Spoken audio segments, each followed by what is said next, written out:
Hey everyone, if you're enjoying my RM audiobooks, don't forget to like, subscribe, hit that hype, and maybe check out my Patreon if you want to support the channel even more. Your support means a lot and helps me keep these coming. Now, sit back and enjoy the story. Pokemon are real. Chapter 1. The Nine-Tailed Fox. It was a dark, summer night in a forest in the middle of nowhere. Owls and crickets filled in the silence with hoos and chirps. Foxes came out of their dens to scavenge for food. A tiny clearing in the forest in the middle of North America, right in the USA, just down south of Detroit. It was the perfect place for camping, which is what Daniel was doing. He failed to set up his tent once more, failing to get one end of the stick through one of the holes, before promptly giving up. God damn it, he said before going to his backpack on the ground and retrieving a sleeping bag from the top of it.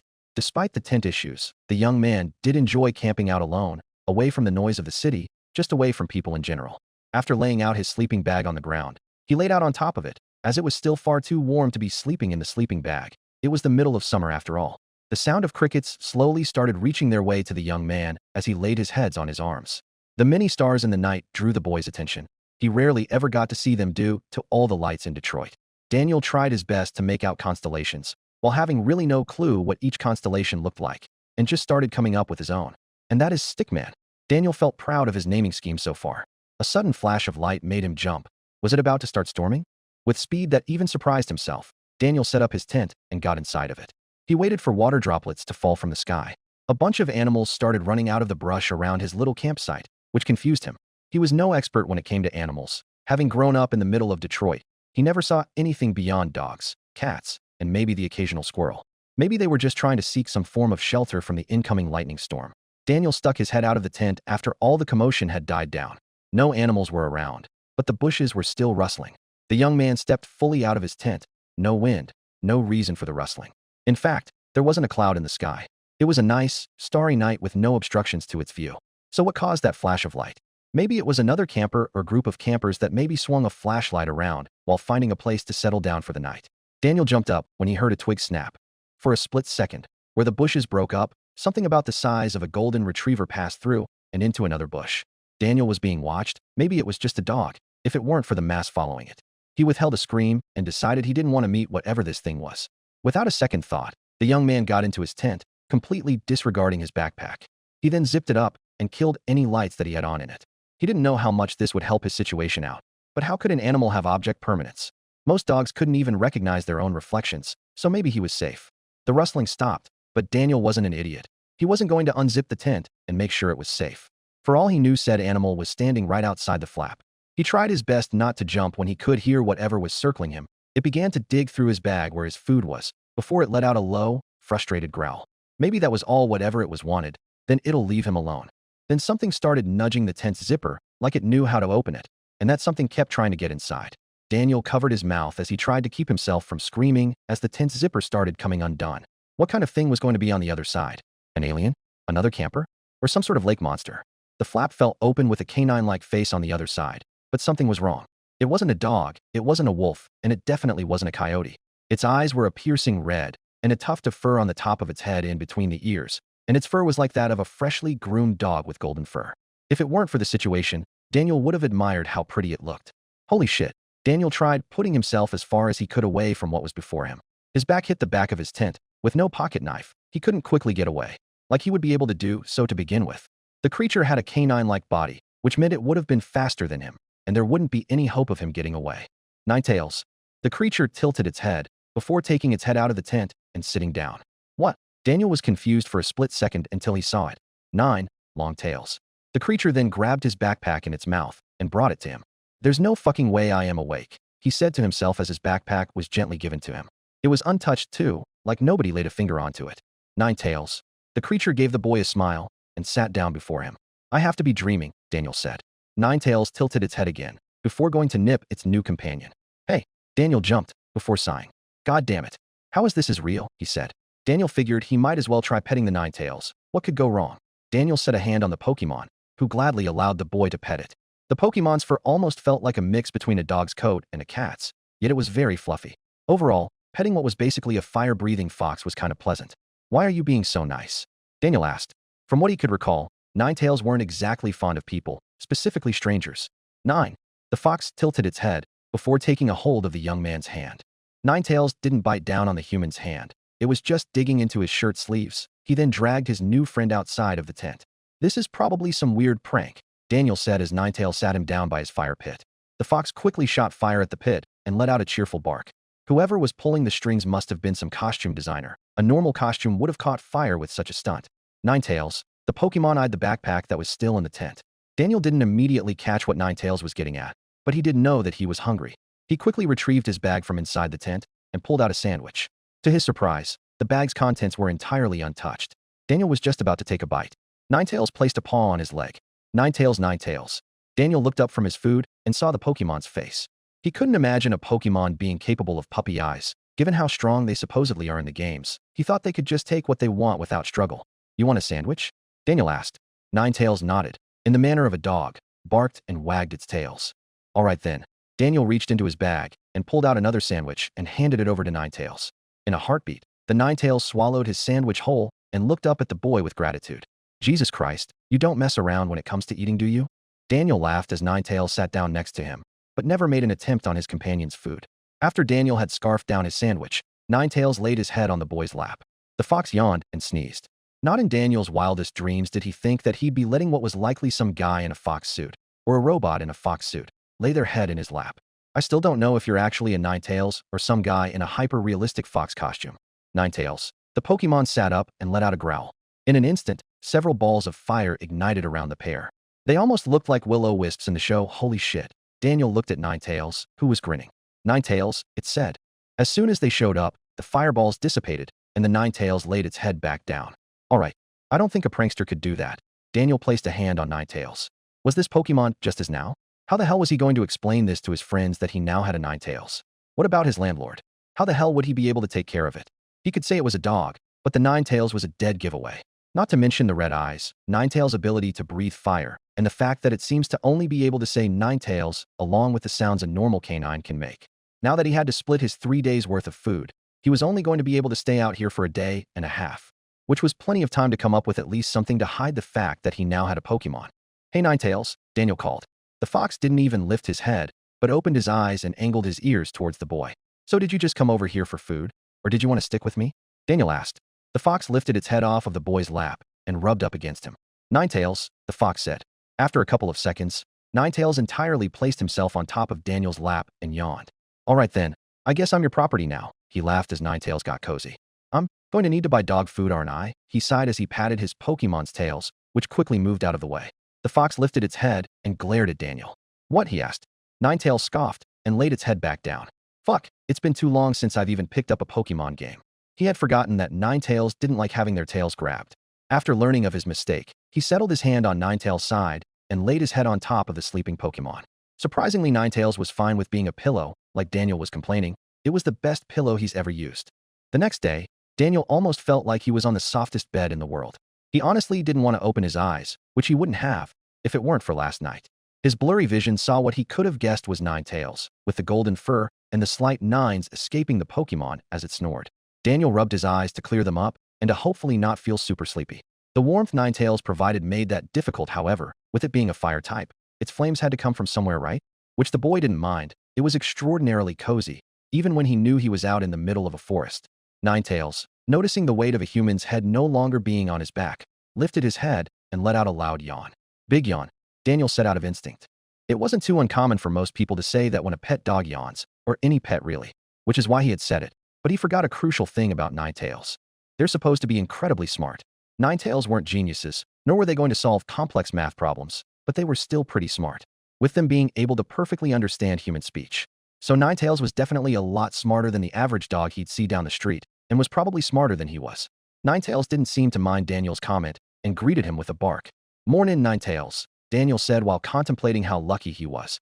Of all the Pokemon that could have come into being, a Ninetails was the one. Ninetails weren't particularly aggressive towards humans in the show from what he's seen of it, and this Ninetails in particular was pretty friendly. Ninetails, the Pokemon greeted, who chose to remain on Daniel's lap. "So, do you have any powers like telepathy or telekinesis? I've seen a Pokemon movie here and there, and almost always there's a Pokemon that can speak with its mind, like proper English," Daniel said. Ninetails tilted its head as it processed what was being asked of it.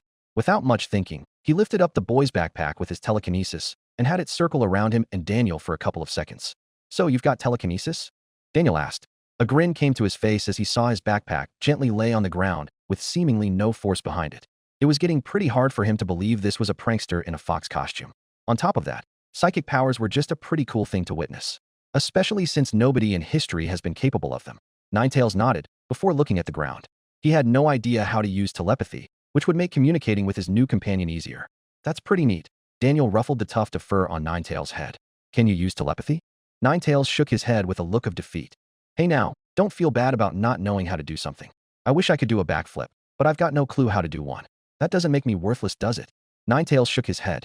So are you useless for not knowing how to make use of telepathy? Daniel continued. The fox glanced at Daniel before putting his stare back on the ground. Come on, you're pretty cool. You can lift stuff with your mind. You're a fire-breathing fox too. That's pretty neat if you ask me, Daniel said with a reassuring smile. Ninetales didn't move. Ninetales were a pretty common Pokémon. So what was unique about that? Daniel had no idea as to why was he being so nice to the Ninetales. He just met the thing, and it was like he'd known it for years. He grew to like this Pokémon in one night, which just didn't make sense to himself. Whatever, he had a Pokémon. The 10-year-old him would have jumped at the opportunity for something like this.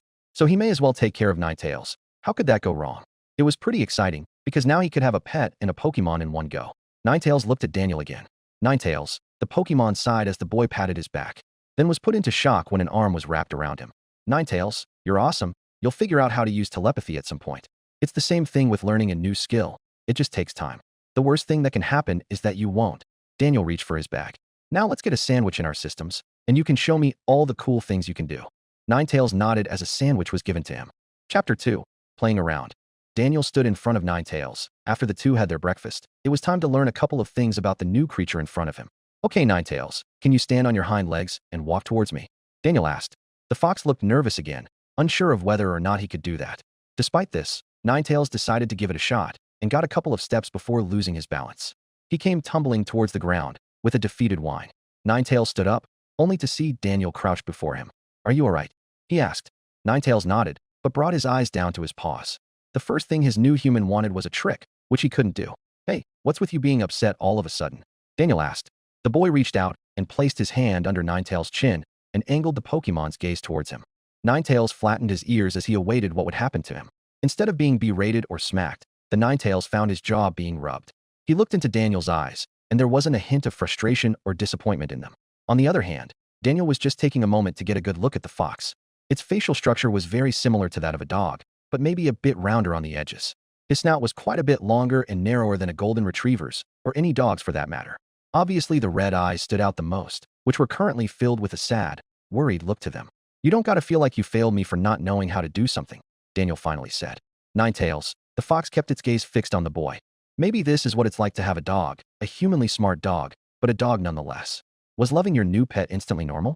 Daniel probably guessed how he felt about Ninetales was due to it being a Pokémon. Maybe it was just the fact that loving an animal was something that just comes quick. How could he know? He just stood and rubbed his Pokémon's jaw for a couple of minutes as their world almost froze. You're pretty cute, you know. Daniel broke the silence. Ninetales closed his eyes and let the boy's words sink in. The fox simply smiled and pulled away from Daniel's hand. Ninetales. The Pokémon backed up and got on his hind legs again. Despite his efforts, he still only got a couple steps in before falling again. This time, instead of hitting the ground, he landed in Daniel's arms. Ninetales sighed again at not being able to do the trick his human had asked him to do. Though this time, he wasn't nearly as hard on himself about it. He was gently lowered onto his back by Daniel and quickly got back on his feet once he was released. You did better this time, Daniel said with a grin. Ninetales nodded before sitting down, happy with himself, knowing that he got his trainer to grin at least. Can you do that thing with your telekinesis again? Ninetales nodded. The fox's tails fanned out behind him as his focus turned onto a pebble. With ease, he lifted the stone up off the ground and brought it over to Daniel. Now that is cool. Daniel then reached out for the rock, which was quickly taken out of reach. Ninetales summoned a wisp around the pebble and held it in place. In a matter of a couple minutes, the rock was burnt to a crisp and settled in the fire pit. Daniel clapped his hands and wrapped around Ninetales. That was awesome. The Ninetales barked happily. He had just impressed his human for the first time. Ninetales, the Pokémon laid his head against his human's shoulder. It felt nice, just having a trainer, which was why he was being so friendly to the boy. It wasn't for food. It really wasn't even because he had seemingly been put into this world without warning. Ninetales had spent far too long alone, which eventually got to the fox, and now here he was with a human of his own. Might not be his world, but he didn't mind. Then, out of nowhere, Ninetales moved his head as quickly as he could and licked his human's cheek. Whoa there, hold the romance for later, buddy, Daniel joked before patting the fox's head. All of a sudden, Ninetails freed himself from the human's grasps and started staring at the tree line. Is something wrong? Ninetails didn't even break his focus on the trees. Daniel quickly swiped a pocket knife out of his bag and joined his friend's side. Ninetails, the fox barked a bunch. The bushes started rustling and a small little animal came out, but didn't resemble any rodent Daniel had seen. Zigzagoon. The little Pokemon ran back into the tree line after realizing the situation he just found himself in. What in the fuck? Was that another Pokemon? It looked like one from the show, and it said a word that sounded like a Pokemon's name. Ninetails began to relax again, plopping himself right by the fire pit, and let out a yawn. Was that a Pokemon? Daniel asked. The fox looked at him, like he was dumb, before nodding. Maybe this world had a lot less in common than he had thought. The average person in his world would have known that it was a Zigzagoon. Good to know, Daniel said. He sat next to Ninetails, who was quick to use his shoulder as a pillow. God, this week just gets weirder and weirder, Daniel chuckled to him. Ninetails, the fox yawned again. You want to play or something? We've got the whole day to kill. Ninetails quickly gained a sudden burst of energy and jumped around the boy. We'll take that as a yes. Daniel stood up before looking around. He remembered that he didn't prepare this trip, like tennis balls or toys, while expecting to find what was essentially a fire-breathing fox. The boy was then promptly tackled by Ninetails, who quickly jumped and pranced around him. Oh, now you asked for it, Daniel said. The fox got close to him and was promptly snatched by his trainer. Ninetails. Ninetails was shocked at how quickly he was swept off his feet. Gotcha, Daniel grinned as he was quickly shoved off by Ninetails, who then pinned him down. Ninetails then triumphantly got off of his human and pranced around the camp again. They rinsed and repeated their little improvised game a bunch. Most of the time it ended with Daniel pinned to the ground by his Pokemon, but he didn't mind it at all. Around the 10th time, Daniel tried to tackle Ninetails again and missed his Pokemon's body. The fox yelped as his trainer accidentally tugged on his tails. Oh shit, Daniel knew what he had just done and got up to check on his Pokemon. I'm sorry. Daniel pulled his Ninetails into a hug, who was still whimpering and crying from the burning feeling that flared up. The fox then pushed his human to the ground and growled at him with murderous eyes. I'm so sorry. Daniel approached Ninetails, who didn't show any aggression. Nine. The fox scoffed before its usual friendly face returned. Ninetails let Daniel hug him, then nipped at him. Ninetails. The fox proudly knew he got his revenge when his human yelped. Alright, I get it. I'll be careful with your tails. Ninetails laid his head on his human's shoulder to let him know everything was forgiven. Sure, his tails were basically off limits, but they weren't worth murdering his human over. The fox then wrapped said tails around his trainer. Ninetails. Ninetails then closed his eyes and decided to let Daniel process what had happened on its own. Wow. The boy decided not to question why his Ninetails decided to do what he had done, but he didn't mind it. This was surprisingly cozy. I guess you want to nap until lunch then, Daniel said before beginning to sit back and relax. The two remained like this before they decided that it was time to get some food in their systems. A quick sandwich for the two of them. So you want to go back to playing, or what? Daniel was then answered when Ninetails tackled him, before padding around camp. So you want to play that game from earlier, Daniel said. The fox barked when he was tackled, and didn't bother trying to push his human off of him. Instead, he simply laid there and pretended to be dead. Hey now, I'm not stupid. Daniel got closer to the Ninetails' face. Come on, get up, Daniel patted his Pokemon. Ninetails then shot his head up and licked the boy's face. Knew it, Daniel laughed as Ninetails rolled out from under him and pinned him down. 9. The fox's tails wagged before letting off his trainer. You're a really neat fox, you know? Daniel wheezed. Ninetails sat by his trainer's side and made Daniel lean onto his shoulder. Ninetails didn't even usher a sound. He was very relaxed. There wasn't a care in the world for the fox. What more could he want? Hey Ninetails, I'm going to pack up camp, Daniel said. Ninetails groaned when his human forced him to get up. I know, you don't want to get up, but I want to head home. I need to watch the news because you just kind of showed up out of nowhere. Usually a fire-breathing fox doesn't just show up and start being your best friend, you know? Daniel quickly took down his tent. Ninetails blinked for a couple of seconds and processed what was said. Were Ninetails not a thing? He knows that he wasn't in the same place, but how were Pokemon uncommon in this world? With how reliant people were on them, how could they survive without a Pokemon? Alrighty, if you don't got anything you want to take with you, we're going to start heading back to the camp's lodge. Then we'll pile into my car and head home, Daniel said. The boy slung his backpack straps onto his shoulders and beckoned the Ninetails to follow him. Without second thought, the two started heading towards the same direction. If Pokemon weren't a thing in this world, how would the camp's rangers react to a nine-tailed fox? How would they react if they were fans of Pokemon and immediately caught on to what the fox was? Whatever the question may be, Daniel just knew he needed to head home. He couldn't think of anything over his day with Ninetails, since he was too busy playing and napping with the thing. So there wasn't a doubt in his mind that he couldn't come up with anything by tomorrow afternoon, when he was supposed to leave. What will happen will happen. He just hoped it didn't end with him dead. Daniel also hoped it would end with him being able to keep Ninetales. It's only been about a day, but he likes having the fox around. Ninetales was like a hyper-smart dog that just happens to be able to breathe fire and has telekinesis. Hey, Daniel stopped when he saw what looked like a park ranger running towards him and Ninetales, who was yelling his head off as he approached. Chapter 3, Leaving Camp. Hey, Daniel and Ninetales watched as the ranger stopped just before them, and he was panting. Are you good, my guy? Daniel asked, checking in on the ranger. It only took the newcomer a couple seconds to catch his breath. I won't blame you for not seeing the news, but we gotta shut down the camp, the ranger said. As in this one specifically, or all of them? Daniel asked. Everywhere's closing down their national parks, campsites, everything that has wildlife in it. The ranger gestured a thumb down the road. I was coming out here to find campers and escort them to the campsite entrance. There's some weird creatures popping up, with some people saying they look like Pokémon. The ranger stopped when he looked at Ninetales. In fact, that looks like one of the things that showed up out of nowhere. The ranger took note of the Ninetales and the red eyes. He quickly drew out his dart gun. What the hell are you doing with one of those things? You know it can very easily maul you, right? Daniel looked down to see Ninetales hide behind his legs. The fox clearly didn't know what was going on, but didn't like what was going on either. Oh, you mean Ninalish? Daniel folded his arms. Listen, man, Ninetales isn't so bad. So far, all he's done is sleep in my lap and eat a couple sandwiches. The boy placed a hand on his Pokemon. Ninetales. The fox looked up at his trainer with uncertain eyes. The ranger didn't seem convinced by Daniel's words. Ninetales, see here. Daniel patted the side of his legs, beckoning the fox to stand beside him. Ninetales obliged, not without taking Daniel's hand in his mouth and simply holding it. As gently as a dog handling a baby, Ninetales gently maneuvered the limp hand onto his head and let out a bark. Daniel looked at the ranger. If Ninetales wanted to, he could have ate my hand, and he didn't, Daniel said.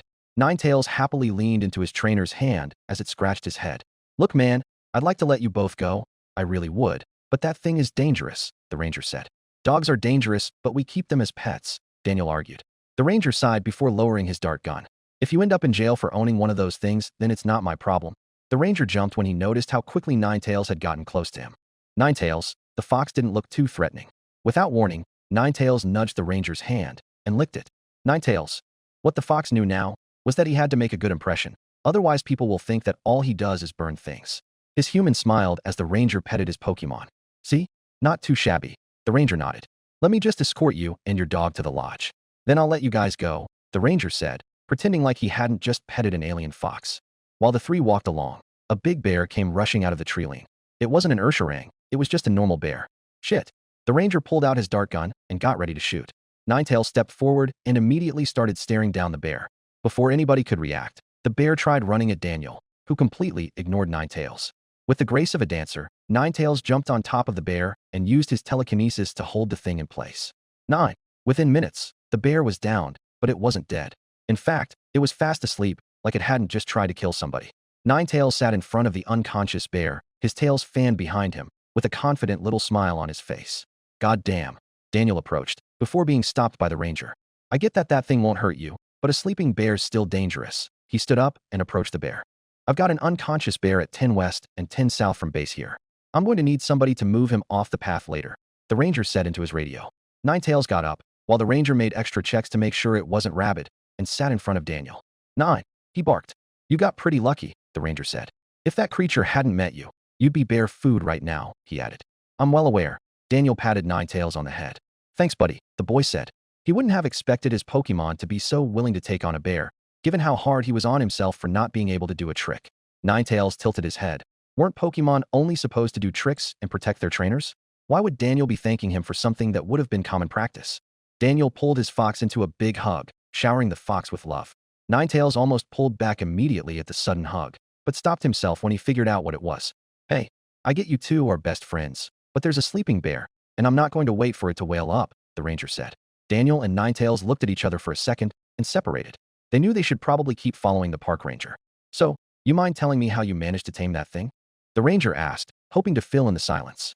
You mean Ninetales? The boy asked. No, I mean the bear, the ranger said sarcastically. Daniel shrugged. I didn't really do anything to tame Ninetales. He just stuck his head into my tent and asked for a sandwich, Daniel said.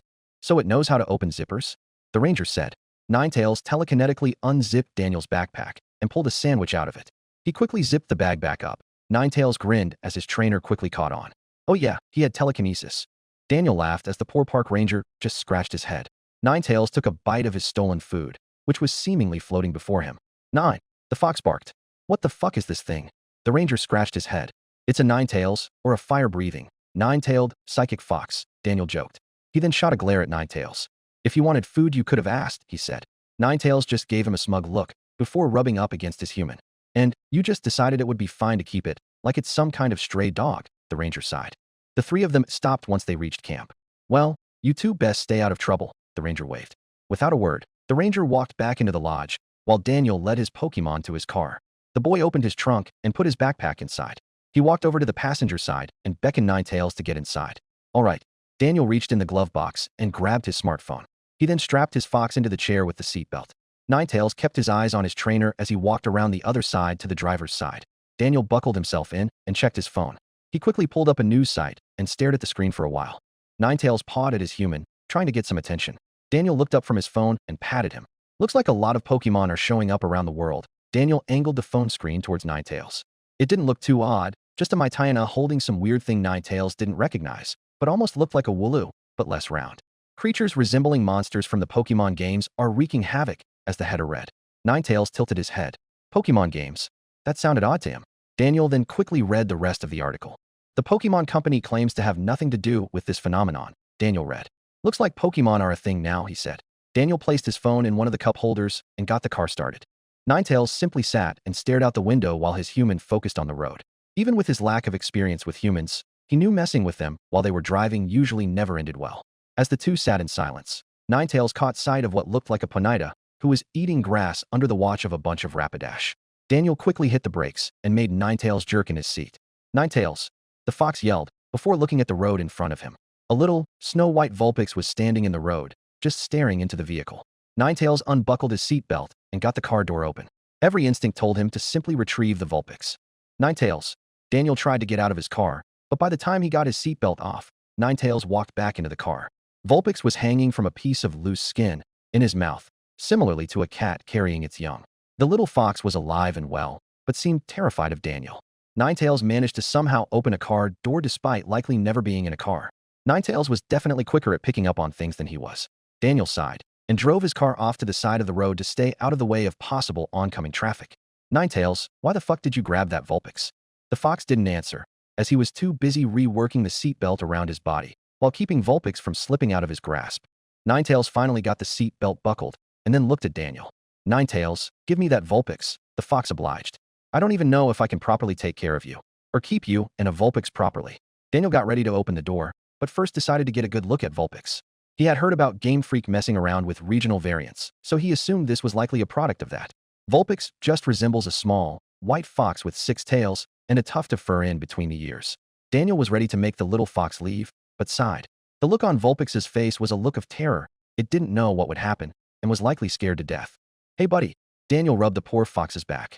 Ninetails looked at him with pleading eyes, and Vulpix was still just scared to death. Hey Vulpix, sorry about almost running you over. Daniel held the fox close to him, and then looked at Ninetails. You're lucky that I'd feel bad about leaving a Pokémon out on the road, the boy said. Ninetails barked in glee as Daniel patted Vulpix's head. The golden fox quickly took the Alolan Vulpix from his human and retreated to the back of the car. He slipped right out of his seatbelt too. Ninetails laid himself and Vulpix on the floor. Hello, the fox greeted his new buddy. Hi. Vulpix started to relax when he realized Ninetails wasn't going to hurt him. My trainer didn't mean to nearly kill you, the Ninetails said. I know. I'm just not over almost getting hit by a car. Vulpix laid into Ninetails and sighed. So you got swept up into that weird light too? Ninetails asked. Vulpix nodded. Now I see Vulpix with only one tail running away from me. I don't get why since we usually live in packs, Vulpix said. Trust me, this place is just as strange to me as it is to you. For now, let's just stick with this human. He's not too shabby. I think you'll get to like him sooner or later, Ninetails said. Vulpix nodded as he went to sleep. Daniel stopped when he reached a 7-Eleven and pulled in. He figured might as well see if Vulpix and Ninetails can eat a hot dog. Daniel turned off the car and stepped out. Chapter 4, Walmart. It was immensely hot. Vulpix was doing just fine given he was an ice type, and Ninetails was also doing perfectly fine. They were both sitting in the car with the windows down. Ninetails had been peeking out the window every now and then. Daniel had long since gotten out of his car and refueled his car. Now Ninetails was just waiting for his trainer to come out of the gas station itself. I'm going to get you two some food, he said. Ninetails still couldn't help but look out the window in hopes that his trainer came back already. So Ninetails, how long have you had your human? Vulpix asked. It's been about a day and a half. I kind of forgot. You know how it is with Pokemon like you and I. Our sense of time is warped, Ninetales said. I know, but if it's only been about a day, why are you so worried about him? That's not even enough time to know his name, Vulpix asked. I've never had a trainer before. I've been alive for how long? I like this guy though, he's pretty nice, Ninetales said. Vulpix shrugged before letting out a yawn. I just wish this human would come back already.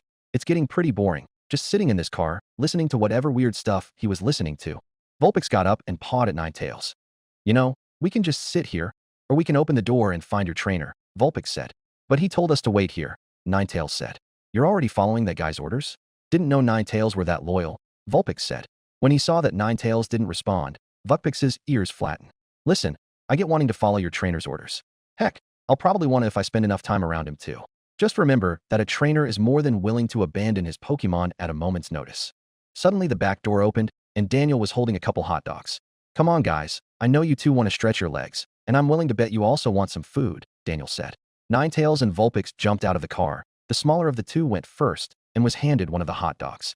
Ninetales used his telekinesis to take the second hot dog from his trainer's hand before thinking of something. He wandered off of the 7-Eleven parking lot. I guess he just wanted food, Daniel shrugged. Meh, if he doesn't want to stick around. Ninetales came back. The hot dog was gone, as he likely ate it, but had a piece of cardboard in his mouth. What the heck are you doing with? Ninetales jumped back into the car and opened the glove box. After grabbing a marker, Ninetales stepped back out of the car and laid the cardboard on the ground.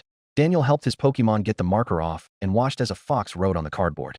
The mouth writing wasn't even close to being as neat as a human's handwriting, but Daniel could make out what it said.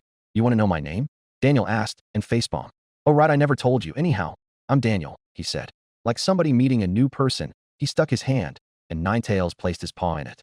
Vulpix just watched as the two shook hand and paw for a couple seconds. So I guess you also apparently know how to write in English. Not very neatly, but you can, Daniel said. Without another word, Daniel sat down beside Vulpix and placed a hand on the Pokemon's head. So what were you doing alone on a country road? Daniel asked. Vulpix simply remained quiet and focused on his food. The boy sighed as he watched as Ninetales ate the same hot dog he'd given it, which was odd since he could have sworn Ninetales had ate it. I don't know how the hell I'm going to explain either of you to my friends, family, or even the police. Daniel picked up Vulpix after noticing he was done eating. I don't even got a clue as to what you guys eat, other than hot dogs, and I don't even know if I can take care of both of you. Daniel held Vulpix like he was handling a baby. I guess I can live off of ramen for the rest of my life, save a little bit on food, maybe cancel my Nintendo Online subscription. Daniel grinned. I guess I won't need to buy the new Pokemon game now that I've got 2 actual Pokemon. Daniel laid the Vulpix in his lap. The fox didn't look very amused about being handled, but didn't snap or anything. He was well aware that Daniel was just trying to get him used to being touched and whatnot. Then came the petting. Vulpix couldn't describe how nice it felt. In a heartbeat, Vulpix began relaxing in his human's company. Every couple of seconds, Vulpix would readjust his positioning, which made Daniel chuckle. Who'd know that a little fox, that's capable of freezing me to death, would be this cute? Daniel stood up, lifting the little fox up with him.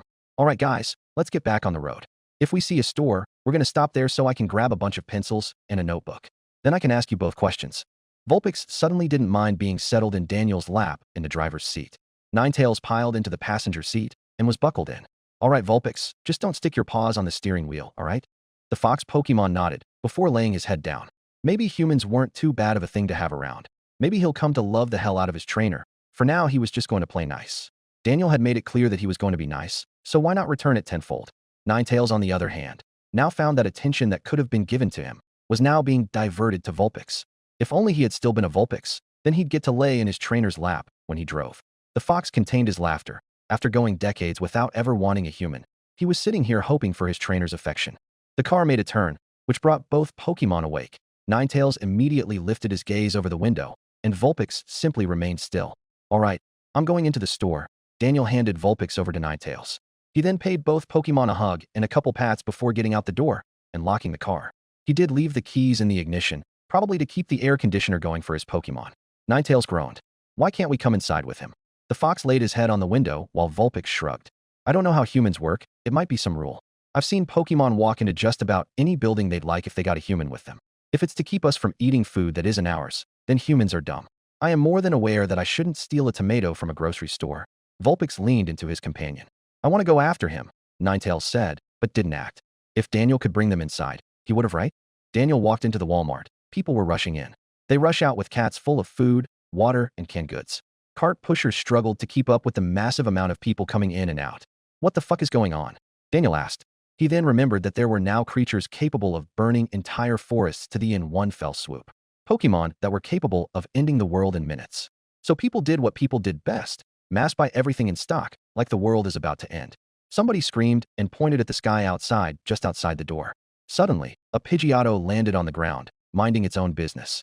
It didn't even do anything, but people were panicking even harder. The employee greeting people at the door didn't even seem fazed by it. Their job had prepared them for bullshit like this. Pidgeotto hopped on up to one of the cart pushers while glaring. For a moment, the whole world was centered around this bird and this random Walmart employee. The bird pecked the ground near him and then started using its head to help get some of the carts in. The cart pusher didn't seem to care that a bird was stronger than he was. He looked relieved more than anything. Hey, a middle-aged woman stepped forward with her hands on her hips. The poor employee then started getting berated for not doing anything about the Pokémon, who had completely pushed in a set of carts and was thanked with a couple pats on the head. The cart pusher then said something Daniel couldn't hear over the crowd that were watching. Hey Marge, the employee shouted. The greeter looked up. Yes, Steven. Give me a box of cookies from the bakery for me. The employee patted the bird on the head again. Pidgeotto seemingly liked the attention being paid to it, as it rubbed up against him. The bird had found itself a friend. Marge came through with a box of sugar cookies. You better pay me back for this, the employee said, who reached out and petted Pidgeotto. Daniel simply smiled. He knew that at least of the Pokémon he knew of, there were a few that were supposed to be really friendly. Pidgeotto happily took his new friend's offering and followed the guy out to continue helping out his partner. Marge simply stood with a grin on her face before going back to her post. As Daniel walked through the store, people ducked and weaved past each other trying to get what they need and to check out. Several aisles were empty, mostly the bread, water, milk, and canned goods. Man, people are acting like a massive blizzard is coming, Daniel said. To his relief, the arts and crafts aisle was basically untouched. He grabbed a notebook and pack of pencils and then started heading towards the checkout. Daniel stopped to see. The lines were absolutely massive. Even for self-checkout, everyone was piled up for a long way away. God damn it. Shoulda just went to Michael's or something. Daniel sighed as he pulled out his phone. Daniel's taking too long. Ninetales sighed as he stared out the window. You can open the car door, right? Ninetales nodded. Then let's go find Daniel. It can't be that bad, Vulpix said. Ninetales' eyes snapped to a blue light on the dashboard before going with what the other fox said. All right, let's find him, Ninetales said. He undid his seatbelt and opened the door. What the hell are those two doing? Daniel watched on his phone as both of his Pokémon stepped open the door, closed it, and a clicking sound was made. Ninetales had locked the car from the outside and was now heading towards the store. What the hell's going to happen if they walk in the store? He doubted anybody would have a gun here, but what if somebody did? Daniel's ears met a sharp pain as people started yelling. What the fuck are these things? Ninetales and Vulpix likely got inside the store. Why couldn't you two just stay in the car? Daniel grumbled to himself as he stepped into self-checkout. Vulpix followed Ninetales through the crowd of people, both sniffing the ground for Daniel's scent. It wasn't very pleasant being in the crowd. Their sensitive ears were being blasted with people screaming and yelling. Vulpix could audibly hear Ninetales whimper as his ears were bombarded with screaming, and he couldn't blame the Ninetales. What made things even more fun were some people tried to kick at both foxes. Vulpix eventually just hopped on Ninetales' back, since if he were kicked, then it wouldn't end well. Ninetales could probably take a couple, but he definitely wouldn't be doing well. Ninetales picked up the pace. I smell him. The Vulpix clung on for dear life, and Ninetales expertly ran through people's legs and came to a stop. Daniel was staring at them, with a bag in his hands. Guys, Daniel knelt down and made sure neither of them were hurt. Why didn't you stay in the car? Ninetales barked a couple of times while people started surrounding him. Vulpix also barked a couple of times. In all seriousness, even he was starting to get concerned with how long Daniel was inside the store. Guys, if I don't come out of a store, don't immediately assume I got killed by an armed robber, Daniel joked. Hey, a woman, who didn't seem to much older than Daniel approached and immediately tried kicking Vulpix. The little fox immediately jumped up into Daniel's arm for some sort of protection. You didn't like me that much this morning, Daniel chuckled before glaring at the lady. Why the actual fuck are you trying to kick a small animal? The lady pointed a finger at him. You realize those aren't animals, right? They can kill you very easily. The woman yelled. Daniel sighed. Ninetales, Vulpix, both pocked me and looked up at him. This is why I didn't want to bring you two inside here. The boy stood up. Come on, you two. Let's get out of here before shit gets worse, Daniel finished. Ninetales wanted to snap at the lady, but knew that his trainer knew best. Luckily for Daniel, a manager approached and told Daniel that he was to be removed from the property. If you're asking me, that lady started it, but this is just to keep this from going south. After being escorted out, the manager made it seem like she was pissed off, but it was mostly to just make it seem like Pokémon weren't allowed. The woman's jaw dropped when she saw a bird that came up to a cart pusher's leg, was pushing along 20 carts like it was nothing. I think I need some vacation days off. Daniel sat down in his car and pulled out the notebook. All right, Ninetales, Emma asked you and Vulpix a bunch of questions. You can then write down your answers, and we can go from there. Chapter 5, A Notebook. All right, Ninetales. Daniel clapped his hands as soon as he closed the door of his car. The boy opened the pack of pencils and got the plastic wrap off the notebook. He flipped open the notebook and handed it over to the fox. I'm going to be honest. I'm still getting used to the fact that Pokémon are a thing now. Daniel slumped back in his chair. And it's even weirder, knowing that a fox can write in English. He sat back up and turned to face Vulpix and Ninetales, who were now sharing the front seat. So, I want to ask a couple of questions, since there are a few things I've got no clue on, Daniel continued. Ninetales nodded. He was excited that he found a way to communicate with his trainer, despite his lack of telepathy. Vulpix didn't seem too excited, seeing as so far his only experiences with humans were almost getting hit by a car and getting kicked at. All right, so I know that you can very obviously shoot fire and have psychic powers, Ninetales, but what else can you do? Ninetales took a hold of the pencil in his mouth, before slowly writing down what a Ninetales was capable of. He's never met a snow Vulpix, so he wasn't going to write down what Vulpix were capable of. The fox growled a couple times at the pencil, constantly slipping and ruining what he wrote. If only his telekinesis was a bit more refined, but even Ninetales knew that wasn't likely. Just because his species was very capable with stuff like telekinesis, or could have potent strength with psychic moves, they lacked the finer mastery that actual psychic types have. Ninetales dropped the pencil when his crude writing was complete. Hey Vulpix, do you know what a snow Vulpix is capable of, or? Vulpix nodded. Just think of the ice equivalent to fire-type moves, and that's what I can do. Even if I'm not personally capable of all of those moves. Ninetales nodded before picking the pencil out and writing down Ice Shard, the only ice move he remembered. The writing was a bit hard to read when Daniel was given the notebook to read over. Of course, it was mind-blowing that an animal was capable of writing, even with how rough it was. Even so, his mind melted. Given how his experience with Pokémon didn't really extend beyond gold and silver, he didn't know Ninetales were capable of half of the things listed. Obviously, fire and psychic were down, but apparently some ghost and grass-type moves were on the table. It also turned out that a Ninetales was capable of cursing, which he thought was just something in the Pokédex. Man, I should have used something other than Typhlosion in the games, Daniel said. That's when his spine shivered. If the Pokédex was accurate, then that would have meant he was cursed. Hey Ninetales, remember when I accidentally pulled on your tails when we were playing in the camp? Daniel asked. Ninetales nodded. So did you curse me for doing that, or? Ninetales shook his head. He took the pencil and pulled the notebook out of Daniel's hand with his telekinesis. Ninetales took what felt like forever to write something and handed it back to Daniels. No, I didn't curse you. Ninetales are capable of cursing, but not every single one knows how to. I don't know how to. Even if I did, I wouldn't have. Me nipping you was payback enough for an accident. I did consider you my trainer the moment you fed me, so I wouldn't have tried to do such a thing. Though you mentioned Pokémon games, can you elaborate on that for me and Vulpix? Is that like a fighting tournament? Daniel patted his Ninetales on the head. So about Pokémon games. Pokémon aren't, or weren't actually real. They were just in a video game made by Game Freak. I think the games are made by Nintendo now, but I don't really know. They kind of come in sets of 2 or 3, which now that I think about it, are really just the same game with a different title. Each set of games had some amount of Pokémon, like Red and Blue were the first set, and then Gold and Silver were on the next one. I think we're on. I don't even know at this point. Ninetales and Vulpix were introduced in Red and Blue, but a couple years ago, they got a new form. Daniel pointed at Vulpix. And I think you're what the new form of Vulpix looks like. Something aloha, he said. Vulpix's head tilted, but realized the words said. He wasn't in his world anymore, nor was Ninetales, but the games he described so far seemed accurate. The Alolan region was what he called home until now. Ninetales didn't seem too fazed by what he was told. If a Vulpix was as fortunate as he was and evolved, then their comprehension of the world skyrocketed. He had guessed a couple of times that he wasn't in his world, given how a regular person in his world would have tried putting a Ninetales like him in a Pokeball immediately. With how sought after his kind was for their fur, usefulness, or because of how a rich person thought that Ninetales were an elegant Pokemon. The fox also would have guessed that he wasn't in his world, since he currently wasn't in a Pokeball. This seemed a bit odd to him, but he preferred this outcome when he started seeking out a human to call his own. He would have hated being in one of those damn things all the time. Ninetales barked. You want to know if I've got any more questions? Ninetales nodded. Well, are Pokemon like Lugia real? In the games, these are called legendaries and have some absurd power. Like one can control time apparently. Another is quite literally God, and Lugia was master of the sea, I think, Daniel said. Ninetales and Vulpix looked at each other before bursting into laughter. There was no such thing. Sure, some Pokemon believed in those gods, so did some humans. In reality, those things just weren't actually real. At least that was common knowledge amongst Pokemon. I'm going to assume there's nothing like a Mewtwo sitting in a cave somewhere then. Daniel sighed in relief. Ninetales and Vulpix looked at him with weird expressions. What could go wrong if a Groudon was real? It would be too busy hibernating to be a threat. Looks like nobody will be taking over the world with a llama stuck in a fence. Daniel still couldn't believe that was what Game Freak went with for the literal god of their games. Though with how you guys exist, I have a feeling if some war breaks out, I'll get drafted and stabbed by a fucking bee drill, Daniel said. Anyhow, if you guys have something to ask, write it down, the boy said. Both Ninetales and Vulpix just wanted to get out of the parking lot already.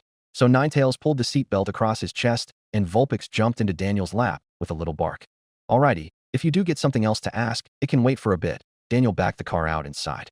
He realized just how busy Walmart was and how long he'll be sitting just trying to get out of the parking lot. He occasionally peeked out the window to see the same cart pusher and Pidgeotto sitting out front of the store. The employee was showing off his new buddy to the manager who had escorted Daniel out. The poor woman looked beyond shocked that Pidgeotto was surprisingly strong. The cart pusher handed the bird another cookie before turning to get back into work. As Daniel started nearing the entrance in his car, which happened to also lead out onto the street, he could hear the cart pusher start freaking out. He looked out the window again to see Pidgeotto rub up against his newfound friend. "Aw, he likes you a lot." The manager jokes, still on edge about how a Pokémon was sitting on her employee's shoulder. Daniel groaned as he finally got onto the street. By no means was he a road rager, but it had been a solid hour since he had pulled out of his parking spot. Vulpix was asleep in his car, and Ninetales didn't seem to have a care in the world. Sure, when both Pokémon could live for about a couple hundred years at a minimum, it wasn't so bad. Daniel's mood lightened up when he finally got moving. The almost entirely country landscape had started fading away as the car drove along. The constant stretches of cornfields with the occasional gas station turned into suburbs. The Ninetales looked heavily invested in this change, not taking his eyes off the window, and would have wagged his fluffy tails if they weren't pinned in between his rear end and the car seat. The car stopped outside of a small house that was only 2 stories tall. "You guys are about to meet my mom," Daniel said. Ninetales opened the door himself and hopped out, but Vulpix was still fast asleep in Daniel's arms. He honestly couldn't complain. The little fox was adorable and wasn't that heavy. So carrying the thing didn't seem like too big of a deal. Daniel walked up the driveway, Ninetales at his side, and stopped at the door. Daniel adjusted the Vulpix in his arms so that he could knock on the door. "Ninetales, stay behind me when I open the door." Ninetales obliged with his trainer's request. Daniel tried to hide Vulpix's tails with his arms, but gave up. He knew lying to his mom about Vulpix would fall flat when there was a Ninetales standing right behind him. "Here goes nothing." Daniel lifted his free hand and knocked on the door. The door gently opened. On the other side was a woman, who Ninetales assumed was his mom. "Hey mom, have you seen the news?" The young man grinned as he fondled Vulpix in his arms. "About how Pokémon are real," Daniel's mother said. "You definitely did," Daniel chuckled. "And I'm assuming that Vulpix plush you asked for suddenly bleached itself white and learned how to breathe." His mother shook her head. "Daniel Walter, you do know just how dangerous those things are, right?" "I'm sure you would, given how much you played those games and watched the show as a child." Daniel's mother looked at Vulpix. "Well, this little guy's cute and cuddly. How bad can he get?" Daniel paused as Ninetales stuck his head around his trainer's legs. "Ninetales," Daniel yelled, trying to get the fox back behind his legs. "So you couldn't stop yourself with a cute little fox. You had to get the bigger, more dangerous one," Daniel's mother said, shaking her head. "Well, they can't be that bad, right? Ninetales played with me while I was out camping, and Vulpix slept in my lap on the drive back," Daniel tried to reason. "And that is exactly why you brought them here." Daniel's mom just began to smile as she pulled her son into a hug. "I'm just glad that you didn't end up on the news being eaten by a Charizard or whatever that fire dragon was." His mother backed away. Vulpix was now wide awake, having heard Daniel's yell and being squeezed in between 2 humans. "Vulpix," the little fox didn't move as his trainer's mother reached out and started petting him. "Come inside, Daniel. I know how long that car ride was." Vulpix found himself now in a woman's arms, which honestly he didn't mind. It felt nicely comfortable just being in a human's arms. On top of Daniel calling this woman his mom, he assumed the lady could be trusted. "Do you know what your new pets eat at least?" Daniel's mother said as Ninetales laid in front of the couch. "I know they can eat 7-Eleven hot dogs and ham sandwiches," Daniel shrugged. "Okay then, I'll get some ham sandwiches since I don't think we even have hot dogs," Daniel's mother said. The woman patted Vulpix on the back of the head, handed him back over to Daniel, and headed into the kitchen. Daniel then settled his Vulpix on the floor. Ninetales stood up and started trying to get Daniel to play with him. Both foxes started wrestling with their trainer. Chapter 6. The News. "Boys, how long do you take to make a bunch of sandwiches?" Daniel's mother placed her free hand on her hip. She honestly couldn't help but smile, and her son managed to pin down Vulpix, only to be taken down by his Ninetales seconds afterwards. It seemed like the foxes were teaming up against their owner just because it would be fun. To her surprise, nothing was broken despite the trio's rough housing. She settled the plate on the coffee table, which sat nicely on a fitting rug. It sat in front of a couch and a pair of chairs that very clearly didn't match the rest of the room, but still looked nice and cushy. Sat in front of the seats, on the other side of the room, was a decently sized flat-screen TV, sitting on a stand, with 2 shelves, with a Wii next to it. Next to the console was a small library of games for it. They were covered with dust along with the console itself and the Wiimotes that sat in a stand on the shelf above it. None of it was touched by either Vulpix or Ninetales, who were fixated on keeping Daniel pinned down. Ninetales triumphantly barked as Vulp sat close by, tapping the ground much like a referee. After 10 Vulpix, Daniel tapped the ground and was let up. "I see you're enjoying your new pets," Daniel's mother said. "Hey, it's like two dreams coming true. I always wanted a dog, and I also wished Pokémon were real." Daniel sat up. The Ninetales rubbed up against him, collecting a couple pats, and then sat down next to his trainer. Vulpix then took his turn of affection right afterwards. "I guess that's fair. I hope you know the implications of keeping those too," his mother said. "Like how they're fire-breathing foxes that can kill me in seconds?" Daniel said. The boy stood up, keeping Vulpix in his arms while his mother nodded. "And on top of that, I don't think it's legal to keep a Pokémon, let alone two. Since I don't know if you've known this, but it's only been about a couple days since they popped into existence." Daniel's mother picked up the TV remote and hit the power button. "But Ninetales and Vulpix aren't overly aggressive towards anyone, because if they were then I would have been dead the second I met Ninetales," Daniel said. "Daniel, you and I both know that isn't enough to make keeping those two legal. Chances are, there's going to be a license in a couple of years, and only certain people will be able to keep them." Daniel's mother sat down on the couch. "For now, just sit down. I made a few sandwiches for your Pokémon. We might as well keep up to date on how the world's reacting to Pokémon," Daniel's mother said. Both mother and son put their attention on the TV while Ninetales settled the plate on the ground so he and Vulpix could get to the food better. The whole world was put into shock when a flash of light brought creatures from the beloved franchise, Pokémon, into the world. 2 days have passed, and people are already making contact with these creatures. The news channel swapped to a clip of a Growlithe playing a German Shepherd, neither of which seemed to care what the other was. They just wanted to play. Some of these Pokémon have been quite friendly, quick to come into the lives of many, and a sizable portion of those people took said Pokémon in as pets. The screen changed to a man holding a Poochyena like it was a brand new puppy, to another of a person holding a Skitty. One even popped up of a woman standing next to a Zebstrika. The last was something Daniel didn't really recognize at all, but names flashed on screen for the names of said Pokémon. Lastly, another popped up of Daniel at a gas station on a security camera. It was when he had just walked out with hot dogs to feed his Pokémon. The feed played and Ninetales had just come back with a piece of cardboard. "Why did Ninetales bring you cardboard? Of all the things you could have asked him to bring you, it had to be that." There wasn't any audio for the video, so Daniel couldn't blame his mother for assuming this. The boy pointed at Ninetales. "He knows how to write in English, not very neatly, but he can. I knew that Ninetales were able to understand human speech, but I guess they also know how to read and write," Daniel said with a grin. "There is no damn way a fox knows how to write in English." Daniel stood up and walked out the front door. Ninetales and Vulpix almost got up to follow their trainer, but Ninetales sat down and barked something to the smaller fox. "Some Pokémon are quite dangerous," the news reporter said with a fake saddened sigh. The feed cut to a Ninetales that was a different coloring to the one sitting in the room, growling at a farmer. "Yeah, you get out of here." The farmer had a gun out, threatening the fox. Ninetales and Vulpix's attention was drawn back to the TV. Ninetales' ears flattened as the other fox ran off while being shot at. It miraculously dodged a bullet before running into the woods. Daniel's mother had her mouth covered when she saw a little Vulpix that was with it. It looked significantly smaller than the Alolan Vulpix. The feed cut to an interview of said farmer. "I saw this nine-tailed fox trying to get into my chicken coop, so I chased the damn thing out. A nine-tailed fox is still a fox, and a fox should be shot and killed on sight," the farmer said. A clip of a Pokémon Daniel's mother never heard of, a Pyroar, tackling a lion in what seemed like a zoo.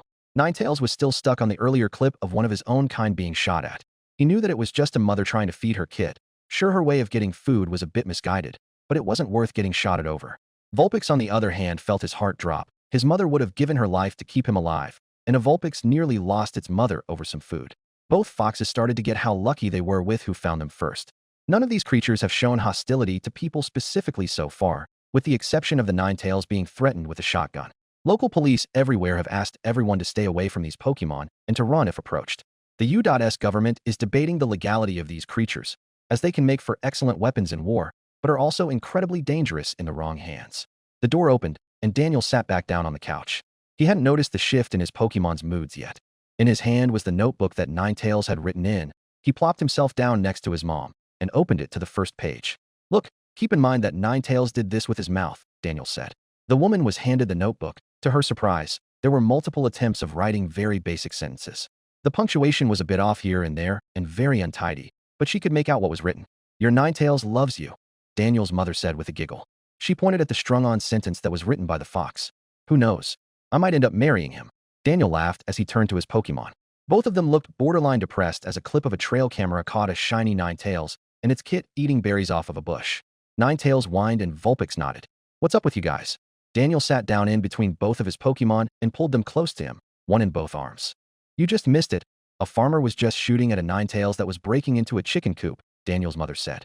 Daniel just stared at her for what felt like ages and turned to his Pokemon. Is that the same Ninetales that was getting shot at? Neither of them nodded.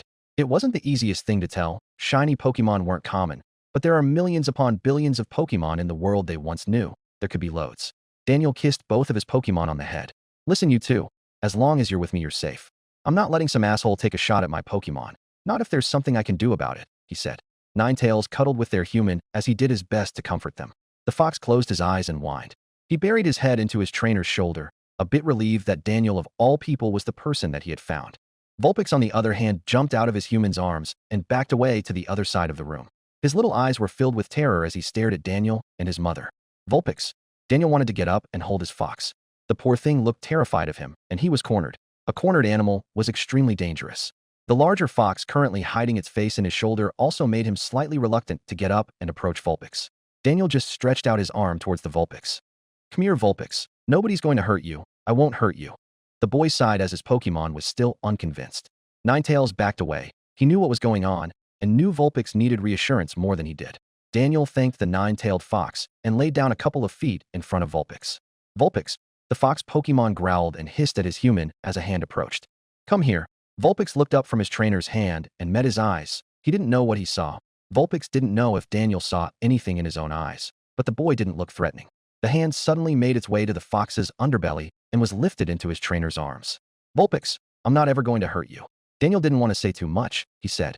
Vulpix sat silently crying in his trainer's arms. Would he actually be safe from harm in Daniel's arms? Would the human suddenly get angry and whip him? The clip on the TV with the Ninetales had reminded him just how dangerous humans can actually be.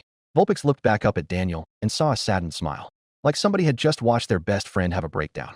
Vulpix buried his face in the boy's chest, being hugged tightly by Daniel. The fox felt safe. Chapter 7. Roommates. Daniel waved his mother goodbye as he started out towards his car. Ninetales calmly waddled behind him while Vulpix was being held in his trainer's arms. The sun was setting. Owls and Hoot-Hoot's voices filled the air all around the tree. Daniel plopped down in his car seat and sat back for a couple of seconds. I'm going to need to learn a bit more about Pokemon tonight. Daniel almost groaned at the thought. There was nearly 1,000 of these things in existence, even without the presence of legendaries, if how Vulpix and Ninetales reacted was any indicator to their existence. Ninetales lied down in the back seat and was out in a couple of seconds, whereas Vulpix was still awake. The Alolan Vulpix had been wide awake ever since he saw the news earlier. Sure, he knew that Daniel wouldn't hurt him, but it still didn't make the fox think that he was fully safe. What would happen if his trainer needed to go to work where neither Pokemon were allowed in? What if somebody with authority saw him in Ninetales? Vulpix looked up at Daniel, who had his phone out. Vulpix. The boy looked down at his Pokemon with a relaxed smile. You need something? Vulpix grabbed hold of Daniel's arms with his paws. The little fox wanted some kind of affection right now, just something to put his mind at ease, even for a moment. Thankfully for him, Daniel got the message and started scratching Vulpix's back. I'm just looking at the Pokemon website. Since you guys are pretty much aliens, I'm going to try and learn a bit more about you guys. If the website is accurate at least. Daniel lowered the device so that Vulpix could see. A picture of a Cantonian Vulpix along with basic facts about the Pokemon filled the screen. Daniel tapped the Alolan form button and a picture of Alolan Vulpix came up. All right, Daniel chuckled. Well, now I know for sure. You're an ice type, he said. Vulpix stared at the screen with his trainer as both looked over the pages for the fox Pokemon. So far all of this is accurate, right? Vulpix tilted his head before shrugging. Unlike a Ninetales, who could very easily understand human texts and speech, Vulpix could understand speech, but couldn't read like Ninetales could. You can learn Ice Beam apparently. Daniel put the phone down. I'm just going to assume the website is accurate until I'm proven otherwise. New York City, the Big Apple, a city that never sleeps. Everyone was going about their business, not with a care in the world. Sure, now along with stray dogs, there were Growlithe, Houndour, and similar Pokemon, but that didn't stop the busy city from going about its day. None of these creatures have really threatened or harmed anybody, mostly just asking for food, or joining people at random on their walk to work. It was a nice change of pace since most of the strays in New York were scared of people. Now while somebody walked to work, they'd be joined by a little Growlithe or Rockruff that was simply seeking some kind of company. Due to how dog-like and friendly they were, a few were tempted to take these Pokemon home with them. A woman with knee-length, blonde hair walked down the streets. Her attire was a black, long-sleeved coat that went down almost to her ankles. A gem hung just below the single button on it, just above her chest. The woman had short, black boots with a yellow stripe just before the toes of said boots. Nobody seemed to pay the woman any mind. As to anyone, it just looked like another passerby in New York City. Judging from the lady's attire, a very successful passerby, but just another person on the streets. She looked up and around, taking in the world around her. Recently, she had been taken up in a flash of light and found herself laying in the middle of Central Park. The woman turned down an alleyway before sighing. Not even Castelia City is this big. The woman continued down the alleyway. All right, lady, give me all the money that you've got, any valuables you got on you, and nobody'll get hurt. The lady turned around to see a mugger. He was very rough looking, from his workout jacket and jeans to just his face. In his hand, he had a knife, no gun, and was closing in on his new target. I don't know what you're expecting. I have nothing of value on me. I don't carry my wallet on me, the woman said. Says the bitch in designer clothing. The guy charged and pinned the woman to the wall. Give me the gem on your coat, and you get to leave with your life, the mugger said. I can do that, but please do let go of my arms. I can't give you the diamond otherwise, the woman said. The mugger leered at her before letting off her arms. A red and white ball fell from the woman's sleeves and into her hand. In a flash of light, a humanoid came into existence. Its head was like that of a canine, but its mouth was just under where its muzzle was. Where its hands and feet were paws in their stead. The forepaws had spikes on the back of them, and there was a larger spike on its chest. Lucario, the humanoid spoke. It glared at the woman's attacker, like it had heard every word being said to its mother. He stood in between his trainer and the mugger. What the hell? It's one of those little freaks from the news. The mugger dropped his knife and ran, not wanting anything to do with it. The woman let out a sigh. That could have gone worse. The woman placed a head on her Pokemon's head. I'm glad that mugger didn't choose to fight. I didn't want to risk you getting stabbed. The Lucario looked up at his trainer with pure admiration. Ninetales and Vulpix were very underwhelmed by what Daniel's home looked like. It was a small apartment with 4 rooms. 2 of them were merged together, which were the kitchen and the living room. Ninetales could guess that the other 2 rooms were a bedroom and a bathroom respectively. All right, I don't know what I've got in the fridge, so bear with me while I find you guys something to eat. Daniel walked into the kitchen. It had a normally sized fridge and a microwave, but lacked an oven. It seemed like Daniel substituted his lack of an oven with a tiny little microwave oven. Daniel opened up the fridge and immediately saw a packet of sausages in the door. His fridge was fairly empty, save for a bag of apples and half a loaf of bread. I might need to do some grocery shopping. Daniel took the packet of sausages and laid them out on the counter. Daniel opened a little cabinet, pulled out a miniature grill, and set it on the counter. You guys don't gotta sit and watch me make you 2 dinner. You guys can go lay down on the couch if you want to. Daniel plugged in the grill and walked into the living room. A decently sized TV sat on a shelf across from a couch. There was a coffee table with a plate on it with what looked like the remains of a brownie on it. My God. Daniel took the plate and took it back into the kitchen and stuck it in the dishwasher. He took the sausages out of the packet and stuck them onto the grill. Ninetales and Vulpix chose to follow Daniel over to the door off to the side, assuming they'd be walking into their bedroom. Yo, Chris, why didn't you put your plate in the dishwasher? Daniel knocked on the door, hoping to get his roommate's attention. The bedroom door swung open and a young man stepped out. Chris was a couple of heads taller than Daniel. Oh fuck. Chris rushed towards the living room to find his plate missing, and hadn't even noticed the Pokémon yet. I saw the news earlier and ran outside. You were on it, by the way, Chris said. I know. I was at my mom's place when I saw it. Daniel went and sat on the couch. That so far is the only time you left a plate out, so I can't be too mad. As long as you don't burn the place down, it's not that big of a deal, Daniel said, trying to ignore his friend's talk about the news. Dan, you were on the news with 2 fucking Pokémon. You know how cool that is, right? Chris, because Pokémon just came into existence and I got 2 of them to like me? Chris nodded. Ninetales and Vulpix now chose to jump onto the couch. Hey Vulpix, can I lay in Daniel's lap? Ninetales asked. Go for it. Vulpix laid down next to Daniel, while Ninetales happily piled on top of host trainer. Wait, hold it. Dan, you weren't just feeding those Pokémon on the news. Chris looked genuinely shocked at how both Pokémon that were in the clip with his roommate were now in his apartment.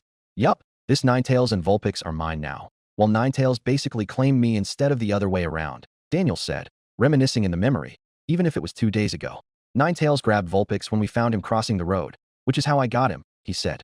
Dan started grinning. He knew just how much Chris loved Pokémon. So how's Brilliant Diamond going for you? Daniel asked while Chris laughed. You think I want to play Pokémon when you've got 2 actual Pokémon? Pokémon are real now, and you seriously expect me to want to play Brilliant Diamond? Chris reached out to pet Ninetales, which the fox let happen. Say Chris, can you keep check on those sausages? I was making them for these 2 fluff balls, and, you know, I kinda can't get up, Daniel asked. You sure? I'm pretty sure Ninetales would let you up, right? Chris asked. It's not a matter of getting up, Chris. It's a matter of me wanting to make Ninetales get up, Daniel said. Ninetales was borderline passed out in his trainer's arms, and was happily enjoying his trainer's embrace. Alrighty, but I call getting Vulpix for the night, Chris said before walking into the kitchen. Vulpix tilted his head at first, but decided not to question it. Normally, he wouldn't let any human near him with the exception of Daniel. If his trainer trusted this new guy enough to live with him, then surely Chris can't be that bad. If Vulpix lets you cuddle with him, then I'm all for it. If he isn't, then don't make him, Daniel said. Chris flashed a thumbs up. I won't trust me, but we're going to have to start paying pet rent for them. Chris shrugged and opened up the grill. You know we both can afford it. I'll pay for all of it since they are my pets, Daniel said while patting his nine tails.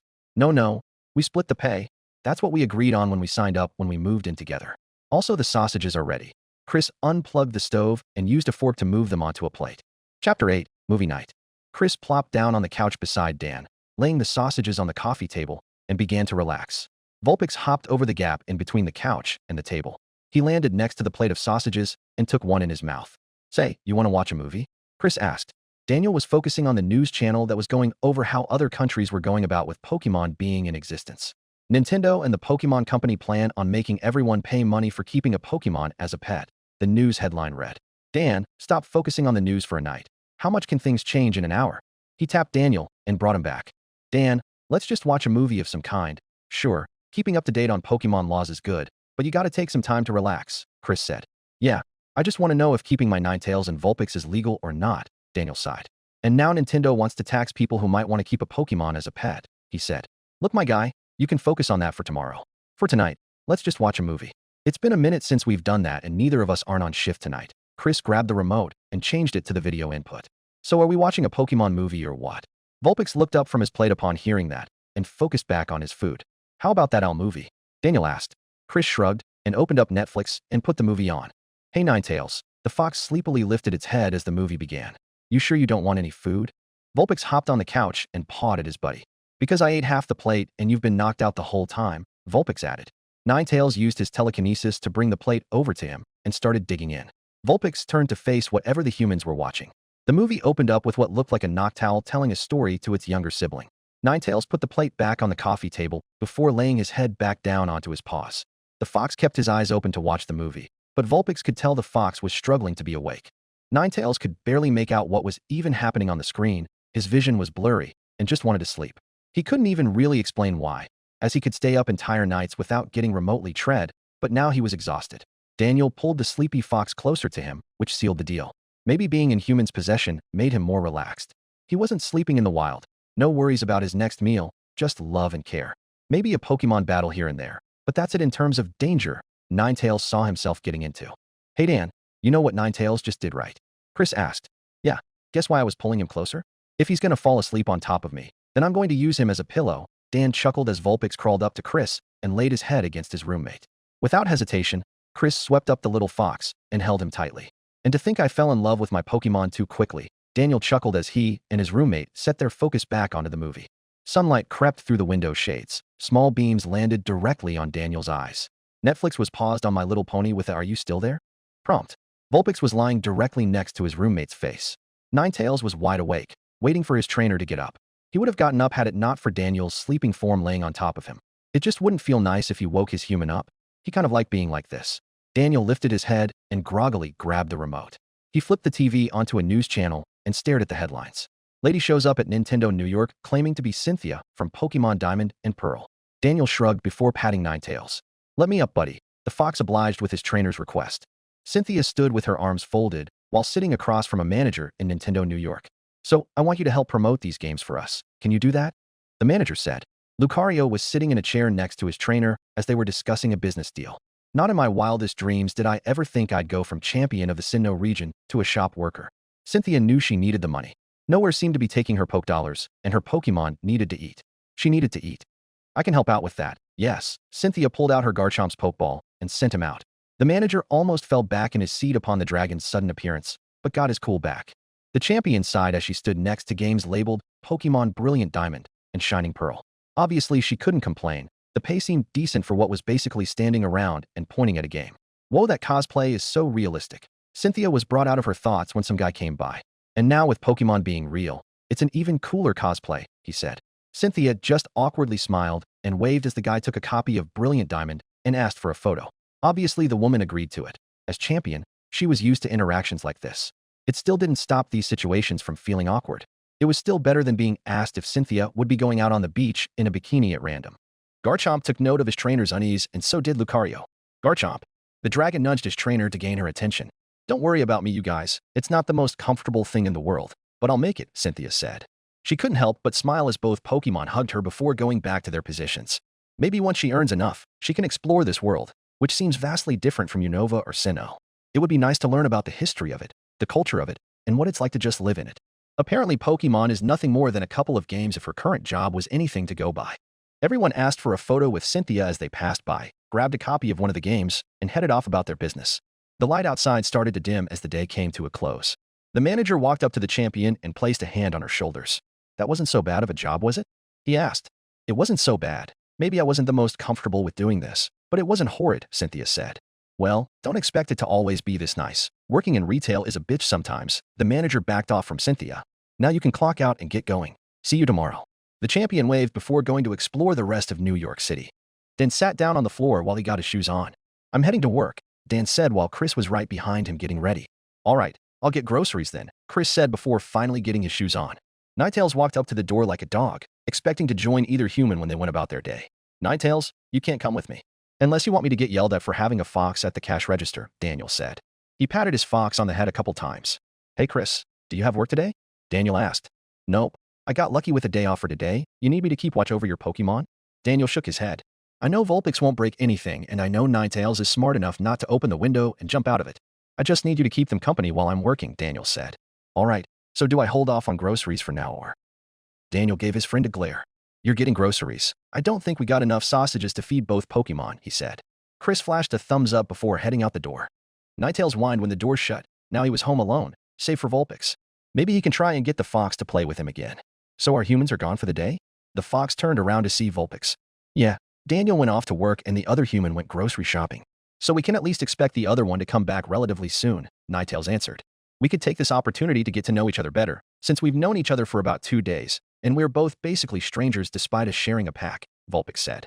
Ninetales followed the smaller fox over to the couch. Both laid down and faced each other. So, you mind telling me how old you are? Ninetales asked. It couldn't have been that old. After all, Vulpix wasn't anywhere near as big as he was when he was a Vulpix. Well, I'm about 1.5 years. 2 years? I just separated from my parents before the light came out of nowhere. I'm willing to bet you're like 20 years old, Vulpix said. The fox shook his head. I'm half a century old at this point. I spent almost all 50 years alone, Ninetales said. And that loneliness drove you to find Daniel?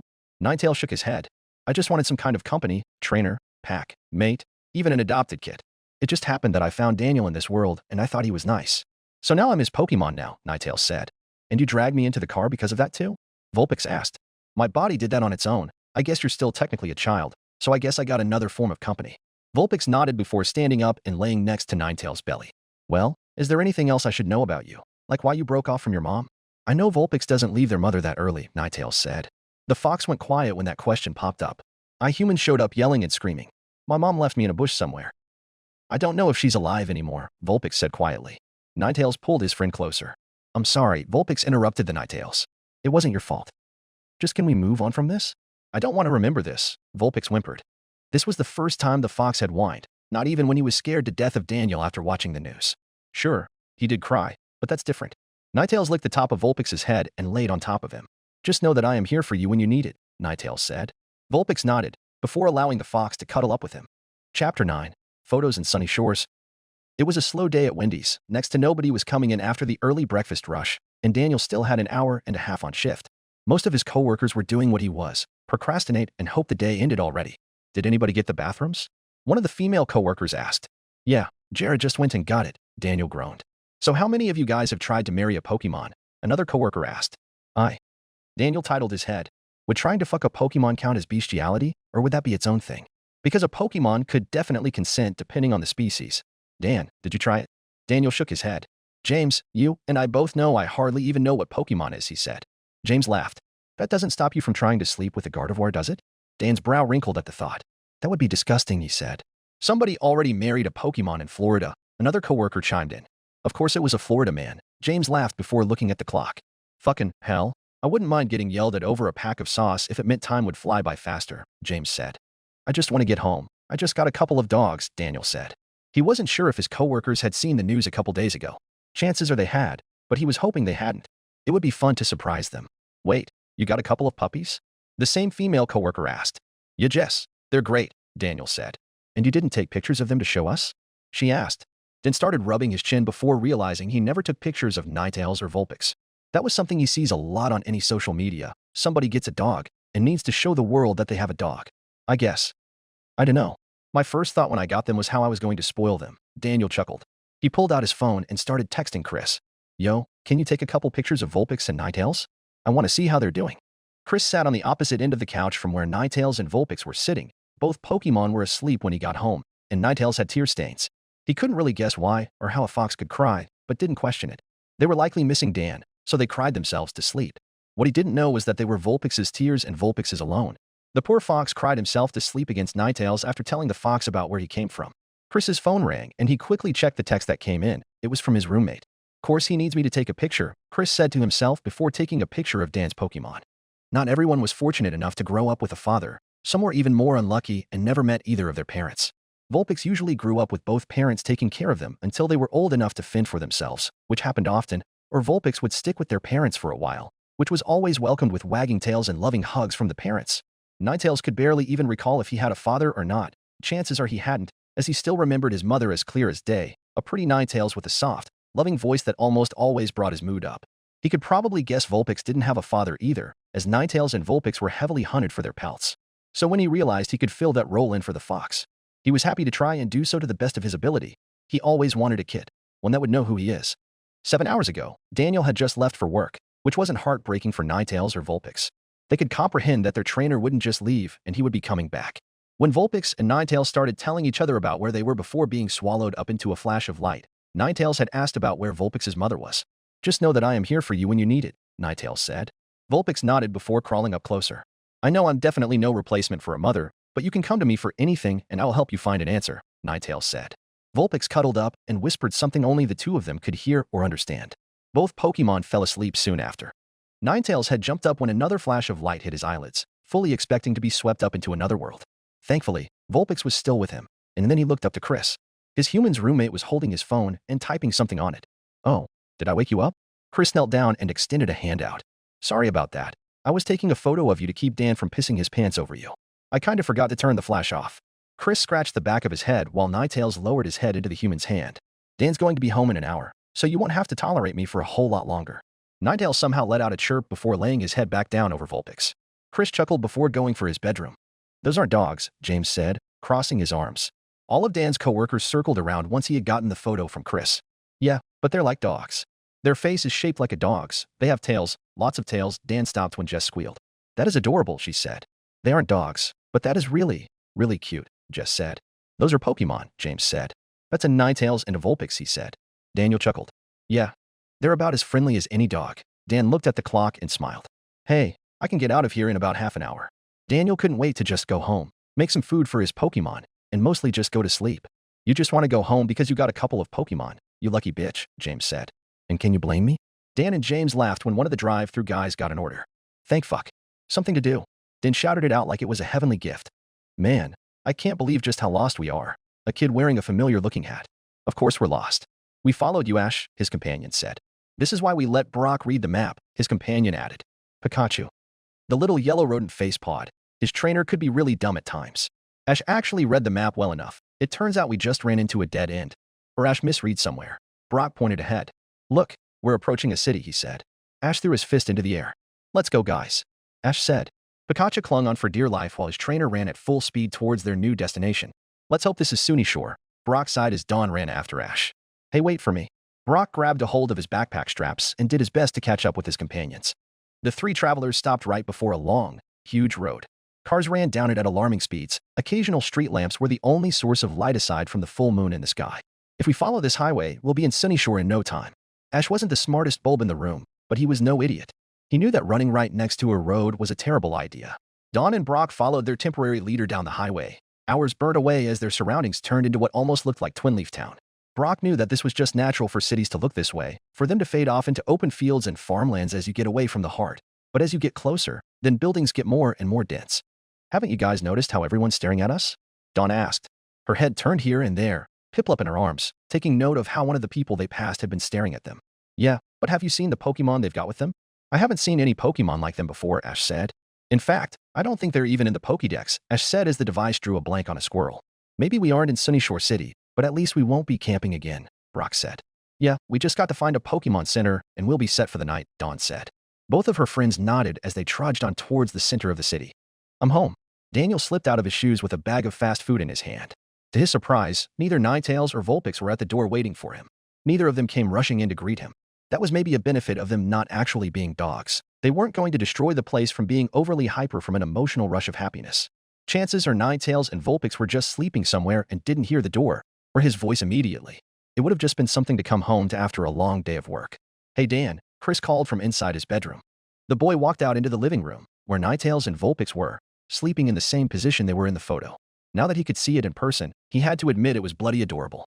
Dan tiptoed and sat right next to the foxes. First, he placed the food on the coffee table, just in case he got smothered by his pets. Ninetales quickly woke up, like he was ready to attack whoever was nearby, but stopped when he saw Daniel. The fox nudged Vulpix and barked a couple times. Suddenly both Pokémon, which seemed very relaxed, piled up on top of their human. Ninetales and Vulpix made sure that Daniel knew that they had missed him. Before thinking of something a bit mischievous, the tickling had begun and Daniel stood no chance of escaping their grasp. Chapter 10. Registration. It's been almost a month since Pokémon came into the world. It hasn't been that long, but people are already adjusting to their newfound companions. Some seeked out companionship from these creatures, while others just stuck with the normal, everyday house cat or dog. Some have even noticed people that look a lot like characters from the Pokémon anime popping up and acting like them as well. Most just consider these people very dedicated cosplayers and nothing else. Laws around the world started popping up for owning Pokémon, such as adoption fees, licenses, and more. Overall, everything was just about normal now. The Pokémon so far hasn't heavily impacted any ecosystem they came into and were quite friendly. Obviously, there were a few Pokémon that weren't super friendly. Multiple stories on the news had shown how dangerous Pokémon such as Houndoom could be, with them mauling and eating people on occasion. The same went for Pyroar, Driftbloom, and Gyarados. Any fire type for that matter were considered highly dangerous and were basically a sentient firearm. This is what Daniel was standing in line for. He wanted a license to be able to legally own Ninetales. Vulpix, with him being in Alolan form, made him an Ice-type Pokémon. So keeping him was perfectly fine without a license. A small adoption fee was paid, and that was that. Ninetales needed to be registered, tagged, and then a license was needed for him. That was before adoption fees. Fucking hell, Daniel groaned as the line, which he was only 5 spots away from the desk, was finally coming to an end. Ninetales and Vulpix sat at his heels and were a lot more patient than their trainer. Both Pokémon were well aware of how long their lifespan was, so staying in line for a solid hour and a half felt like no time was being wasted at all. Dan, on the other hand, was bored out of his mind. Next, the secretary said. Finally, Daniel walked around the desk with Ninetales by his side, who kept a confident smile on his face the whole time. Vulpix had his mouth open, not because he was happy to be here, but he was stressed out. The little fox's experience with humans wasn't the brightest. Apart from Daniel and Chris, he didn't want to see any humans at all. Hell, the only reason why he got used to Chris was because Dan was living with him, which meant he'd make a daily appearance in Vulpix's life. Vulpix only stuck with Daniel at first because he needed to stick with Ninetales, which was the only thing in this world he could recognize. So being in a whole room filled with people made him cry. Are you sure you wanted to come now? Ninetales asked. I was, but not anymore. The waiting in line is kind of boring, and all the people. Vulpix whimpered when the secretary tried to pet him. Ninetales kept a smile on his face as he pulled Vulpix closer to him. Remember, I'm here for you. The fox hid his adopted kid under his tails. He looked up at Daniel, who was seemingly taking a test on a sheet of paper. All right. Ninetales, do you know how to use flamethrower? He asked. The fox looked at his trainer like he was dumb, giving a knowing look to him, before going to groom Vulpix. Dan wrote down on the paper again and handed it to the secretary. You'd think after school that I'd be done with this shit, Daniel said. The secretary laughed. No, you were greatly mistaken, she said. She looked over the test answers and nodded. She walked off and stuck it in the machine. Moments later, the secretary walked over with a small card. Good news, you've got a license for your Ninetales, she said. Dan clenched his fist before holding it in front of his hand. Fuck yeah. Dan scratched the back of his head before getting up. I'll register Ninetales for you. Now all you've got to do is get a tag for him, and a collar to hold it on to Ninetales. Just head down to Jess down there, and you'll be all set, the secretary said.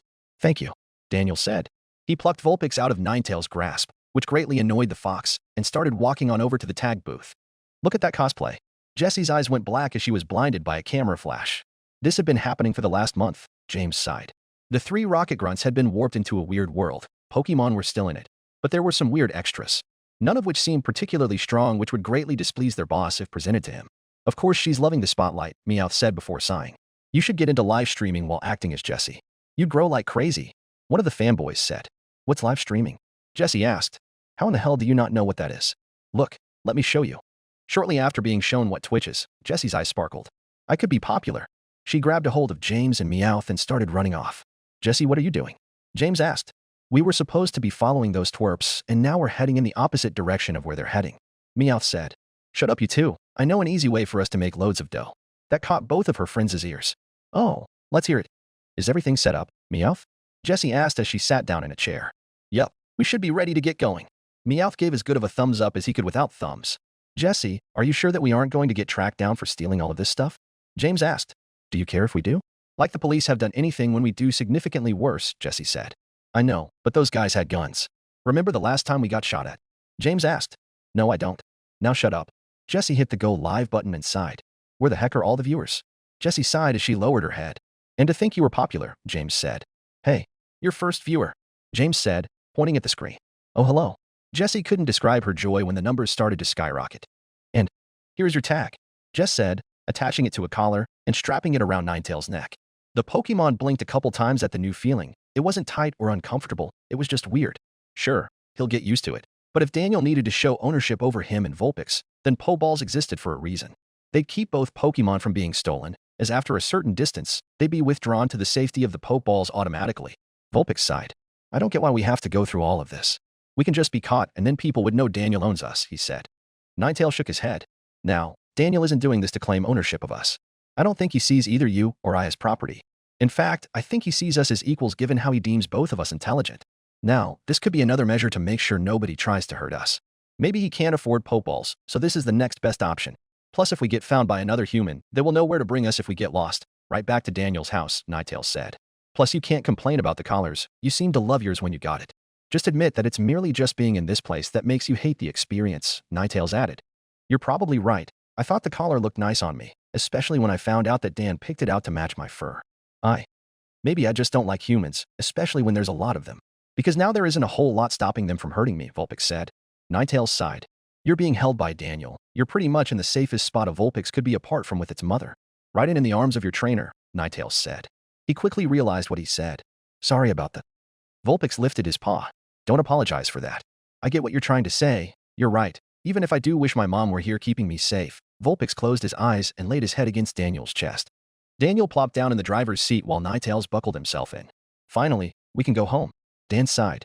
We got a whole day to kill though, so what do you guys think? Want to head out to the park? Just stroll down the street from our apartment for a couple hours or what? Ninetales shrugged and then gestured at Vulpix. Dia, look at that, Daniel said. The look on his face was similar to that of a proud parent. Vulpix was fast asleep in his arms, which still made his heart melt when it happened, and he couldn't help but smile. All right, we'll go home for a couple of hours to let this precious little guy sleep, and then we'll head out on a walk. How does that sound? Daniel asked. Ninetales nodded, before finally getting the seatbelt strapped over his chest. Okay, that is all for today's live stream. See you all tomorrow. Jessie waved at the camera before hitting the stop button. That was surprising, James said. What was? I'm popular. Jessie squealed as she saw the stats of her streams. Just the fact that you're popular, and the comments people were making on your appearance, James said. So? People see beauty when they see it. James looked at Meowth before turning back to Jessie. I guess I must be blind then. James yelped when he got hit over the head. Watch your mouth. Jessie yelled before going back to basking in her sudden, new passion. Meowth shrugged. Just admit that you two are in love, he said. Shut it. Both James and Jessie yelled while the cat laughed his ass off. Chapter 11. Cynthia's rough day at work. Cynthia sighed as she laid her money out on a table in her apartment.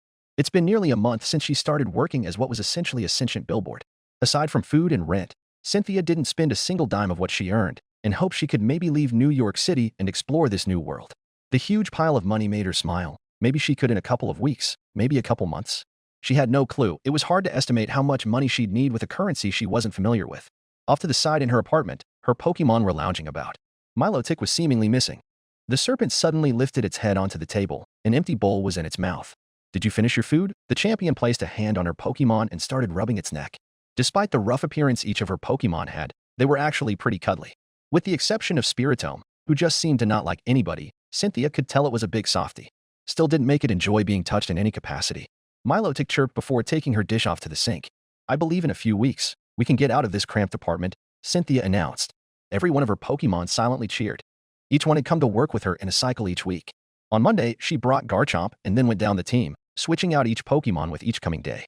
It was safe to say they were also fed up with having to work, which wasn't even that hard of a job. It was just boring. just standing next to a cardboard stand with 2 games on it, helping to promote them to people. It worked surprisingly well. Those games sold a lot more than expected, but it was just boring. Lucario raised his paw and let out a bark. I know, people seem to want to lay their hands all over me, which is why I'm just as excited to leave this job as you are, Cynthia said. A couple of weeks ago, it was just a normal day of work. It was Lucario's turn to come with Cynthia to work. Okay guys, a news reporter is coming in today, the manager said. He stopped in front of the champion and pointed at her. They want to film you a bunch, so don't be surprised when these guys start taking photos, he said. That's not too bad. I've dealt with stuff like this before, Cynthia said. Lucario crossed his arms before sighing. Even if he was used to having to take photos, he didn't like it. All the bright lights, all the directing from the photographers, all the noise just didn't set well with him. Specifically the noise, which did hurt his very sensitive ears a lot. All right, I'll go unlock the store. Get in place you too. The manager walked away while Cynthia let out a sigh. She patted Lucario on the head with an assuring smile. I'm sorry about bringing you in today. I know how much you hate news reporters, she said. Lucario let out a growl at the thought, but didn't point any of his anger towards her. I still don't know why our boss didn't tell me a couple days in advance. If you don't want to take photos, then you can just hide behind me, Cynthia continued. Lucario stepped away from his trainer and took his position on the other side of the cardboard stand. Cynthia didn't know why until she heard voices start filling the store. Hopefully today will go well, she said. The reporter was one of the first people in the store, being followed by a cameraman. He stopped just in front of Cynthia. Set up a bit of a perimeter so nobody interrupts our filming, the reporter ordered. The cameraman nodded before going to do what was asked. Lucario kept his arms folded while he twitched. Is something wrong with that thing? The reporter asked. He hates being filmed, Cynthia said. Well, that's too bad, the reporter said. Lucario stepped around the cardboard and is behind Cynthia like a child would with its mother. Can you not? The reporter tried to shove Cynthia out of the way to get at the aura Pokémon, which ended up being unsuccessful. Can't Lucario just sit this one out? I'm not going to let you film him if he doesn't want to be filmed. Cynthia folded her arms. She wasn't a fan of how pushy reporters were, even before she was swept up into the weird light. The perimeter's done. The cameraman grabbed his camera and got ready to film at a moment's notice. I'll tell your manager to have you fired if you don't let me film that damn beast, the reporter said. Don't call my Lucario a beast. He has a more leveled head on his shoulders than you do, Cynthia said. I thought we were just here to film this lady, not her Pokémon, the cameraman said. I want to film the Pokémon. You know how good of a headline we could make if we say a Pokémon is working at Nintendo New York? The reporter asked. This time, instead of haphazardly pushing Cynthia out of the way, the reporter grabbed her and moved her aside. We'll just get a couple of photos of that stupid thing, then we'll interview you, he said. Lucario quickly moved back behind Cynthia, which only made the reporter angrier. He then pushed Cynthia out of the way again, which caused the champion to lose her balance and fall on the ground. Lucario, this time ran to make sure his trainer was all right. Cynthia sat up pretty quickly and started petting Lucario. I'm fine, Lucario. The champion stood up and dusted herself off. Lucario got in between Cynthia and the reporter, who realized what he just did. And that's what happened, Cynthia said. She had moved over to the couch. Her Pokémon surrounded her like they were children. Spiritomb was knocked out in the corner. It didn't care for its trainer's stories. Garchomp looked like he was going to jump out the window and find the reporter who did that to his trainer. Garchomp, you are not going to hunt somebody down and kill them, Cynthia said. She placed her hands on her hips and stood up. Garchomp lowered himself before nodding and sat back down on the floor. Lucario shook his head while quietly barking to himself. Lucario, you were ready to punch a hole through that guy's chest, Cynthia said. Lucario acted surprised before shaking his head in denial. The champion giggled as the jackal jokingly tried to act like a little angel. Cynthia stood up and went to get changed into her pajamas in the bathroom. She came back out in completely black pajamas to match her everyday attire. She laid down in Milotic's coils and let out a sigh. Milotic didn't look too excited about being used as a bed, but didn't complain. She knew the rest of her team were likely annoyed, since Milotic didn't let anyone near Cynthia when the two of them cuddled. Lucario hopped up on the couch and was out in a minute. The lights were then turned off with a blue glow, showing that Spiritomb was awake the entire time. Spiritomb, I'm going to make you spend the day with me tomorrow, Cynthia said. The forbidden Pokémon hid its excitement from her. It let out an indescribable noise before hiding itself in the corner again. Good night, guys. Cynthia closed her eyes and go to sleep. Man, I can't believe this isn't Sunnyshore's, Ash said while complaining. Hey now, we still can camp out, and I've got enough supplies to last us a lifetime. Brock pulled out his trusty frying pan and laid it on the fire they had just made. Sure, we can do just fine out on the road, Brock, but I want to sleep in a nice warm bed, Dawn said. Yeah, and I want to get my last gym badge before Barry does, Ash sighed.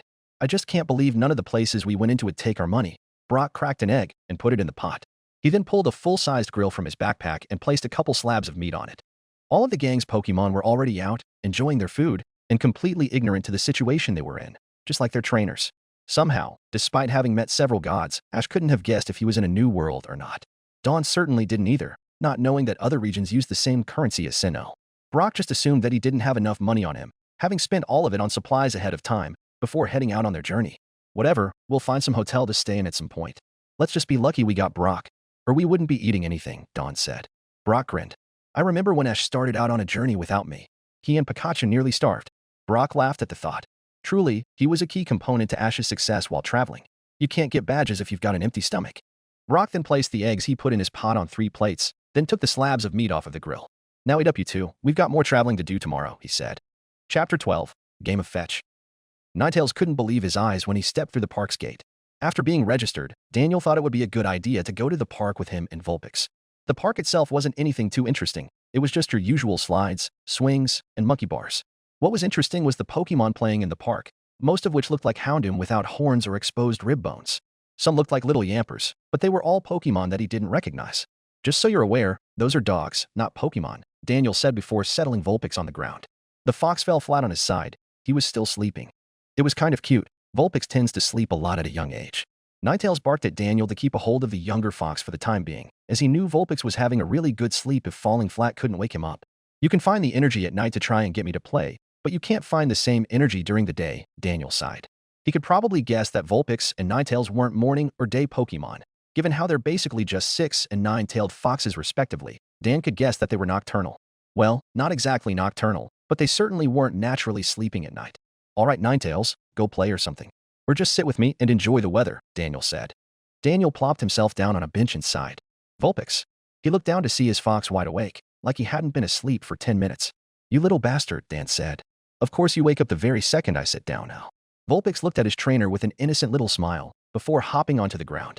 Dan reached in his pocket and pulled out a tennis ball. Alrighty, are you down for playing fetch? Ninetales was immediately trying to get the ball out of his trainer's hand. Where the heck did you come from? He chuckled as Ninetales' jaws locked onto the ball. The fox was being careful of his master's fingers, and it showed. The very second Ninetales could tell his teeth were too close to Dan's fingers, he'd let go of the ball and try to grab it again. Hey, me and Dan were going to play fetch. Vulpix pouted.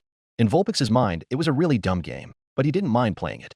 It was easy exercise on top of free time with his trainer. Ninetales let go of the ball entirely before looking at Vulpix. But the elder fox backed off of Daniel. You psycho, his trainer laughed. The ball flew out of Daniel's hands and Vulpix was on the ball. The most fun games were always the dumbest ones, which fetch was very, very dumb. A corgi came through and snatched the ball before returning it. Vulpix, not wanting to be outdone, went to wrestle the dog for the ball. Give me that, you Yamper. Vulpix may have likely been younger than the corgi, but he was definitely a lot smarter than it. The dog let go of it to try and play bite in Vulpix, who snatched the ball and bolted towards Daniel. The fox skidded to a stop in front of his trainer, who had gotten up off the bench. The corgi skidded to a stop and side-eyed Vulpix before putting his focus back on the tennis ball. Hey Ninetales, you want to have a go at this? Dan asked. The fox nodded before plopping himself right beside his trainer. Vulpix decided to sit this run out, to let his friend go for the ball instead. Ninetales was off the very second Daniel chucked the ball, so was the corgi. To nobody's surprise, Ninetales, with the longer legs and stride, was significantly faster. It didn't even look like Ninetales was running, like he just floated over the grass towards his target. Ninetales leaped into the air and grabbed the ball, before landing on his feet. The dog came tumbling into Ninetales, causing the fox to come tumbling down after such a graceful performance.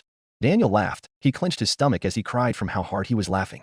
Vulpix couldn't help but be envious of how pretty Ninetales were, which made him just more excited to become one.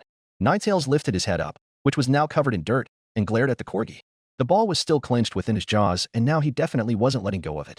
The corgi was surprisingly nowhere to be found once he finally sat up. Where in the... Ninetales looked up to see the dog he was just playing with, in its owner's arms, who promptly ran away from the fox. His ears flattened as he got up to bring the ball back to his trainer. Hey bud, Daniel saw what had happened. Ninetales' new friend was taken away from him, and he could guess why. The boy couldn't help but frown at his Pokémon's shift in mood, from goofy and happy to down in the dirt. Dan sat down and started petting Ninetales. That dog's owner didn't like you, did she? The fox shook his head. Sure, he was as smart as a person, but he still couldn't get why somebody wouldn't like him. In his world, just about anyone would have jumped at the chance to even pet a Ninetales, but he remembered something. This wasn't his world. The people in it weren't the people from his world, and likely had different feelings towards him. Though, if it was clear that he wasn't going to hurt the dog, then why was its owner so keen on taking it away from him? Hey Ninetales, are you alright? Vulpix got up on his hind legs and was trying to clean the dirt off of Ninetales' face. I'm fine, just confused, Ninetales said solemnly. Remember, some humans back in our world would have also loved the chance to kill you. There's stuff about people we will never understand, no matter how much we try to understand, Vulpix said. I know. I just don't get it. Daniel loves us to death and he's a human, Ninetales said. Look, If you got Daniel, then what does it matter if no other person likes you? Vulpix asked. Ninetales chuckled to himself. And here I was thinking I'd end up taking care of you. Vulpix pulled away, now knowing his friend was in a better mood. Well, what else am I supposed to do when I see you getting ready to cry? The two foxes nuzzled each other and froze when a flash of light blinded them. Daniel covered his mouth when he chuckled. I'm sorry, but you guys are adorable. Dan then put his phone back in his pocket. He wrapped an arm around Ninetales. Not everybody's gonna like you. Keep in mind that you guys weren't even a thing until about a month ago, Daniel said.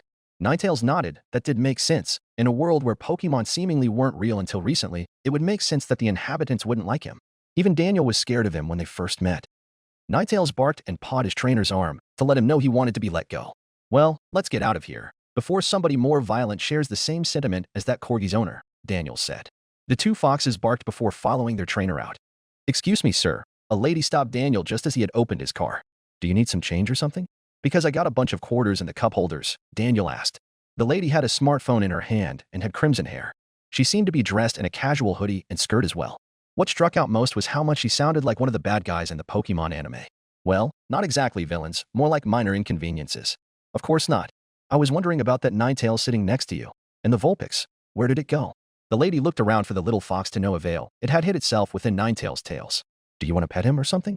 Dan was then hit with a rubber ball that bursted into a lot of flowers. What the fuck? Suddenly a Meowth, in a terrible costume, and a guy with blue hair jumped out of some nearby bushes. The man seemed to have similar clothing to the woman, except with shorts instead of a skirt. You just got pranked by Rocket Pranks, twerp. We're reaching for the stars above with our new floral rubber ball prank. The crew laughed. And now, before you get mad at us, we'll be blasting off at the speed of light. The trio ran off at speeds that Daniel couldn't even keep up with. He grinned at the idea. I didn't even know you could fit that many flowers into a little rubber ball. Then it hit him. He'll end up on a prank video. Vulpix peeked his head out of Ninetales' tails, having heard everything. Well, let's go home, guys. Daniel sneezed as he opened the car door for his Pokemon. Jessie cheered as she looked over all the clips she had just got. Look, guys, we've got plenty for YouTube. She said. I still wish we just stuck to live streaming, James said. But how else can we maximize our wallet space without both? Meowth asked. I suppose. James sighed. Maybe we should have warned some people. I think that last guy was allergic, he said. Well, we can do that next time, Jessie said. Besides, at least we aren't faking our pranks or threatening to blow up a grocery store, she added. Yeah, the coppers wouldn't be happy if we threw a smoke bomb at somebody again, James said. Meowth grabbed Jessie's phone and swiftly put the best clips through the phone's video editor. The video's ready. He was then met with Jessie's hand striking his cheek. Let me know when you're going to do that, Jessie said. She then jumped up and started running down the sidewalk. Let's head home to get this up. James and Meowth looked at each other before following their leader. Chapter 13, The Shiny Ninetales. Dan plopped himself down on the couch. He was wearing a casual, white t-shirt and black basketball shorts. The morning sun shined through the window into the living room. It was a perfect day to sit down and relax. The TV wasn't turned on, but the remote laid close by on the coffee table for when Chris would wake up. On the floor was a backpack, which was packed with a couple pairs of clothes and a bag of food. Ninetales and Vulpix were laying together on the other side of the couch, fast asleep, with their tails intertwined. It was a cute little gesture, which Daniel would have taken a picture of, but chose not to. Chris, still in his pajamas, stepped out of the bedroom with a big old yawn. Morning, Chris, Dan waved. Are you getting ready to go on another camping trip? It hasn't even been a month. Chris asked. Nope, the backpack's packed up like that for when I go on a camping trip next week, Dan said. And before you ask, I'm only not at work right now, because I had to cover a night shift last night. So why aren't you ready for work? Chris sighed. I don't head to work for another hour. Chris opened the freezer that was built into the fridge, pulled out some weird frozen breakfast and stuck it in the microwave. Chris walked over to the living room and was just about to sit himself down between Dan and his Pokemon. Dan grabbed the T.V remote off of the coffee table and turned it on. National parks and campsites are reopening as the world adjusts to Pokemon coming into existence. They are well aware that these new creatures are quite dangerous and only gave out a warning about them. In their words, we acknowledge that Pokemon are quite dangerous and so are bears. If you see an aggressive Pokemon, treat it as if you were fighting a bear. Do not engage.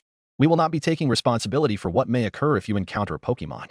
On the topic of running into Pokemon, they have started walking into cities and making their homes in alleyways, trees, just about anywhere that isn't inside a person's home.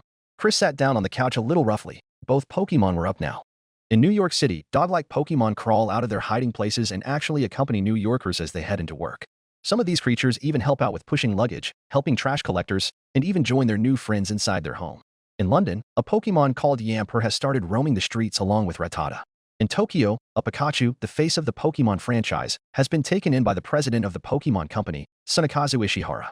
In the last couple days, Nintendo made an extra billion to their revenue in Pokemon tax dollars. which are the adoption feast people who have taken in these creatures as pets, paid while registering their Pokémon. Knew they'd try and profit off of this, Chris chuckled. He yelped when Ninetales nipped him. Hey Ninetales, what the hell was for? The fox waddled back to where he and Vulpix were sleeping, then placed himself just behind Vulpix. The little fox was rubbing the sleep out of his eyes, while Ninetales glared at Chris for ruining his sleep. Those two were knocked out when you came down like a lightning bolt. Daniel chuckled as Chris got up to retrieve his breakfast. Dan got up and took his roommate's spot so that he could greet both Pokémon. A quick couple of pats and a good morning was enough for Ninetales. Vulpix, on the other hand, stood up and tried to pin down his trainer's arm. And time for the endless fountain of energy that is Vulpix, Daniel chuckled as he pulled the little fox onto his lap. The first Pokémon-related deaths have been cropping up. First is a charred human corpse that many believe to have been burnt by a Houndoom. Another was a woman, identified, who decided to disturb the nest of a Braviary. It was believed the woman was trying to snatch the Pokémon's eggs or offspring, who was then mauled by the angry parent. A Luxray had shocked a woman to death, but it was seemingly an accident. All Pokémon involved with these deaths have been shot and killed, the reporter said. If you have a weak stomach, we advise that you look away. Pictures of each Pokémon flashed on screen. A Houndoom with its jaws were locked onto a bone. This Houndoom was caught nearby with a human bone in its jaws. We believe it to be the killer of the burnt, unidentified body that had been found not too long ago. The farmer, Ray, that had shot at a shiny Ninetales a couple of weeks ago, has been having horrible nightmares ever since. The dreams get so bad that the man's body twitches and jerks in its dreams. Game Freak has stated that Ninetales are capable of casting curses, while also being very vengeful. Our experts believe that the Ninetales placed a curse on Ray's cis men in revenge for being shot at. There is currently a search for the Ninetales, in hopes that it can be reasoned into lifting the curse. The news channel then flipped to a rerun of a Tom and Jerry episode. Ninetales' paws were sitting on the remote. He had changed the channel with a small grin. 9. He wagged his tails before laying his head back down. That poor asshole's got about what? 1,000 years of suffering? Chris asked. He scarfed his food down and went to get changed. The bedroom door closed before Daniel could answer. I think so. Ninetales might know how long a curse lasts, or he could just have some really shitty nightmares. But either way, he's gonna have a fun time sleeping, Dan chuckled. Vulpix bit down on his trainer's hand a little too hard. Ow, Daniel said nonchalantly. Vulpix, watch yourself before I unleash these hands on you, he warned. Vulpix didn't seem to heed to the warning immediately, as he was making sure he didn't wound Daniel in any way, and then nipped his trainer's hands once more. I warned you, Vulpix, Daniel said. The boy flipped his Pokémon over and started going to town on the little fox. I'm heading to work, Chris called from the door. He cracked the door open before peeking at Vulpix being tickled half to death, having the time of his life. Then Daniel got tackled by Ninetales. He chuckled and headed out the door. He closed it quietly as to not interrupt the moment between his roommate and his Pokémon. Look at that, guys. Ash stopped when he heard Dawn call out something. A shiny Ninetales was sitting in the pathway with its back to the travelers. Its long, glorious tails arched up, covering most of the Pokémon's back. A tuft of fur extended up a couple of inches, which looked like a light blue ember with the color of its fur. The tip rested on the Pokémon's neck. Its head jerked a couple of times, almost as if its head was hurting a bunch. Hey, Ninetales. Ash walked forward and tried to touch one of the Pokémon's tails. Ash. Brock grabbed his friend and pulled him back. Are you an idiot? Everyone knows you're not supposed to touch the tails of a Ninetales. Dawn put her hands on her hips. Who knows? Maybe this one wouldn't curse me for a mistake, Ash said. Pikachu hopped off of his trainer's shoulders and approached Ninetales again. This time the whole Pokémon shuffled aside. Why it had, the mouse couldn't guess. Hello, the Ninetales said. Your trainer was about to do something quite unwise, the fox greeted. Yeah, Ash does that a lot. He's not the sharpest tool in the shed, Pikachu said. So why's your head jerking back every couple of seconds? The rodent asked. Well, Ninetales stood up, revealing a little Vulpix. It didn't look much older than a year, maybe a year and a half. Vulpix, say hello to our guests, the fox requested. Hello. Vulpix lifted her paw, as if to wave it like a hand. That's a cute little Vulpix. Dawn walked forward to try it and pet it. Ninetales got in between its child and Dawn. With a couple of barks, Dawn backed off. Please do not attempt to pet my kit.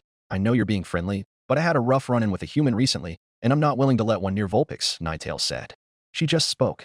Dawn took a step back. Ash and Brock sighed. After dealing with Shaman and Arceus, you'd think you'd be used to this by now, Ash said. And by now, most competent trainers would know not to touch a wild Pokémon's tails, Ninetales chuckled. Well, if there is something you want, state it. I was having a nice time playing with my kit, and I'd like to get back to that, Ninetales ordered. Dawn reached out towards the fox, placing her hand on top of the Pokémon's head, and started petting it. Your fur's really nice, Dawn said. Thank you, Ninetales said before backing away from the trainer. So, is that all? Ninetales asked. Well, yeah, Pikachu waved his paw before pushing Ash to walk in the opposite direction. It took a second for the fox's words to kick into his trainer. Hey, what do you mean by most competent trainers? Ash stomped on the ground, glaring at the Ninetales. Nothing of it. I am sure you are a capable commander in battle, but please do see to your Pokédex before trying to grab a Ninetales' attention. Unless you'd like to end up as a Pikachu, Ninetales said. The fox grabbed its kit and dashed off, deeper into the forest. Hey, there it is. Ash and Dawn almost got trampled by a group holding what looked like Pokemon hunter gear. Hey, watch it, Ash said. Guys, we should go after that Ninetales, Brock said. He pointed at one of the men's weapons as the squad ran in the direction Ninetales was heading. Why would somebody be hunting a Ninetales?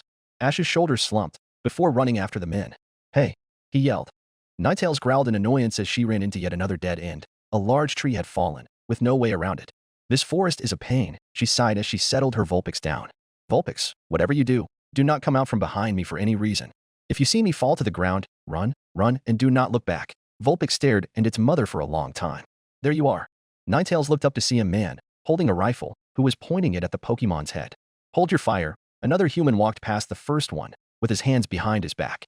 We're here to speak with it, not riddle it with bullets, he said. Yes, sir. The officer saluted and lowered his weapon, finger off the trigger. State your business, Ninetales said. She kept her tails low, doing her best to hide the kit behind her. So you can speak. The man walked forward, with slow, confident strides, and stopped before the fox. I assume you recall the man who shot at you for trying to get into his chicken coop. The Ninetales nodded.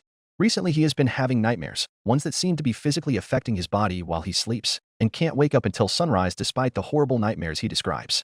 We are simply here to ask if you had anything to do with this oddity, the commissioner said. All I did was run away after being shot at. I knew what I was doing wasn't right, but I was desperately trying to get food. So unless that man has angered another Ninetales or a ghost Pokemon, I do not know why he is having such nightmares. Ninetales tilted its head and thought. Perhaps a Darkrai is responsible? It is a widespread rumor that such a Pokemon can give nightmares far worse than any curse a Ninetales can perform, the fox said. The commissioner nodded, writing down in a little notebook. Do you mind if we place a tracking collar on you? We might be able to use more information from you in the future, and hunting you down is a pain, he asked. Do what you must, just do not attempt to harm me, Ninetales said. The fox held still while the human was handed a collar and started to approach her. This'll only take a second or two to do, he said. With a click, the collar was secure around the fox's neck. Now you running from us doesn't seem as warranted, the commissioner chuckled as he patted Ninetales on the head. You have guns. I believe it was fully warranted, the vixen said. It's only a dart gun, just in case you decided to get a bit feisty. Goddamn, your fur's really soft. Like a freshly groomed dog, the commissioner said. Thank you. Ninetales sighed as one of the trainers from earlier came barreling in. He barked his head off while trying to take the dart gun out of one of the hunter's hands. Quit it, kid. We aren't trying to kill this thing. If we were, then it'd already be dead. The commissioner stood up and sighed. Ninetales restrained the kid with its telekinesis before sighing. Child, these folks only wish to ask for some information from me. Don't get yourself killed while trying to play hero. Ninetales only unrestrained the boy once he stopped struggling. Ninetales, you were breaking into that farmer's coop because you needed food, correct? The commissioner saw an opportunity. Of course, a girl's gotta eat, the fox said. She then growled when Vulpix poked its head out from under her foreleg. What did I tell you about coming with me? Surely getting food will be easier if you do. The commissioner knelt down and smiled. Hey little fella, he greeted. Without hesitation, the fox ran forward and was met with a surprisingly friendly greeting. She's a cute little fox, he said. The man patted the Vulpix a couple of times. He took note of how its fur was just as soft as Ninetales' fur. He looked at his men. You guys can start heading back to the van. I'll be right with you, he said. Hey, you guys were going to kill that Ninetales. Ash kept trying to go in to fist-fight one of the officers, but couldn't. Pikachu was holding his trainer back. Yes, sir. The men also took their leader's dart gun. They all turned around and headed towards presumably where they came. The commissioner turned his attention back to Ninetales. If you were seeking out rather poor means of getting food, then you should come with me. I can feed you and your kid extremely well, and all you'd have to do is lounge about, he said. If I went with you, then why put a tracking device on me? Ninetales asked.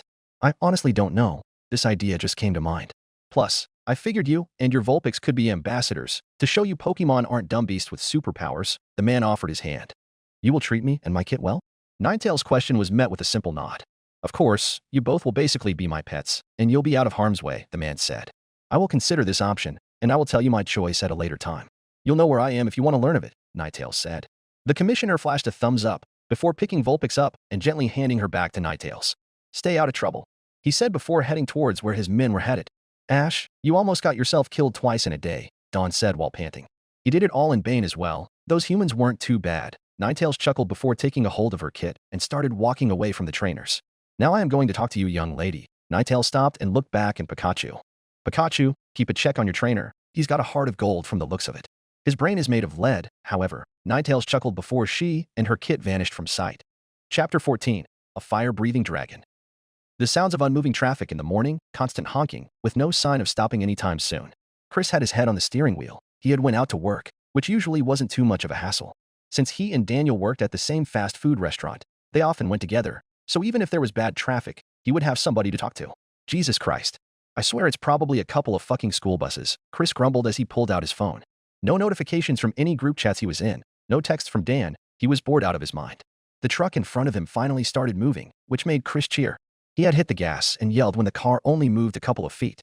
God, I'm gonna be late for work at this rate. Chris leaned his head on the back of his seat and groaned. The honking around him started picking up, then the driver next to him got out of their car and started running back the way he came.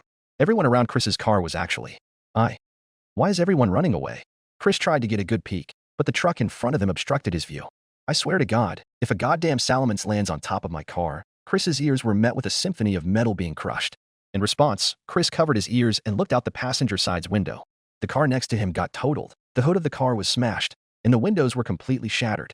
Luckily, the driver was long gone, but that made Chris wonder, what the fuck managed to crush a car? Whatever the answer was, Chris didn't want to find out. He remained completely silent. He didn't even move a muscle, just kept his eyes looking forward, hoping that this all would end. Chris's phone went off. Dan had sent him a text message with an image in it, which made Chris's life flash before his eyes. Damn you, Dan, he whispered. While Daniel likely didn't know what was happening right now, Chris knew he had just been screwed by his best friend. If I get out of this alive, I'm gonna slam a cream pie in your face, he said.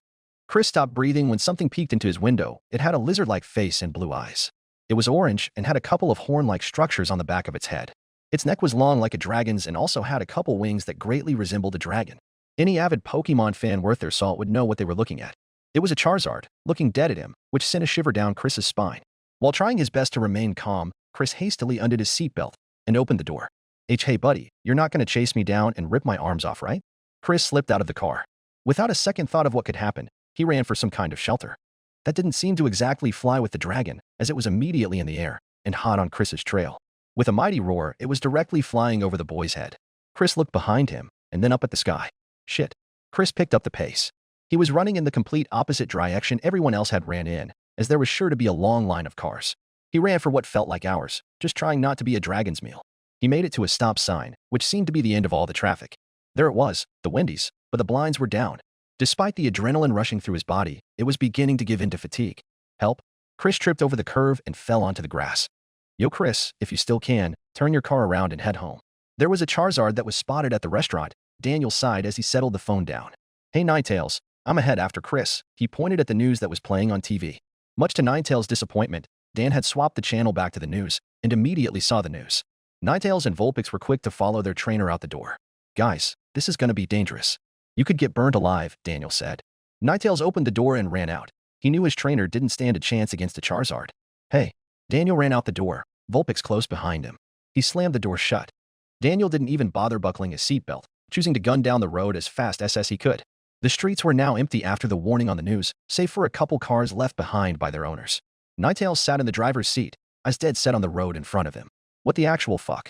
Dan hit the brakes as he saw a huge line of cars. There is no fucking way. Dan stepped out of his car. Chris. Daniel yelled. There was no way Chris could have gotten out of this alive. There were too many cars, nowhere to hide, and no stopping a 200-pound dragon from finding you in this. Ninetales dashed down the street from behind his trainer. Vulpix had followed suit. They needed to get to Charizard before Daniel did. Ninetales stopped for a second when he saw a car that had its roof caved in. Vulpix, do you smell anything? The fox asked. Yup, Chris got out. He gestured further down the stressed. He ran that way if my nose is right, Vulpix said. They could hear their trainer shouting after them. He was doing his best to keep up with Ninetales and Vulpix. Stay here and lead, Dan. I'll run ahead, Nine Needles ordered. Got it. Vulpix sat down as Ninetales bolted down the street. Chris sat up as soon as he had fell. While his legs had given up, he hadn't yet. If he was going to die, then he wasn't going to go down without a fight. Thump. The heavy dragon landed before him, cracking the sidewalk as he did. What do you want from me? Chris asked. He tried getting up, only for him to fall back down. Charizard was unmoving. It simply stared at the human, without moving an eye. Well, are you going to rip my limbs off? Eat me alive? Fucking hurry up. Chris settled on having to kneel on one leg. Charizard lowered its head towards the boy. Chris closed his eyes and braced for the never-ending void of the afterlife. The only thing he felt was something nudging him. Maybe Charizard was toying with him and was trying to make Chris lower his guard. Quit it already. Chris opened his eyes to see Charizard simply sniffing at him.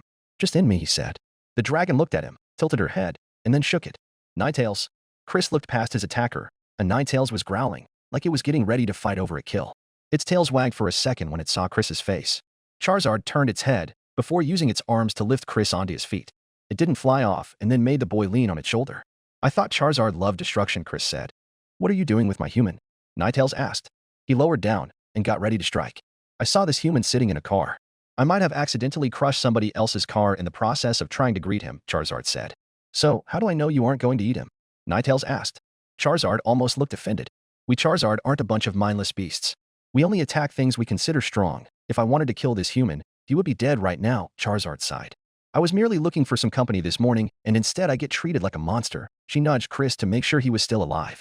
Chris. Daniel tripped and fell as he came to a stop. Dan. I'm all right, Chris said. Charizard nudged Chris again and made a light growl.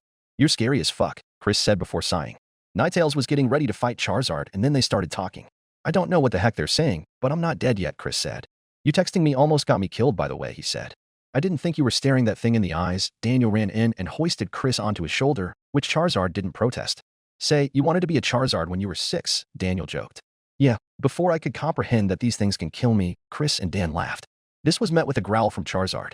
Chris pushed himself off of Daniel and stumbled his way back to Charizard. He took the Pokemon's chin in his hand and started rubbing it. You aren't too shabby. I'm probably only saying this because you didn't kill me, but you are one scary dragon. A friendly dragon, but still scary as hell, Chris said. Charizard proudly grinned at the comment, before picking Chris up with her arms. I guess, you're her pet now, Dan chuckled. Hey Charizard, the poor guy's tuckered out. Let him go, he said. Charizard nodded and handed the Chris back to his roommate. I'll see you around some time. Chris waved the dragon goodbye. Where the hell am I? Ninetales lifted her head up from the cave she and her kit had fallen asleep in, was now a white, empty room. Vulpix was nowhere to be found. Hello, Ninetales, it was the human from the other day. Where's my child? Ninetales asked. She frantically looked around the room like an animal, hoping her child would be somewhere. Well, do you think we'd let you and your Vulpix go so easily? The commissioner said. He pulled out Ninetales' kit from under his coat. I'm not going to hurt either of you, but we can't know for sure if you were lying about that farmer's nightmares, he said. Unhand my kit. Right the hell now, Ninetales said. No need to be feisty. I was just doing my job by taking you guys here. Doesn't mean I can't be friends with you, right? The officer said. Vulpix opened its eyes and waved a paw at her mother. Hey, Mom. The kit hopped out of the human's arms and rubbed up against Ninetales. Why did you agree to go off with that human? He could have hurt you. Ninetales angrily huffed. He offered to play with me. He couldn't be that bad, right, Mom? Ninetales sighed. Just please do not wander off while I am asleep. She looked up at the commissioner.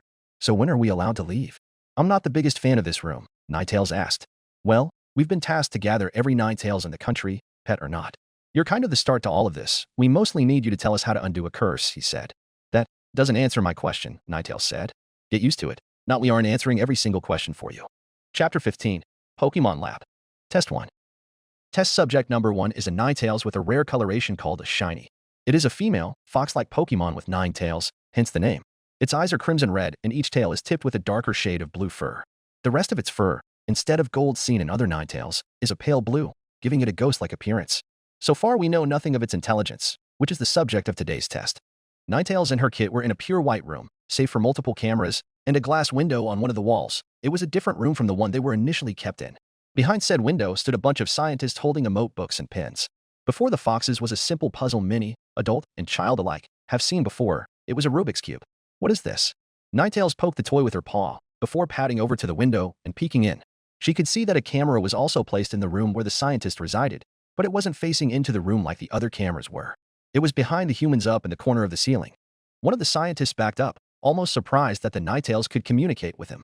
The eldest scientist, whom many would guess was leading the experiment, didn't budge. He simply pressed a button on some machine. That little cube on the ground you see is a Rubik's Cube. Despite its simple appearance, it stumps a lot of people. We're doing this test to see how smart you are, the scientist instructed. If you wish to find a smart Pokemon, Alakazam is a much better option than a Ninetales. The fox sat down, but still kept her sights on the scientists. So far, you're the only Pokemon we have gotten a hold of in this facility, so we might as well start with you and come up with a baseline for future experimentation, another scientist said. Just make it so every side is one color. You'll see that each side has a bunch of scrambled colors. You're not colorblind, are you? The elder asked. I can make out the colors on the cube just fine, Ninetales said. Vulpix took the puzzle in her mouth and brought it over to her mother to solve. Thank you, dear. Ninetales sighed his pawed at the cube. How am I supposed to do this without hands? She asked. We know you've got telekinesis.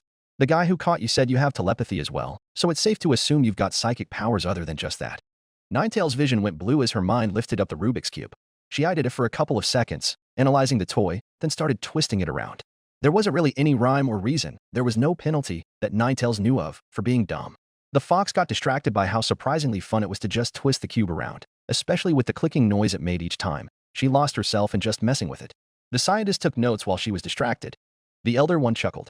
"You really are just a smart animal with superpowers, aren't you?" he asked. Ninetales remembered what was going on and giggled when her child tried snatching the cube. She liked the sounds it made as well. "I suppose I am. I cannot help but just want to twist each part of this thing, not to solve it, but just for the sake of doing it," Ninetales said. "Don't worry about that. Some people are similar. We usually classify those sorts of people as having ADHD," the elder said. Ninetales barked at her kit to let her know it was time to calm down. The fox then began actually trying to solve the puzzle, twisting it here and there, and eventually got one side to be one color. 5 more sides to go, the scientist said. Ninetales got another side to one color, but found herself stuck. She spun each side but only got the completed sides to slip up and growled in annoyance. Eventually, the Rubik's Cube was back where it started, a jumbled mass of colors, which made Ninetales growl in frustration this time. "I hate this thing," she said. The elder scientist chuckled and stepped through a door in the little side room. The remaining scientists started talking to each other. "That thing can't be smarter than a first grader," one of them said. "I don't even think it's on that level. We're here studying what is essentially a fox with magic. Woohoo, glad I got my degree for this." Ninetales closed her eyes and suddenly only she and the cube existed in a dark void. She spun the toy around for what seemed like a third of an hour and stopped. "Hey Mom," Vulpix nudged her mother. "Are you mad about those humans calling us dumb?" The little fox honestly couldn't be mad. She never thought of herself as intelligent. Maybe her father thought differently, but intelligence was never a concern for either of them. She looked over at the cube. Each side was the same color. Ninetales opened her eyes and checked on her kit. "Are you hungry?" Ninetales sniffed at her child before smiling. "No, Mom, You looked mad," Vulpix said. "I was mad at that stupid cube." Ninetales looked up to see the cube completely finished and cheered in triumph. The door, that Ninetales didn't even know was there, opened up, and the older scientist walked in with a couple bowls. He came to a stop before the Rubik's Cube and his jaw dropped. "I thought it was impressive that you even got 2 sides done." He chuckled as he laid both bowls on the ground. Each were filled with kibble, a bunch of plants, and chunks of meat. "Well, I could have taken that thing apart while you were gone and stuck it back together," Ninetales said. "I suppose, which then would just show your problem-solving skills," he said. "Now you two should eat up. We have another test in an hour or so. So let's have a lunch break, eh? May I know your name?" "I feel as though we'll be having to work together in the future," Ninetales said. "I'm Riot. Can I know your name, if you guys have names?" Ninetales and Vulpix looked at each other for a couple seconds. "We do not have names. If you end up calling us by something else, then neither of us would mind," Ninetales said. She was hoping that she'd be given a name. It would mean she's worth something. She would be more than just a Ninetales. "Well, I might as well give you both names while you're here. Otherwise, we call you by species name or by an ID number," Riot said. He pointed at Ninetales. "Your fur makes you look kinda like a ghost, so I'll just call Casper for now." Riot pointed at Vulpix. "And I'll call you Ruby for now." Riot smiled proudly. He was the one who got to name the lab's Pokémon. He scooted the bowls even closer to Casper and Ruby. "Well, are you two gonna dig in?" Riot pulled a simple ham sandwich, which was in a baggie, out of his pocket. "What even is this?" Ninetales asked as she sniffed at it. "We assumed your diet couldn't be too far off from a normal fox, so we took a bunch of stuff foxes like eating and mixed it into a bowl," the scientist pointed. "Hey sir, you do know you're having lunch with 2 monsters, right?" one of the scientists in the booth asked. "Nonsense, they're just animals with superpowers. Brilliant little animals, but still animals." Riot nudged the bowls closer to both Pokémon. "Well," Ninetales licked the man's hand, in her animalistic way of saying thank you, and urged her kit to dig in. "Is the next test going to be on my child?" Ninetales asked. Despite the mouthful of beef and carrots she just ate, her telepathy still worked just fine. "Yup. We're gonna see how she controls fire, since we also were planning on doing that with you. Then I figured you might accidentally burn the place down," Riot said. "I'm guessing Ruby's flames are easier to control if they set something on fire," he said.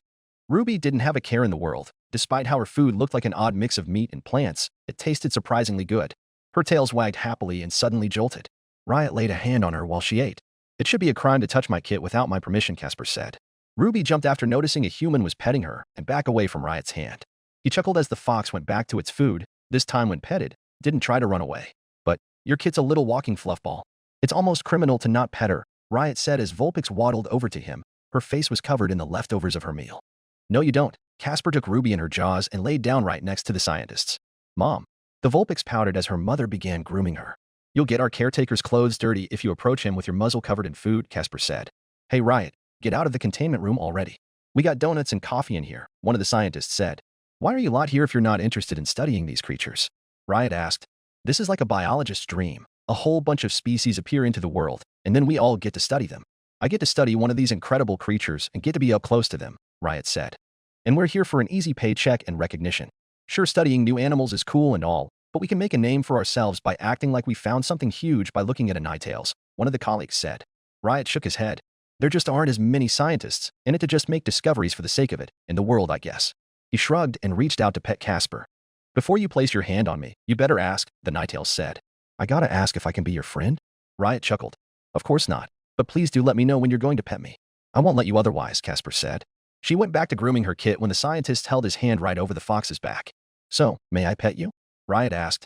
Ninetales nodded, before returning her focus back to Ruby's grooming. I gotta say, you're one smart fox, the scientist said. And why do you say that? Casper asked. You solved. Well, at least worked surprisingly well with a Rubik's Cube. Most of the foxes I've met are clever, but nowhere near capable of even messing with a Rubik's Cube. Riot picked up the puzzle. And if I look over the footage, and it turns out you solved it without pulling it apart, then you're definitely as smart, if not smarter than an average person. Just ignoring the fact that I'm having a proper conversation with you, that would make you incredibly smart amongst the animal kingdom, he added. I think you meeting an alakazam would be a fun time. I heard they're supposed to be even smarter than the smartest of humans, Ninetales said. On that topic, Ninetales and Vulpix are considered to be your typical Pokémon in terms of intelligence, she added. Riot made two fists and held them in front of his face. Haha. I can't wait to get more Pokémon in here if what you're saying is true. Casper grinned. And if they're as friendly as you. Ninetales placed a paw on his leg. Riot's phone began going off, which made him groan. Lunch break's over, guys, he sighed. Once everyone else heads home, Emma spend a bit more time with you, he said. You're set on being my friend? The scientist laughed at the Ninetales comment.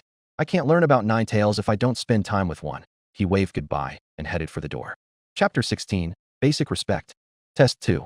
Test subject number 2 is a Vulpix. Much like a Ninetales, it resembles a fox.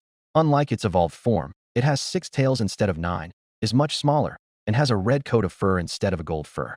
Test subject number 1 appears to have a different coloring from normal Ninetales, which turns its fur into a light blue, giving it a more ghost-like appearance, said one of the scientists. Whatever happened to those names we were given? Casper asked. You're just a fox. Woohoo, you can talk. You want to be treated like you're a person? One of the younger scientists asked. Odd. Your superior seems to think I am at least as smart as a human being, the fox said. You're a fox, nothing more, nothing less, the scientist fired back. Ouch. I will have to cry myself to sleep tonight. Ninetales put on a sad face before the Ninetales grin came back. This was really just a confident smile most Ninetales often donned. Treat that fox with some respect then. Not only could Casper burn us alive if she chose to, or she could curse you and your children for multiple generations, Riot said. No, I could do even worse. Unlike your petty colleague, however, I can be nice when I choose to, Casper said. She looked over at her kit.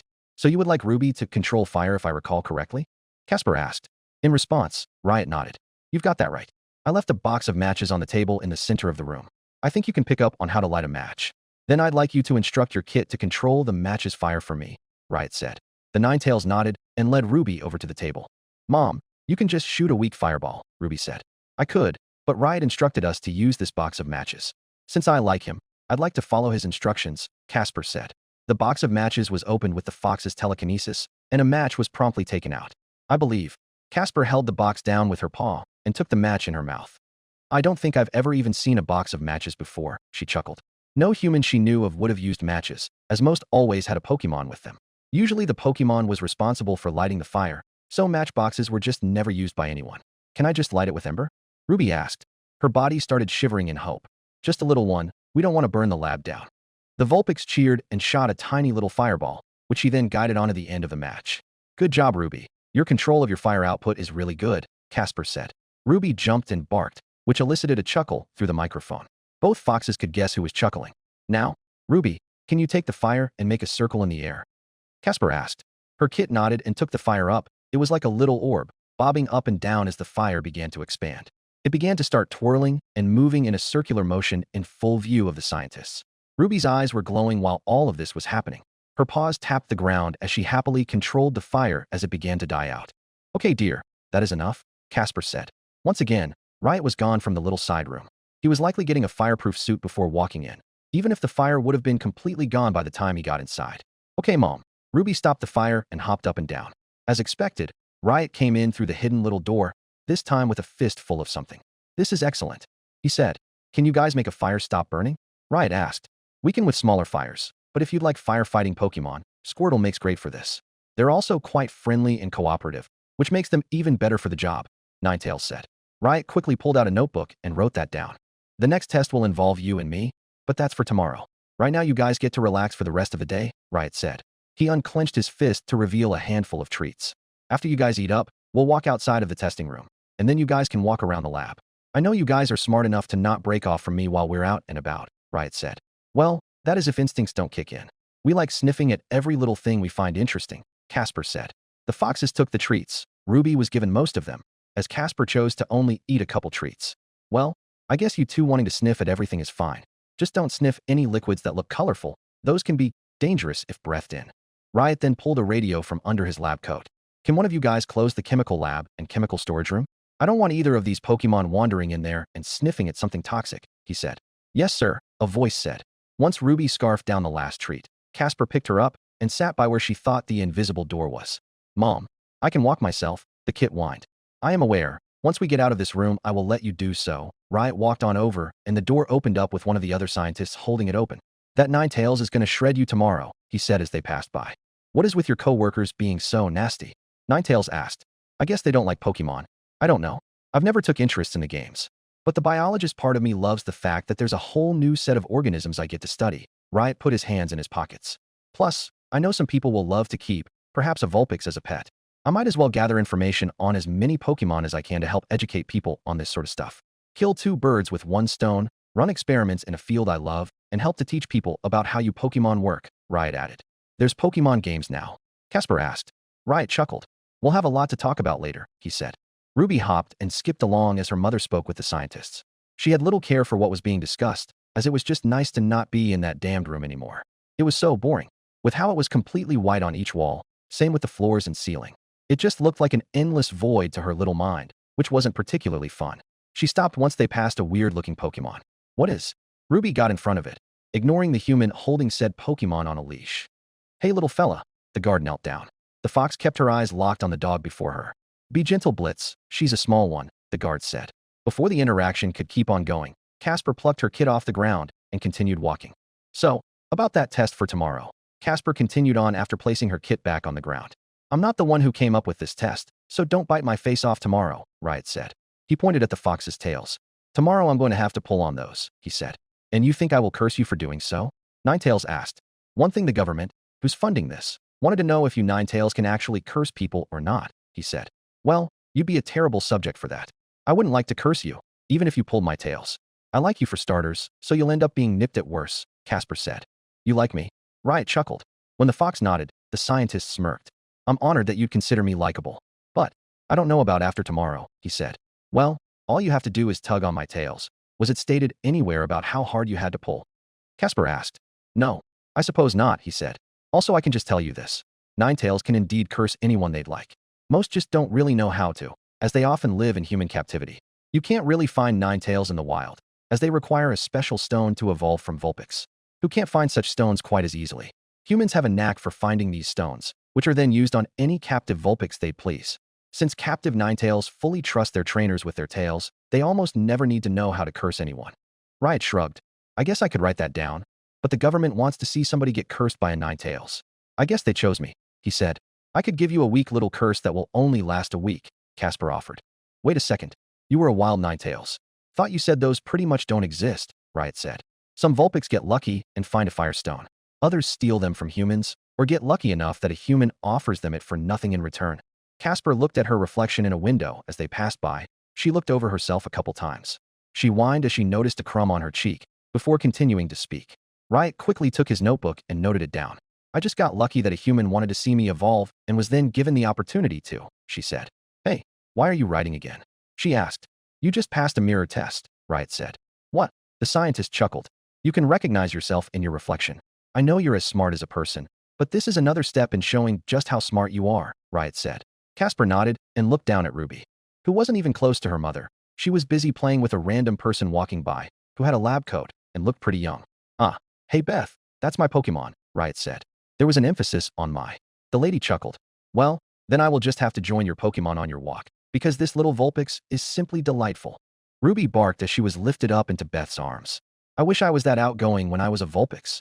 Casper giggled as the new face joined their little walk. Chapter 17, Deprived. Thump. A stack of money was slammed down on the kitchen table. All right, you guys. Cynthia pulled a chair out from under the table and sat down. All of her Pokemon sat around her, all staring at what they all had worked for. I think we might be able to finally get out of this cramped apartment, the champion announced. All of her Pokémon, excluding Milotic and Spiritomb, raised their arms into the air. Despite the seemingly lack of excitement, both Pokémon were happy.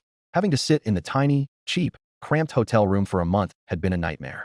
It wasn't the fact that the hotel room wasn't nice, it really was nice for how cheap it was, but it still wasn't great. Milotic couldn't stretch like she'd want to in an open field or in the ocean, while the champion room, which she had to battle in most of her life, felt nice and spacious compared to the hotel room. As all of Cynthia's Pokémon could comfortably be out in it, run around, jump, anything that wasn't blowing a hole through the wall. Spiritomb was just happy because it wouldn't have to sit in the corner. Garchomp and Milotic took so much space that it had to sit in the corner most of the time. Glacian jumped up onto his trainer's lap and yawned. "Hello, Glacian. How was your nap today?" Cynthia giggled as the Eeveevolution rolled around to try and get comfy. "Glacian," he barked. Cynthia looked out the window. It was completely dark outside. "Well, as dark as it could get in New York City. I assume you're happy to finally find some big field to run in?" the champion asked. Glacian barked again. He had just gotten cozy. "Well, let's go to sleep. Tomorrow we'll start heading out," she said. The little cat began to protest as he was lifted up into the air, which really wasn't even protesting. He just whined until he found himself lying on the couch next to his trainer. Lucario and Garchomp cuddled up together while Spiritomb closed the blinds and shut off the lights. Milotic simply laid where she had been for the last couple of days. Her eyes were closed, and she went to sleep immediately. "Good night, everyone. Sleep tight. Don't let the Joltik bite." Cynthia giggled, pulled the ice type closer to her like a child would with a teddy bear, and closed her eyes. "So guys," Garchomp interrupted the silence. "What do you want, Garchomp?" Milotic asked. "I was just wondering, if we're not in Sinnoh anymore, and we're in another world like Mom says, then what about the rest of her Pokémon?" Milotic giggled. "You still call Cynthia Mom?" Milotic kept on giggling while the rest of Cynthia's team awed. "What? She raised all of us. It only makes sense that I call her that still." Garchomp hid his embarrassment as best as he could. "She didn't raise me." Spiritomb spoke. "Because you're a weirdo," Lucario said. "That's rude." Both Pokémon chuckled. "Well, if the rest of our team, beyond us 6, aren't with us, that could mean they're out in the world somewhere," Togekiss said. She then looked at her trainer and back at the rest of her team. "You think that's why she wants to get out of here? Other than Mom just wanting to explore this new region, that is?" Garchomp asked. "That's probably the main reason. We could very easily work for the rest of our lives and be just fine. But I want to find the rest of our team," Glacian said quietly. He didn't want to wake up his trainer. The cat's face was right up to his trainer's ear, which made putting his 2 cents in a bit difficult. He absolutely loved cuddling with Cynthia. The rest of his team, excluding Spiritomb, did. Their trainer knew this and often did so each night with one of them. He assumed tonight was his turn, but boy was it a setback for talking with the rest of his friends. "We could have Togekiss go out and look for them," Lucario suggested. "Heck no. You saw how people reacted to us when we first worked at the store?" Togekiss asked. "Yeah, we'd probably get shot if we were seen on our own," Garchomp said. Cynthia stretched, which caused her Pokémon to panic. They thought their trainer was just woken up by their talking. "Guys," their trainer yawned and pulled her Glacian closer to her. "You can stay up, but don't make so much noise." She barely even had the energy to giggle. "Okay guys, close your eyes and sleep. Our trainer needs her rest," Spiritomb said. "But," Garchomp stopped when the Spiritomb glared at him. "Go to sleep, don't say another word," it said. Milotic giggled. "You're serious about keeping it down for Cynthia, so you do love her," she said. "Of course I like her. I know you guys love her dearly. But it's time we hit the hay. Cynthia can't be smiling if she gets 4 hours of sleep. And I know how nice it is to see her smiling." The rest of her Pokémon couldn't disagree with that, and collectively went to sleep. "Hey Chris," Daniel nudged his friend, who had been knocked out for a day. It turned out that running for your life can leave a huge toll on the human body. "Yep." Chris lifted his head off of Ninetale's side, who had offered to be used as a pillow for his trainer's roommate. "You're not dead. That's good," Daniel said. "And you opened your eyes, which is a good thing," he added. "Fuck off. You texting me is why I am like this," Chris mumbled. "That's a bit rude," Dan chuckled. "Oh please, you called me dumb in the 6th grade, his roommate said. "So you're bringing that up now? What's next?" "The part where I said you were fat in preschool." Chris sat up with a chuckle. "Yeah, that's why you called me fat." He laughed as he had an idea. "You owe me a whole chocolate cake, like the size of the coffee table," he said. "Hey now, you're just proving my point. You're fat," Daniel said. "Hey now, my mommy knows best. She said 400 pounds is really underweight," he said. The two of them laughed. "Your mom was a whale?" Dan asked. The two regained their composure. Dan took a seat next to his buddy and placed a hand on his shoulder. "Seriously though, I didn't know I'd almost get you killed by texting you," he said. "Meh, whatever, just buy me a single slice of cake or something. I'll probably forget about that afterwards," he said. "All right, bet. Next time we go to Meyer, I'll buy you a party-sized bag of Reese's," Dan said. "Now you." My friend, you are speaking my language. He looked at Ninetales. Can he even eat chocolate? Chris asked. I don't know, don't want to risk it. Did you want to give a piece to Ninetales when you get that bag? Daniel asked. Kinda. He just let me use him as a pillow for. He paused. You were out for a day and a half, Daniel said. Yeah, I think he deserves something after putting up with my fat ass for that long, Chris said. Ninetales hopped over Chris and laid in Daniel's lap. Wait, Dan, where the hell did Vulpix run off to? I thought. He paused as the little fox squeezed out from the couch cushion. How in the hell did he even? Daniel shrugged at his friend's confusion. Most of Ninetales and Vulpix are pure fluff, he said. Makes great for a pillow. That's what I'll tell you. Chris chuckled as his friend proceeded to rest his head on his Pokemon's back. See? Pretty cozy, right? Chris asked. I've been knowing this. Used him as a pillow the night I met Ninetales. Dan hugged his fox as it yawned. Pounding on the door made Chris get up off the couch and stumble towards the door. Might be the boss, coming to fire me over eating a fry off the floor, Chris said. EW, what the fuck? Daniel gawked at the thought while Ninetales laid down and pulled Vulpix closer to him. Yo. Chris opened the door. On the other side stood a police officer. Do you know of a guy named Daniel Walter? He asked. Dan. Yeah, I'm his roommate. He's in the living room, Chris said. May I come in then? Chris nodded and let the officer into the apartment. Did I break into a grocery store by accident at some point? Dan asked. No, it's not that serious. Well, it is. You very clearly own a Ninetales, the cop said. I wouldn't put it that way, but yeah, I do have a Ninetales right here, Daniel said. I believe you know about that farmer who took a shot at a Ninetales and now has horrible nightmare every nights, the cop continued.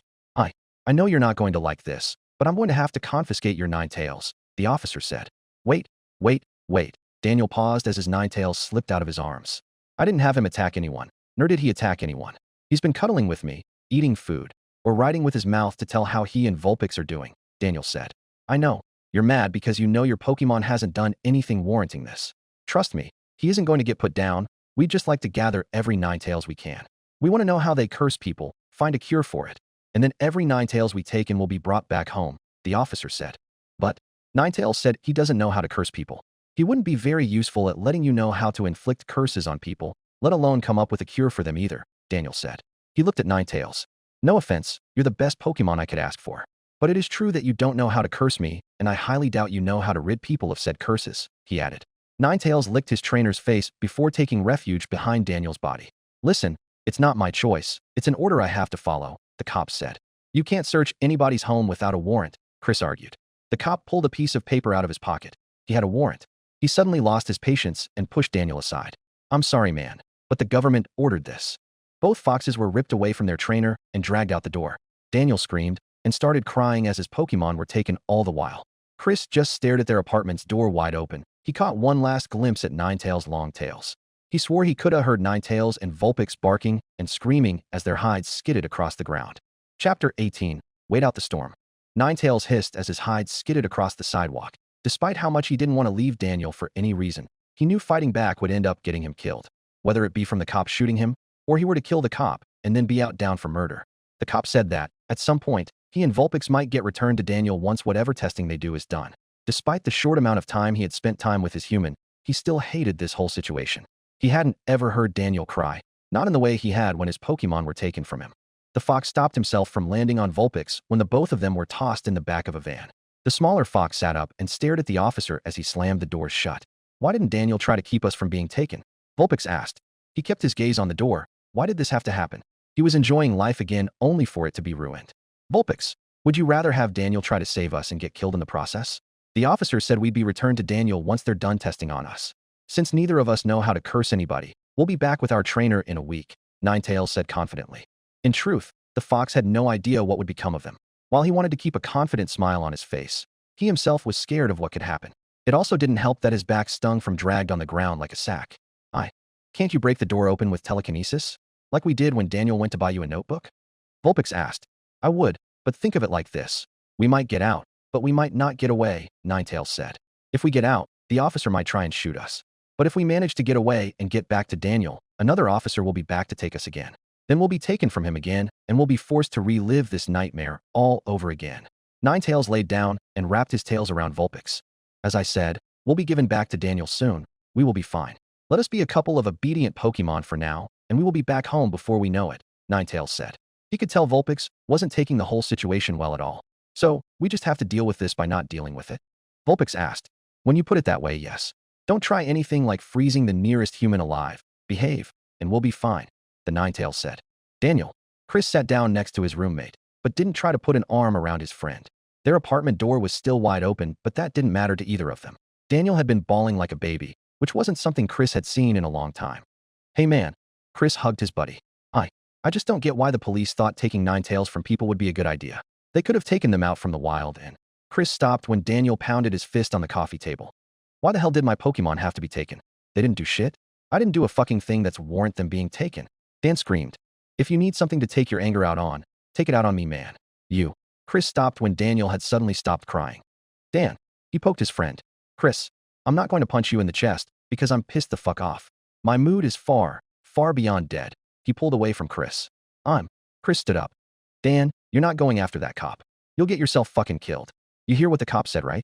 Ninetales and Vulpix will be given back to you once whatever they do is done. Chris said. How do you know they won't just put a fucking bullet in either of them? Who's to say their little test doesn't just involve killing one of them and looking through their innards? Dan sighed. You still shouldn't go after that cop. What if Ninetales and Vulpix walk back in this apartment a week, a month, or a year from now and find out you got shot and killed? Chris got up and walked over to the freezer. He opened it and pulled a big tub of ice cream, which was half eaten, and took a spoon out of a drawer. I don't know, dude. I just want to go after them to make sure they're alive and well, Daniel said. Chris handed him the tub of ice cream, which Dan quickly started digging into. Just eat a couple scoops of ice cream. That always helps, and if it doesn't, it'll at least calm you down a bit. Then you can think of this logically. I mean, they're your Pokémon, right? Chris asked. Daniel nodded, but didn't say anything when he got a brain freeze. Then you should have the right to find out where these guys took your Pokémon, and then you should have the right to visit them, Chris said. Dan took the spoon out of his mouth and let out a deep, tired sigh. You're probably right. Get your phone out. We'll try and figure out where my Pokémon are going. Daniel stood up to put the ice cream up. I'm already on it, bud. Chris grabbed his phone and paused. Won't we have to call 911? Give them Ninetales or Vulpix's ID, and then figure out where they're headed after that? Chris asked. I didn't think that far. Dan dug through the pile of papers on the kitchen counter and pulled out the adoption forms for Ninetales and Vulpix. Yo, Riot. One of the scientists walked up to the scientist who was getting ready for his experiment. Did you put Mentos in a soda and blast it at some girl you have a crush on? Riot asked. The scientist raised his hands defensively. Listen, that was scheduled for Saturday. The two of them laughed as they walked towards Casper and Ruby's containment chamber. We got orders that you don't gotta get your head ripped off by that Ninetales when you pull on its tails, his colleague said. What? I was told I'd have to today, Riot said. We got news that another Ninetales and Vulpix are coming in by midnight, dude. So you won't have your head ripped off by your pet, the other scientist said. Odd. I didn't think we would get another set of Pokémon so soon. Let alone another Ninetales and Vulpix. Hey Michael, where were these Pokémon from? Michael looked over his clipboard and flipped a page. Some guy named Daniel Walter had them as pets before they were confiscated this morning, he said. So we resorted to stealing a man's pets? Riot sighed. I think my nephew had a friend named Daniel, but I could be wrong. It's a common name. If there are any experiments involving harming the new Pokémon, we're not doing them. What about you doing anything for science? You happily got in a testing room with those things, Michael said. Casper and Ruby are pretty friendly. Yeah, I made a gamble by getting in that chamber with them, but I'm not going to kill and dissect some kid's Ninetales because we needed to know if they can curse somebody or not. We have an experiment set up with Casper, so I'm just going to have her curse me. It can't be that bad, Riot said. I getcha, but we're just working on animals. Sure, they're smart as hell for animals, but they're still just testing animals.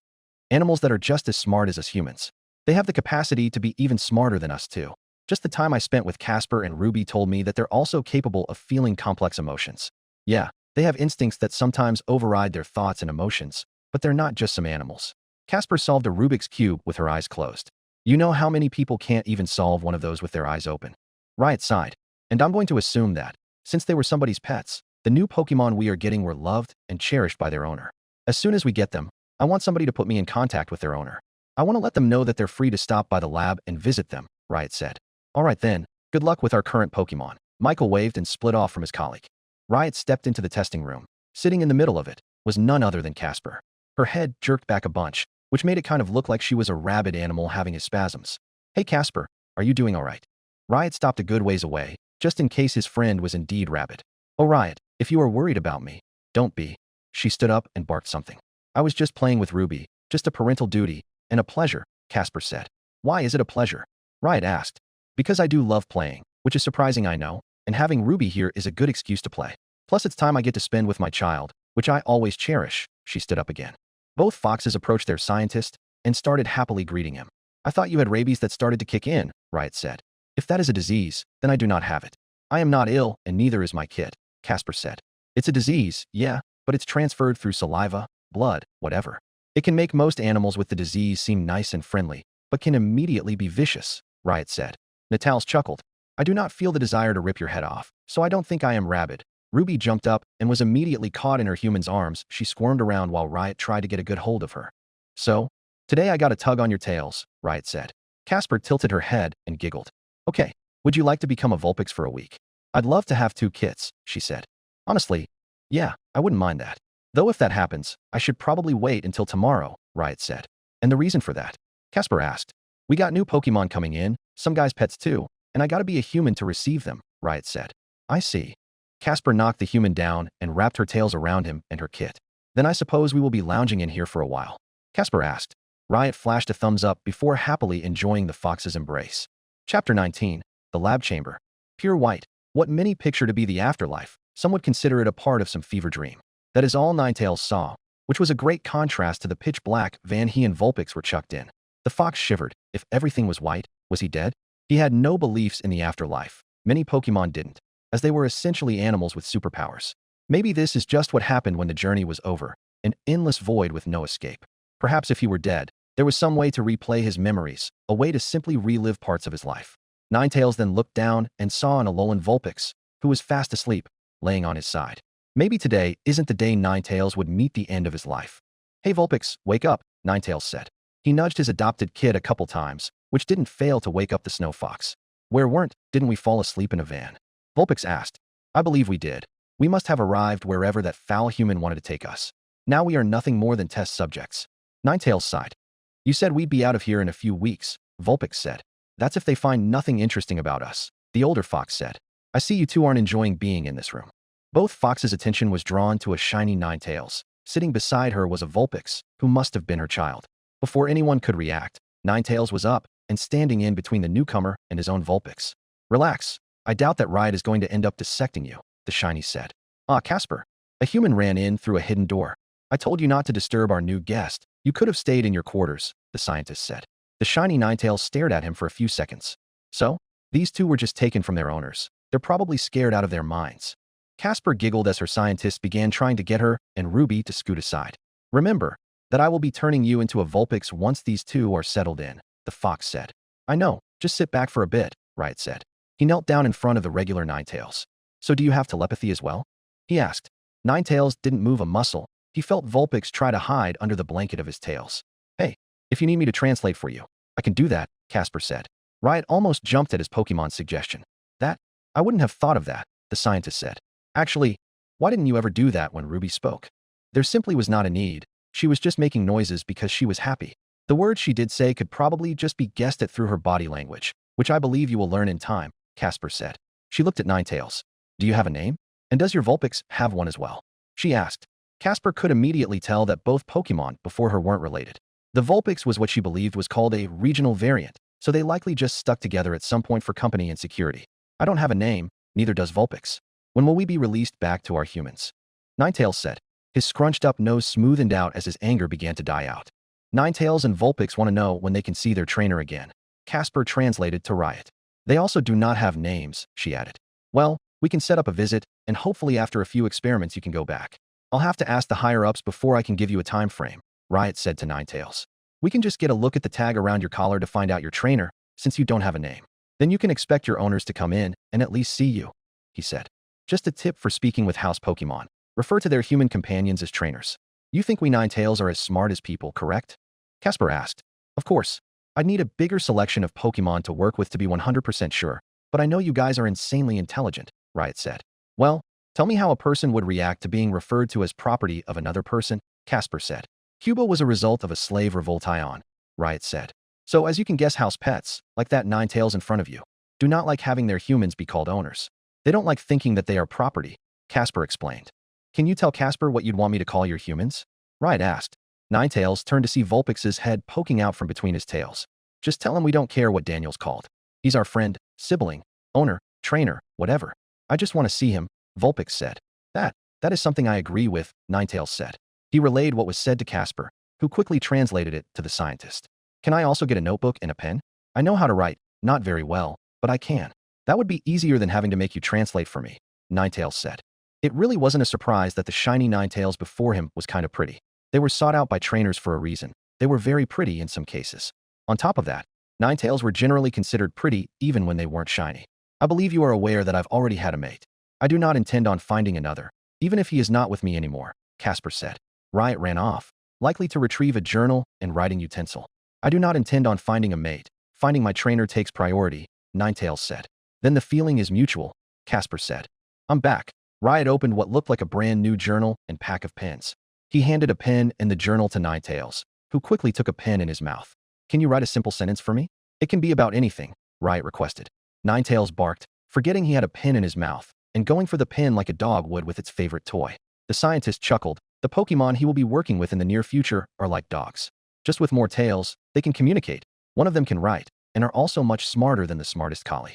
Ninetales used his telekinesis to hand the journal back to the scientist. While he might not enjoy being here, he might as well comply with what was asked. Not only did Riot seem like a decent person, but the more he cooperated, the sooner he and Vulpix could leave. If not that, then the more often that Daniel could be invited over to see them. I want potato chips, Riot read aloud. Jesus Christ, I've never been surprised this many times in a month, he said.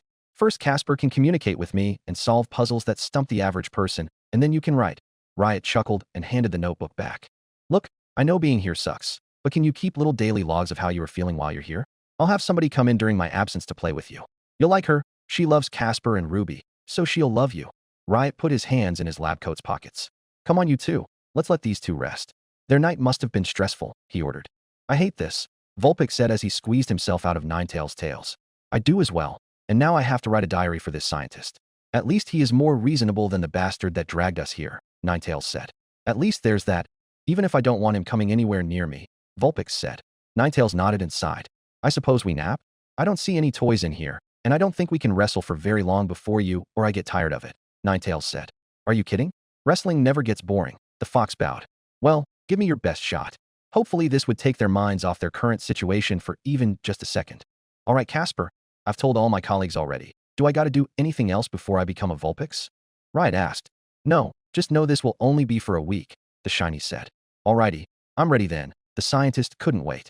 He would get to literalize, become the animal. Casper almost chirped in excitement. I cannot wait. I'll take care of 2 kits. Riot was going to comment on how cute that noise was, before he felt his body fall back onto his bed. He fell into a deep slumber. Chapter 20. Being a Vulpix.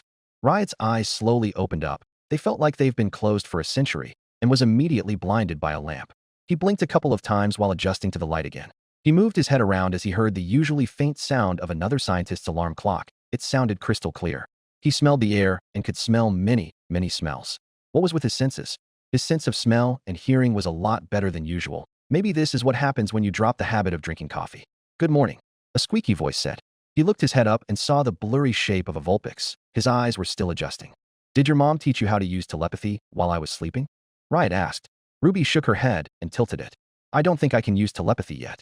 Is my mouth moving when I speak? The kid asked. I see you forgot what deal you and I had made. An unfamiliar voice met Riot's ears. Who? His vision cleared up when he turned around. Casper was sitting behind him, waving her tails behind her in a specific pattern, seemingly to entertain herself. That was something else Riot would have to take a note of, pattern recognition, or the ability to make a pattern. Was that you? Riot asked. Yes, I am speaking without telepathy. My voice must not sound familiar, since you couldn't understand me, Casper said. So you're capable of learning English? Riot asked. The Ninetales shook her head and used her telekinesis to lift a handheld mirror up. First check yourself before I let you look in this mirror. Your memory will come quickly if you just look at your hands, Casper said. Riot sat up and tried to look at his hands, only to fall on his stomach when he tried. He sat up again, which felt weird, like his legs were an entirely different shape from they were when he went to sleep. He looked down again and saw a couple of little paws. He turned his head and saw 6 tails. That looked a lot like Ruby's tails, although hers were a bit puffier and his was a bit more rough-looking. Did I? Casper, did you turn me into a Vulpix? Riot asked. The fox nodded and turned the mirror around so the scientist could see his current body. Before you yell at me, you agreed to do this, and you'll only be like this for a week. It could be worse. Your memory could have been wiped and end up as a Vulpix forever, with no idea of your previous life, the Ninetales said. So, you guys can actually curse people? Riot asked. Of course, I said we could, and I have no reason to lie. In fact, It is in my best interest to tell the truth, because then it makes people less inclined to pull on my tails, Casper said. Wait, is Ruby, or was Rubia? Riot paused as his friend put together what he was asking. No, Vulpix aren't just the product of curses. I could have turned you into a Rattata if I wanted to. I simply chose Vulpix since you wanted to be one when you agreed to letting me curse you, Casper said. A camera floated over the Ninetales' head. Riot could see a blue, glowing outline on it. Why is that camera glowing? Riot asked. You said your higher-ups wanted to see a Ninetales curse somebody, so I might have stolen a camera from one of your colleagues and filmed the whole process. From you being turned into a Vulpix by yours truly, to now. The glow is simply telekinesis. You might not have seen it when you were a human, but as a Vulpix, you can, which proves that you now have telekinesis. I don't know if that power will persist after you transform back, but if it does, then this is really just a net gain for you. Well, yeah. Now I can guess that people will actively go and pull on a Ninetales tails now. If they knew it meant they'd get telekinesis, since they'll likely ignore the possible millennium of being cursed, Riot said. But your work will be well known once published. Anyone can recreate the experiment if you can still use telekinesis when you turn back. They would just have to befriend a Ninetales, get cursed for a week or so, and then have the ability to nurture their new power for the rest of their life. But now, you are a Vulpix, and while mentally you are an adult, your body is the equivalent to a 6-year-old human, Ninetales said. I don't know a whole lot about how human growth, but I just know you are very young. You don't need milk or a mother's milk to survive, but I still wouldn't trust you to leave a den without me. Casper laid down, keeping her focus on the two kids before her. So do I have a brother for a week? Ruby quickly tackled Riot as her tails wagged vigorously. Yes, you do. Casper swapped to her telepathy as started speaking. Riot, during your time as a Vulpix, do you mind acting as a sibling to Ruby? I know she wanted siblings. My mate and I were hoping to have another child before we got separate. So just for a week, please be like a brother to Ruby, the fox requested. I'm down. Heck, when on my deathbed, you can turn me into a Vulpix again for 1,000 years, he gestured to Ruby. So do I just wrestle with you, or? His question was answered when the other Vulpix made an attempt to pin him down. Now Ruby, be nice to Riot. He still has to learn how to use his current body, Casper jokingly scolded.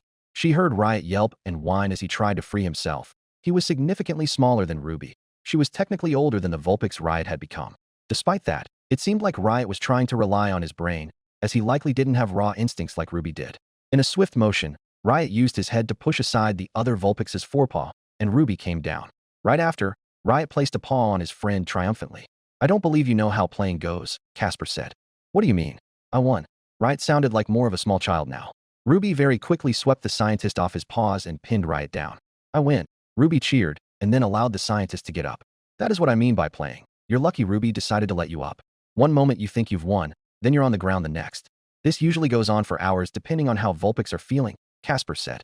Riot jumped when he felt something wet run against his hide. Ruby, what are you? He paused and started to relax. This feels nice. He felt himself start purring. When did he know how to do that? Perhaps there was some instincts in him after all. Honestly, it wasn't surprising that he could purr as a Vulpix.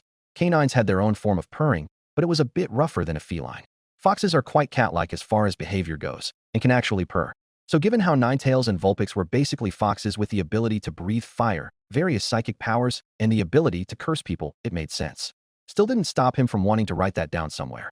He wanted to make sure the world knew that Pokémon really were just a bunch of animals. Really, really smart animals in certain cases, but still animals nonetheless. Hey Riot, we've contacted the owner of the Ninetales and Vulpix that. The door was open as a scientist walked in. This one was quite young. He looked fresh out of school. Casper recalled this one just referring to her as Ninetales, but he wasn't all too bad compared to the colleagues that helped Riot experiment on her. Why are you guys in Riot's dorm? You're supposed to be in the experiment room. He then rubbed his chin and came to a conclusion.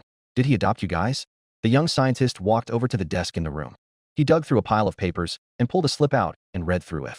Yep, he was planning on adopting you once all the testing on you was said and done. He stopped. Why are there two of you Vulpix now? Just excluding the one that came in yesterday. Casper stepped forward. Did Riot not tell you what he was planning? The scientist jumped, like he forgot the Ninetales could communicate. He said something about trying to understand you guys better. I don't know how he would since it seems like he already knows what's going on with you all. Well, I was told that Riot's higher-ups would have liked to see if I can curse anyone. Casper grabbed the camera with her mouth. So I cursed him. She placed a paw on Riot's head. This is Riot by the way, she added. Riot waved his paw, barked, gestured towards the table, and growled. He said that you shouldn't be nosy with his desk or paperwork, Casper translated. The young scientist nodded. I can tell. Honestly, I figured I might as well have if I didn't think Riot was here. He likes you and that Vulpix a lot. Like it's almost like you two are his dogs. Wait, did Riot want to be a Vulpix? Riot nodded his little head and wagged his tails. Now he'll get a vague idea of how fire types usually produce fire, potentially find the key to psychic powers, and I get to take care of another kit. It's a win-win since Riot will be like this for a week, Casper said. Her tails wagged. Riot had taken care of her and her kit ever since the two of them woke up in that observation room. It was now her turn to return the favor, even if it was only for a week. By chance, or were Pokemon possible? The scientist took a notepad out. As in a human during the day, but they become a Pokemon or Pokemon-human hybrid at night? The scientist specified. I believe there are curses like that, but I believe that is out of my skill range. Are you going to tell the other scientists about Riot's little situation? Casper asked. They know already. They knew when somebody, who likes Riot a lot, went into the experiment chamber with the new specimen. She said I was told to keep these two company, and whatnot. So they guessed Riot got cursed during the tail experiment he was supposed to do. Riot pointed at the scientist and barked a couple times. He says you're in charge. I assume if the owner, who's the trainer of the Vulpix and Ninetales from yesterday, would like to visit, then he should be allowed to, Casper said. 0-0-0-0. Ninetales and Vulpix stared at the new lady. Hey, come on guys, I already introduced myself. I'm not gonna punch you or anything, the lady said. Ninetales wrote something in the notebook and tossed it at his new caretaker. That isn't a nice way of handing me that. I get that you and your kit hate the current situation, but please drop the attitude, she scolded. Does this lady think you are a child? I get why I would be scolded since I'm barely even 2, but you're probably older than she is, Vulpix said. Well, Vulpix, Lee is right. I am being a bit bratty. But she should know I don't want to see her. I want to see Daniel. Not some bitch that is only here out of obligation, Ninetales said. Lee sat down and sighed. Can you please give me a chance? I just want to be your friend. She sounded genuinely hurt by how Ninetales and Vulpix wouldn't even come near her. Vulpix hid himself in Ninetales' curled tails as the fox laid down. The fox brought the journal over to him and wrote something in it. It read, you may come over and pet us, but don't expect us to be friendly or cuddly. You aren't our human. Lee sat closer to them, but couldn't get to Vulpix under the enormous amount of fluff that covered him. She did, however, pet Ninetales a couple times and leaned into the animal's hide. The notebook flipped open and a pen started writing in it on its own. I said you aren't my human. I don't, and won't cuddle with anyone that isn't him, it read. Lee sighed and opted to simply sit by and pet the sleeping fox. Chapter 21. The Call. The apartment bedroom, which was often Chris's room while the living room was Dan's, was a bit dirty. There was a small bed that looked like it was pretty old, next to a desk, and a soft, cushy chair at said desk. Chris was laying flat on his back. He hadn't even bothered pulling the blanket over him the night before. Chris's phone was still on. The low battery prompt was at the forefront of the screen and had Google up. His research wasn't very deep. How would anybody be able to find their roommate's stolen pets? Chris was sleeping with his eyes open. Daniel was sleeping at the desk, or rather, just laying his head on the desk. On his phone was an article about Game Freak testing Pokemon creation. We will see if we make a Pokemon. Will it become reality? We will also be looking into if we can synthetically make evolution stones for sale. The article ended on that quote from the president. He groaned as he slammed his phone down. Hey Chris, did you find anything? He heard his roommate snore, which told him everything he needed to know. The young man sighed. Maybe he'll only be able to see his Pokemon once their testing is done. His phone started going off, and he quickly picked it up. Hello, Daniel said. Chris was up the second he heard the phone ring. It was a number he didn't recognize, but that didn't stop him from picking up. Hello, this is Gracie Stewart. I work with Consumer Rewards. I'm calling you today because you, before the lady could continue, Daniel put it on speaker for Chris to hear, have visited one of our affiliate websites. For this, we have a 1,000 worth of store credit for the store of your choice. Please say your first and last name. Dan and Chris grinned knowingly. Do the voice. Dan mouthed. Chris joking looked shocked and shook his head. I'm not a one-trick pony, Dan. He whispered. Do the voice. Daniel mouthed back. Chris took his roommate's phone. My name is SpongeBob. By now, Daniel was laughing his ass off. Chris had a spot-on impression of SpongeBob SquarePants. It wasn't exactly the most useful thing in the world, but it was funny as hell. Okay, SpongeBob, can I have your street address and zip code? Chris listed off a bunch of fake information. This is SpongeBob SquarePants, and I love killing people. You're next. The scammer hung up. Dude, audition for SpongeBob, Dan said while laughing. Nah, dude, the voice actor is still kicking. Plus, Pokemon are real now. How long is it until people find a way to bring SpongeBob into existence? Chris asked. At least start making YouTube videos where you just do that voice while playing a game or some bullshit. Daniel was wiping the tears out of his eyes. No, that would hurt my throat. He saw the look on Dan's face and sighed. You're helping me with those. I'm gonna make a top 10 video with the voice, Chris said. Daniel nodded as his phone went off again. Hello. Daniel said. Hello. Recently, a Ninetales and Vulpix was brought into our lab by a van. They have tags and their owner is Daniel Walter. Do you know about them? The voice asked. I'm Daniel Walter. He informed the caller. Oh, awesome. We are just calling in to tell you that your Pokémon are safe and well fed.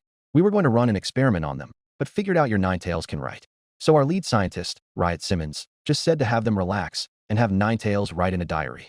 Daniel looked at Chris, who nodded. Will I be able to see them? When will I be expecting to take them back? What experiments are you going to run? You're not going to cut them open, right? Daniel quick-fired. Whoa, one question at a time. The other voice said. You'll be able to see them in a week. Riot kind of got himself turned into a Vulpix by his own Pokémon.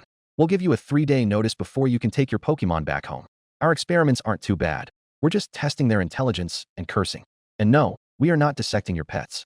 We're not legally allowed to do that, the operator said. Any more questions? How are my Pokémon feeling? Daniel asked. Did either of them bring up being mad at me? They kind of got dragged away from me and I didn't stop it from happening, Daniel asked. No, in fact, they have made it clear they only want to see you, the operator said. All right, if that's all, we'll call you at a later date and schedule a visit for your Pokémon, the operator said. All right, awesome. Thank you. Dan clenched the air as his hand shook. Say, I didn't know Uncle Riot was a head scientist, Chris said.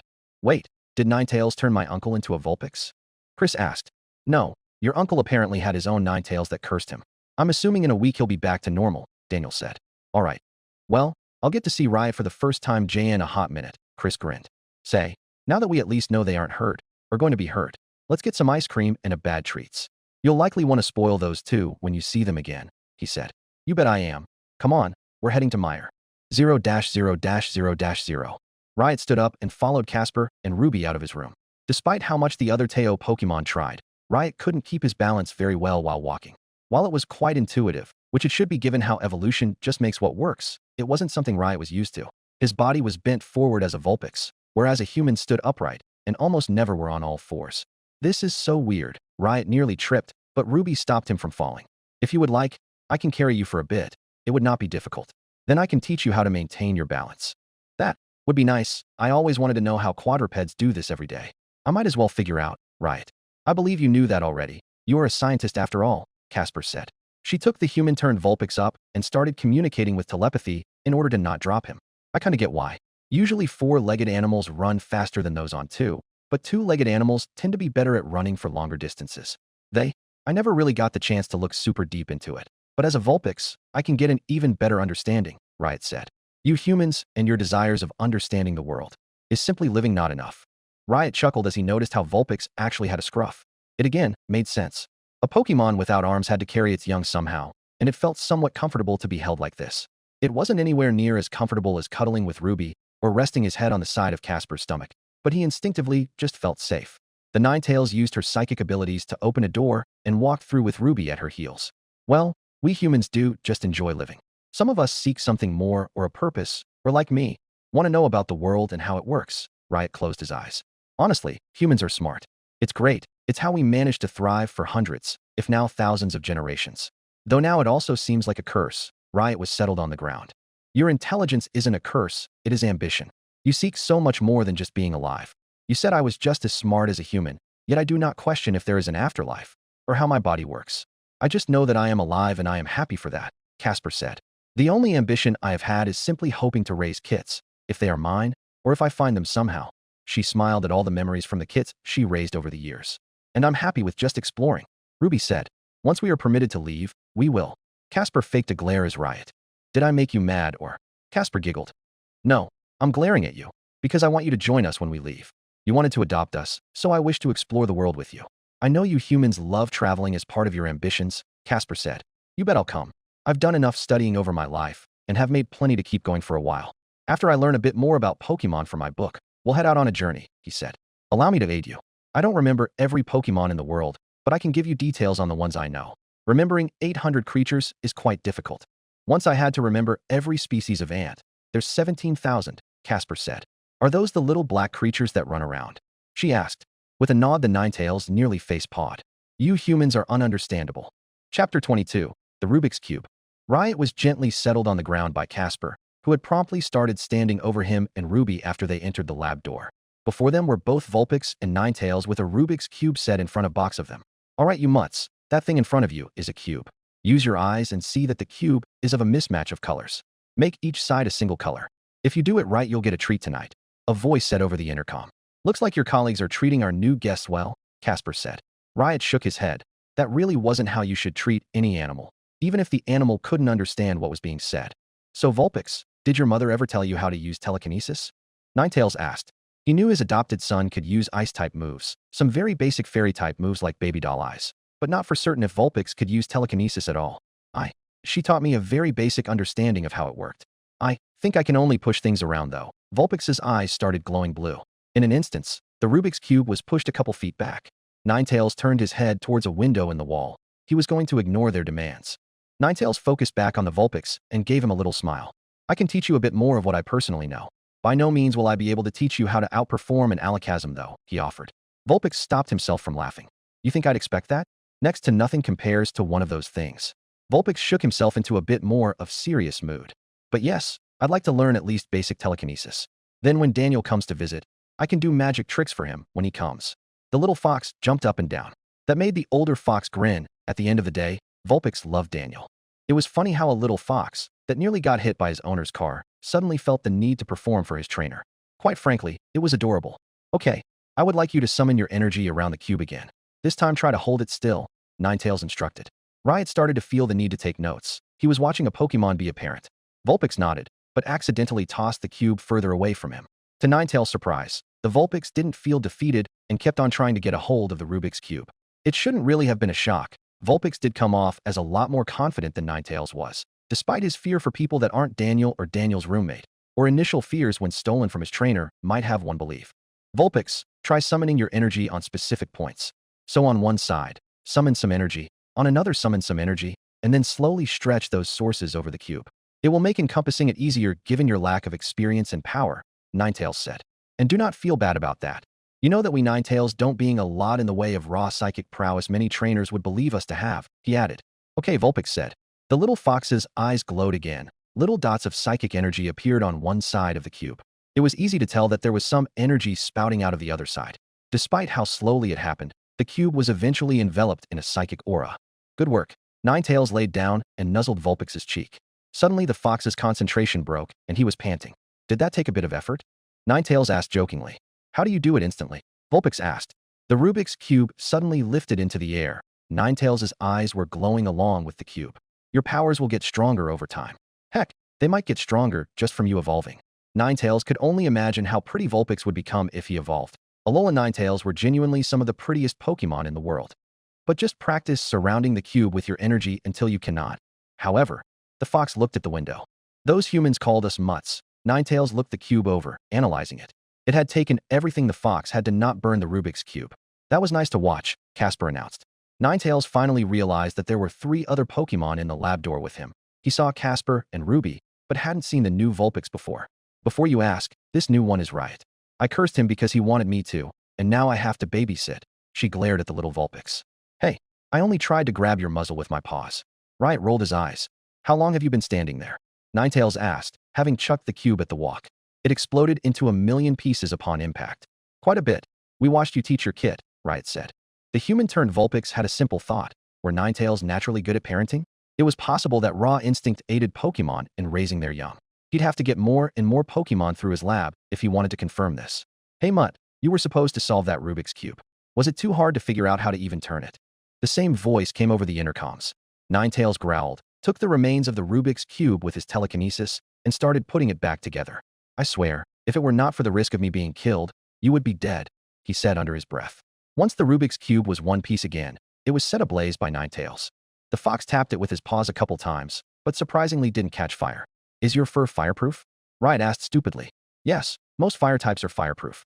Just don't try and swallow fire however. Your innards are very flammable, Casper said.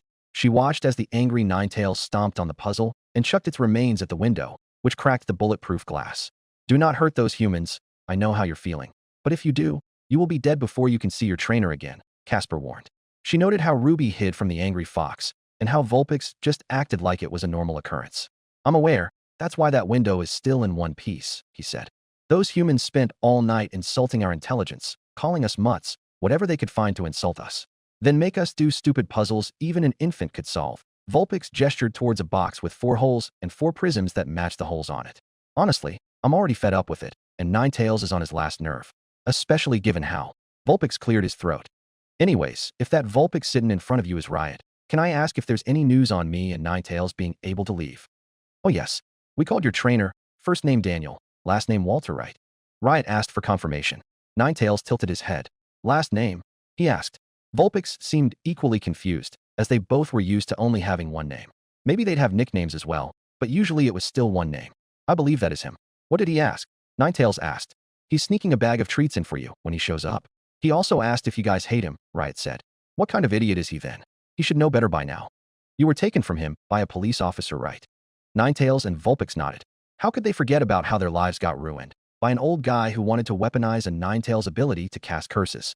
Daniel didn't fight to keep them in his grasp, excluding the initial holding on tight, but stopped once the only things he could grip onto were their tails. That's what Ninetales felt a little mad at. He let go as soon as his Pokemon's tails came into mind, but Ninetales felt a little thankful. At the end of the day, Daniel made sure not to hurt his Pokemon by inadvertently pulling their tails, even if Daniel knew it or not. Well, he was just asking because he let it happen. We told Daniel about how you weren't mad though, Riot said. And as soon as I am human again, which seems to be this coming Sunday, I'll call him personally and arrange a visit. Then hopefully in a month or two, we can get you back in your trainer's home, Riot said. Ninetales immediately snatched Riot up with his tails, making for makeshift hands, and held him close. Thank you for this. Vulpix joined in on sharing his own gratitude with the scientist. Hey now, I'm just doing the right thing. Your trainer wants to see you. You want to see your trainer. I want to make sure you can at least see him before we release you back to him, Riot said. Riot, they're just happy, Casper said. The shiny had said it like she was watching two overgrown kids play with her kit. It was kind of endearing just how thankful they were for Riot's efforts. And I'll also run this Rubik's Cube experiment again. This time you'll be paid the respect that a marvelous pair of foxes like yourselves deserve, Riot said. I do not care for the reasons for all this experimentation, and I will comply with you. Ninetales gestured towards the window. But I will not listen to them, he added. Don't worry, you don't have to, Riot said as he tried to get out of the fox's grasp. Can you let go of my human Vulpix, please? I would prefer to have a human by the end of the week, Casper said. With that, Riot was freed after a couple of licks. So how about we all get to know each other a little better? I know you two haven't exactly gotten along, Riot suggested. That was because of my initial fear, Ninetales said. The fox actually bowed, and it was adorable to Riot. I would like to apologize for my rudeness, by the way, Ninetales said. Shut it, just sit down and let's talk. Chapter 23. Reunion.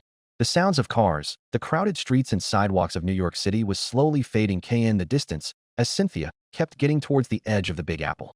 By her side was Glacian, who was pretty much the only Pokemon she could have out, without taking up a lot of space on the sidewalk.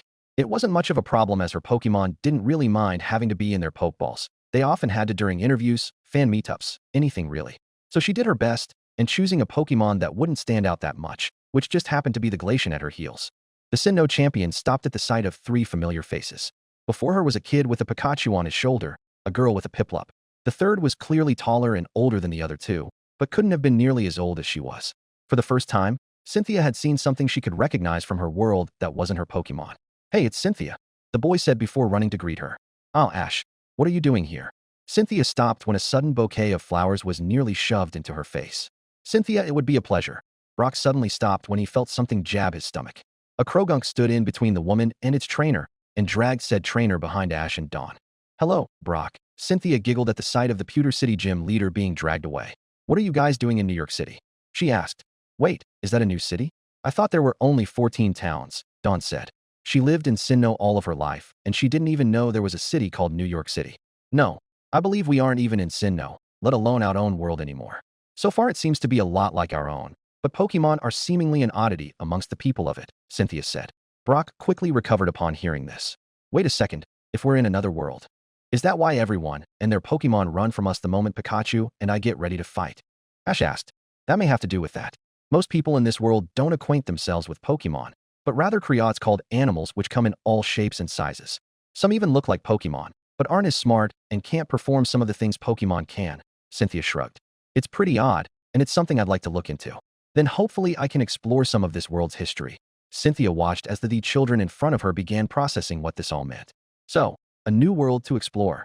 Ash pumped his fist into the air and smiled at all the possibilities. But what would that mean he had left every one of his Pokemon behind? Pallet Town and his mother. Dawn and Brock were having similar thoughts. Had they left everything they knew behind without even noticing? Sure, the idea of what this world held enticed the trio, but if they had nowhere to call home then? So Ash, can you tell me what you're doing in New York City? Cynthia asked. She was concerned with the looks on the group's faces. She could guess why, as it seemed like they didn't know what had occurred over the last month. And while she herself didn't have anything to leave behind, aside from a few Pokémon that she missed deeply, she knew that Ash and his friends thought differently. Well, we were chasing a shiny Ninetales through the woods somewhere around here. She got chased off by what we thought were poachers, and Ash stopped. You were chasing a truck to wherever you believe these people have gone? Cynthia asked. Yeah, I had Staraptor keep an eye on that truck for us. He comes back every now and then, leading us towards where it went, Ash explained. And Staraptor has been coming back quicker each time, so we think we're getting close, Brock said. So, what I'm hearing is, you want to break into potentially somebody else's home to rescue this Ninetales? Cynthia asked. It sounded like a horrible idea, but if it was for the well-being of a Pokémon, who was she to try and not help out? Ash and his friends looked at each other, and then nodded. Count me in as well then. My Pokémon have been itching for a battle, she said. Glacian barked at his trainer's remark. He loved battling almost as much as he loved his trainer. What Pokémon didn't like battling? It was a chance to show off, a chance to prove your strength, hell, a chance to bond with your trainer. And he was about to help out while saving somebody, which made things even better. Whatever his trainer was wanting to do, he's going to follow her, as he loved doing. As the Now squad walked along, Cynthia looked down at the little fox. You don't have to walk by my heels, you know. She slowed down so the Glacian was at her side. It's better if you walk beside me as well. I know I might accidentally kick you, she added. The little fox scoffed at the idea. Whatever a weak, accidental kick could do to him, it didn't matter. Glacian likely knew his trainer knew this, as both have endured way worse than a minor injury in the past. It was a kind little gesture to him, since it showed him just how much Cynthia cared for him. And you don't heal anyways, we're equals. She stopped before realizing her company. It wasn't a good time to scoop her precious little Glacian and cradle him. Not only would it be embarrassing her Pokémon in front of a bunch of trainers, but it would also ruin the fact that they were going to rescue a Ninetales. Hey Staraptor. Ash waved at his bird Pokémon, who crowed at his trainer, before flying in the direction he came from. This way, the trainer said, leading them towards what was likely their target. It looked like a lab. So I want to know if it would be better to add a transition marker or not. If not, then I won't. Chris was barely awake at the wheel. He had been driving since 12 o'clock in the morning. Hey dude, let me drive. I'm running on 4 cups off coffee, and you look ready to fall asleep, Daniel said. Dan, I'm fine. Chris's head shot back up once it hit the horn. Dan punched his shoulder lightly. Pull to the side of the road this instance. I'm happy that I get to visit my own Pokémon, but I also don't want you to die from exhaustion, dude. Chris groaned and pulled to the side of the road. Both Chris and Daniel were in New York City, where the latter's Pokémon were supposedly being tested on. The two began moving. Chris was fast asleep in the back of the car. His big frame barely fit in the car, even while curled up, but he had nothing better to sleep on. Neither team thought it would be worth it to rent a truck for this, so if one of them needed rest, it would be a bit more comfortable than this. Last leg, baby, Dan said silently as he drove past 4 people who were running. They looked quite a bit like people from Pokémon, excluding the tall, blonde woman who just looked like a model. For all he knew, that was a character in the games, and he didn't know due to his lack of experience beyond Generation 1. The car stopped outside of a gate. After telling the guard why he was there, Daniel drove into a parking garage and parked it. All the while, he was taking in the sights of it all. The lab was pretty big, almost as big as some colleges. Maybe this meant multiple sciences were conducted, taught, or researched here, or whatever the scientists did to find out new things. Hey Chris, Daniel nudged his friend, who was barely awake. Yeah, I'ma leave the AC on for you. If you want to come in, take the keys and lock the car. All right, man. Just let me know if you can take Ninetales and Vulpix back home. I want to know if I get to ride in the back or not, Chris said. You've got it. I'll be back in a few hours if you don't decide you want to join me, Daniel said before getting out of the car. He took a step out of the space between his and another car with a stumble. His legs were half asleep and anched. Immediately, he was taken aback by somebody standing before him. It was a scientist with a shiny Ninetales and a Vulpix at his heels. He seemed a lot like his friend's uncle, but wouldn't say a thing about that. The Vulpix was its normal, natural coloring and was borderline adorable. The Ninetales was almost as beautiful as Dan's, except that part might be due to Daniel's bias towards his own Pokémon. Hello, Daniel, my name's Riot. Just follow me, and I'll show you your Pokémon. He paused when 2 other Pokémon stepped out. One was a Ninetales, the other was Vulpix. Both looked clean, well-groomed, and well-fed. Dan held everything to keep himself from rushing towards the 2 of them. The group went silent as the 3 stared each other down. Chapter 24. Reunion cut short. Riot was already in the parking garage. The morning sun made its way through. This gave a nice, warm red-orange tint to the garage. The scientist sat with a cup of coffee in his hand, waiting for a car to come by, one that this Daniel guy had given details about. He was back to being a human, as Casper's curse had worn off, a week-long curse, as the Ninetales had promised. Obviously, all of Riot's colleagues wanted to write that down so their funders would be happy and keep paying them. In the excitement of being a Vulpix, Riot didn't really make any notes about it. He did keep note that any progress he had on telepathy got dropped as soon as he was reverted back to a human. So did you make sure you left Ninetales and Vulpix in their cell? A voice Riot was all too familiar with. Casper sat her rear on the stair beside her trainer, fitting her paws onto it, like she was pressed for space. The shiny Ninetales' glorious tails fanned out behind her as her eyes were set on the garage. Yeah, I want to make sure they're surprised when their trainer comes in. Then their excitement will be even greater than if I did tell them. He paused and turned around. Ninetales was sitting behind him at the top of the stairs, and a snow-white Vulpix was sitting beside him. Shit, Riot chuckled. I should have expected that. You guys are way smarter than some of the scientists give you guys credit for. Riot chuckled as each fox's ears perked up. As in almost everyone except for you and that lady. Casper giggled. She didn't really care for how smart she might have been. The fox was just happy that she hadn't gotten shot. Ruby was hiding somewhere in her tails. She had a trainer that she loved, so being called stupid didn't matter to her nearly as much. She watched one of said scientists struggle with a Rubik's Cube. A car, a small, red Toyota drove through the parking garage. Its driver was trying to find a spot to park. Casper barked something at the other Ninetales and Vulpix. So much for your trainer's visit being a surprise. Riot shrugged and got up to greet his guests.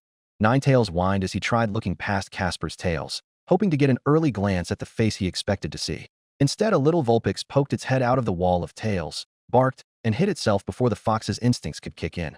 His Vulpix, the Alolan one, was still walking beside him.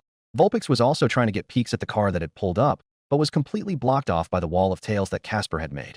I know, but it's like 6 in the morning. I need something to keep me awake, Riot said, almost to himself. Ninetales was smart enough to know he and Casper were having a light chat. 0-0-0-0-0-0. I guess this is the new transition thing. Riot, I told you to stop drinking coffee. At your age, you could have heart problems, and your heartbeat picks up at a pace I know is not normal for a human heart. Casper scolded her trainer as he took another sip. I know. It's 6 in the morning. He paused as the coffee left his hand and flew into a trash can.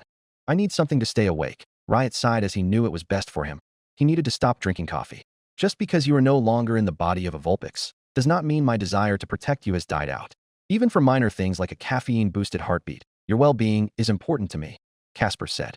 She sat down as they stopped outside the parked car. And the last thing I would like is to see my human die from a heart attack. Casper put an emphasis on the word human, like she had ownership over Riot. Obviously, the fox knew she couldn't own her trainer, but trainers can also be labeled as owners.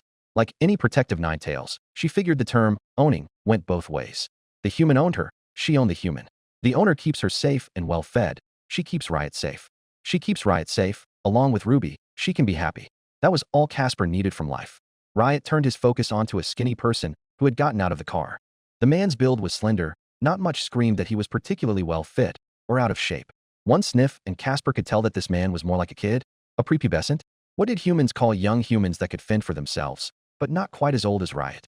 Young adults? That might have been it, but it didn't matter. The fox could feel her companions, an unnamed Ninetales and Vulpix, vibrating in sheer excitement. Riot exchanged words with the man, and the word Daniel told Casper that she should get up and out of the way. She watched as Ninetales and Vulpix stared at their human, and how their human stared back at them. Silence filled the parking garage. 0-0-0-0-0-0. Daniel took a step forward, kneeling down on one knee, and was now at level with Ninetales. He so badly wanted to come and meet them, but didn't know how his Pokémon would react to him basically abandoning them. At least, that's how he saw letting them be taken by an officer with little force felt like leaving them in the middle of the ocean. It felt completely horrible as he didn't do his job sufficiently enough. He should be looking after his Pokémon, his friends, and family. Hey guys, Daniel was forced on his, but when Vulpix jumped after him, tails were wagging at speeds nobody could keep up with, and was washing his trainer's face. Vulpix quickly calmed down and settled for laying in his human's lap as his shoulders were being massaged. Sure, petting was great, but the massage felt otherworldly. Ninetales controlled himself a bit better, even if he couldn't control his tails, which were wagging as fast as Vulpix's. The young man quickly took notice of his Pokémon's slow approach to him. Hey Ninetales, Daniel stretched a hand out, which was met with protest from Vulpix. This was shut down with a hand ruffling the fur in between the fox's head, who settled for that instead of the spa day he was having. Do you hate me? Or? Ninetales barked and shook his head. How could he even imagine hating Daniel? Sure, being taken by cops might have halted potential bonding over the last month or two, but that didn't matter to him. Come here. No need to be careful with me, buddy, Daniel said warmly. Ninetales' heart fluttered when he soon found his back curled up against his trainer's leg. His left legs were held up, as a hand met his soft underbelly. Usually belly rubs weren't the most exciting thing in the world. He wasn't a dog, but he had to admit that they did feel nice. And right now, with a month of depravity, he was happier than ever to receive pats on his belly, his head, anywhere Daniel could reach, he scratched. These spots tended to be on Ninetales' hind legs, his snout, cheeks, belly, side, ears, anywhere that wasn't in the fox's private regions were scratched and petted. At the same time, he could tell that Vulpix was being treated similarly. You guys have no idea how long I've missed this. Daniel took one of Vulpix's tails in his hand and gently used the other to rub it. Much like how one would shake a dog's paw, Daniel had gently shook the tail, and Vulpix cooed. Unlike the Kanto variant, Alolan Vulpix and Ninetales weren't too concerned with their tails being touched as long as they weren't being tugged on. Ninetales happily let his trainer take a tail and shake it as well, being tenderly rubbed and petted all the while. Why must the softest parts of you guys be your tails? You're forbidden tails, Daniel said as he held a tail close to his cheek and rubbed against it. Ninetales rolled his eyes and he jokingly pulled his tail from his trainer's grasp with a fake growl. Mine, Ninetales barked, even though he knew his trainer couldn't understand him. The tail was back in Daniel's possession as the fox let it land back in his trainer's palm. It was in good hands. Excuse me, Riot said reluctantly. He knew how much this moment meant for the trio. After knowing he had caught the man's attention. You've got a week here, and I got a few questions and experiments that require your permission to do. We've got a room for you, where you and your Pokémon can enjoy each other's company. Riot paused as he clapped his hands together. Hopefully by the end of week, you can leave with 2 Ninetales rather than a Ninetales and a Vulpix, Riot said. What does that mean? Daniel asked. We might have a way to evolve your Vulpix, but we need your permission to even attempt that, Riot said. Vulpix jumped at the notion, barking all the way. I guess, if Vulpix wants to, who am I to stop him? Daniel and his Pokémon flinched as a sharp sound stabbed their eardrums. Alarms were going off. Chapter 25, The Raid on the Lab. Chris's head shot up when an alarm went off. The young man stuck his head out the window, and man, who looked a lot like his uncle, was yelling into a radio. Dan. Chris kicked the door open and was up immediately. Despite how tired he was on high alert. Alarms didn't just go off for no reason, right? The man's roommate turned, holding his Pokémon close to him. Vulpix seemed to be shivering, likely out of fear, as his ears were trying to locate any potential problems. What the hell is going on out there? Chris overheard the scientist yell into the radio. Somebody with an Infernape punched their way through a wall. A voice on the radio shouted. Don't engage them. We all know how dangerous a Pokémon can be, especially the fire types. Focus on evacuating everyone, Riot ordered as he turned to his guests. Looks like we will have to wait on those experiments, Riot sighed as he turned around. Casper, where are you going? He asked. A trainer thought it would be wise to attack my home. I'll deal with them. Take care of my kit for me while I am away. The Ninetales kept trudging on despite her trainer telling her not to. Riot sighed and picked Ruby up so she wouldn't follow her mother out into a fight.